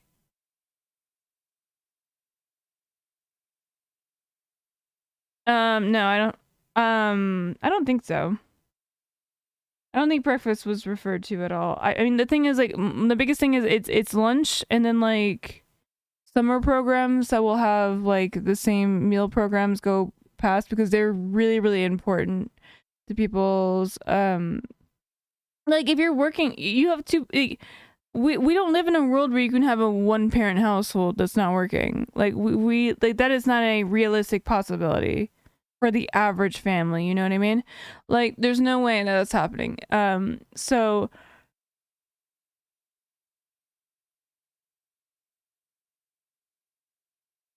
there's a lot of, like, social programs that you can put your kids into over, like, summer that also has free lunch or whatever. And those are also incredibly important. I don't understand why we wouldn't want to feed our, like, as a collective here, as the Americans, that we wouldn't want to feed our children, like, across the board, regardless of their financial income, and, like, take off the burden from the individual. Neo-civil discourse is so far to the right. Children are being sent. Yeah, I know. Yeah. Are being sent to work and not given food. This is so fucking crazy. I know. I know. But we can change things. Be progressive. If you live in Wisconsin, their Supreme Court judge is up for, or being either challenged or up for real. I don't remember. Anyways, we can flip Wisconsin blue. We can flip Wisconsin blue. Look into it. I'm sorry I don't have the link offhand, but if you live in Wisconsin, there's a lot of options for canvassing for your local, or for your judge, left wing judge. You can fix some of this fucking chaos. I just don't understand why we don't want, like, good social programs. Like, I like, you think that, like, if you're really concerned about any sort of, like, population decline, like, even if you're, like, fucking racist as fuck and want, like, the white population to go up, like, who the fuck is gonna be able to afford that? Like, social programs will help people have more kids in whatever area you're in. You should support, even as racist as anyone is, if you want them to have children, you have to support social programs. for like children, like things like food insecurity reforms where you have public school funding for meals. It takes so much burden off the individual parent because nobody's being a home mom anymore. Nobody's being a home dad anymore. Nobody's doing any of that shit anymore. It's a fantasy of the past. Nobody's doing it. Nobody can afford to do it. Nobody has the time to do it. Nobody has the finances to do it. Besides, like, the upper echelon, I guess, the privileged people. And nobody has... I'm not able to do that. I am looking to have a kid again in the next 3 years. And I feel like I can barely afford that. You know what is amazing? If you're in Sweden, that shit's basically free. They give you a fucking care package and you get to have your baby for free at their medical facilities. This fucking country sucks. Like, well, we were actually just about to end. Wisconsin's, I know, that's what I'm saying. Wisconsin's purple. So if you want to actually change the landscape of Wisconsin, definitely try and vote in the blue judge that is, or the Supreme Court justice that is up for election this year. I do not remember her name, but I am actually going to go ahead and send you guys over to, I closed the fucking thing. Oh, Stardust, I think I'm going to send you over to. Wait, that bitch shit better not have ended. Okay, she didn't. I mean, but hello, Wig. Hello. You didn't remind me, but luckily I reminded myself. I'm a little annoyed at that, but yeah, we'll be here tomorrow. Oh yeah, we'll be here tomorrow on Wig TV's podcast at 7 or 6 in real time, right? No, 5 in real time. I have to wake up really extra early to go on the Wig thing. What do you mean, no, it changed? I literally changed my work schedule. To what?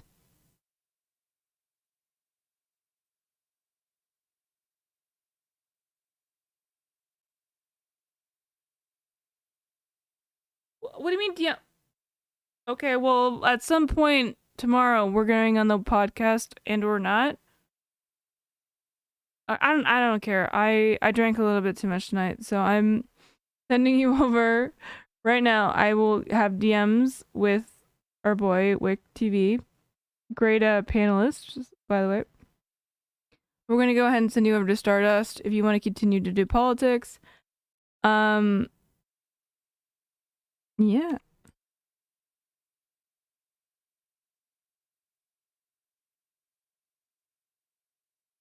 How the fuck did she get that name, bro? That's pretty nuts now that I think about it. Alright, thank you all for being here. I hope you liked my cowboy hat, my American flag. I am very conservative coded. So yee motherfucker.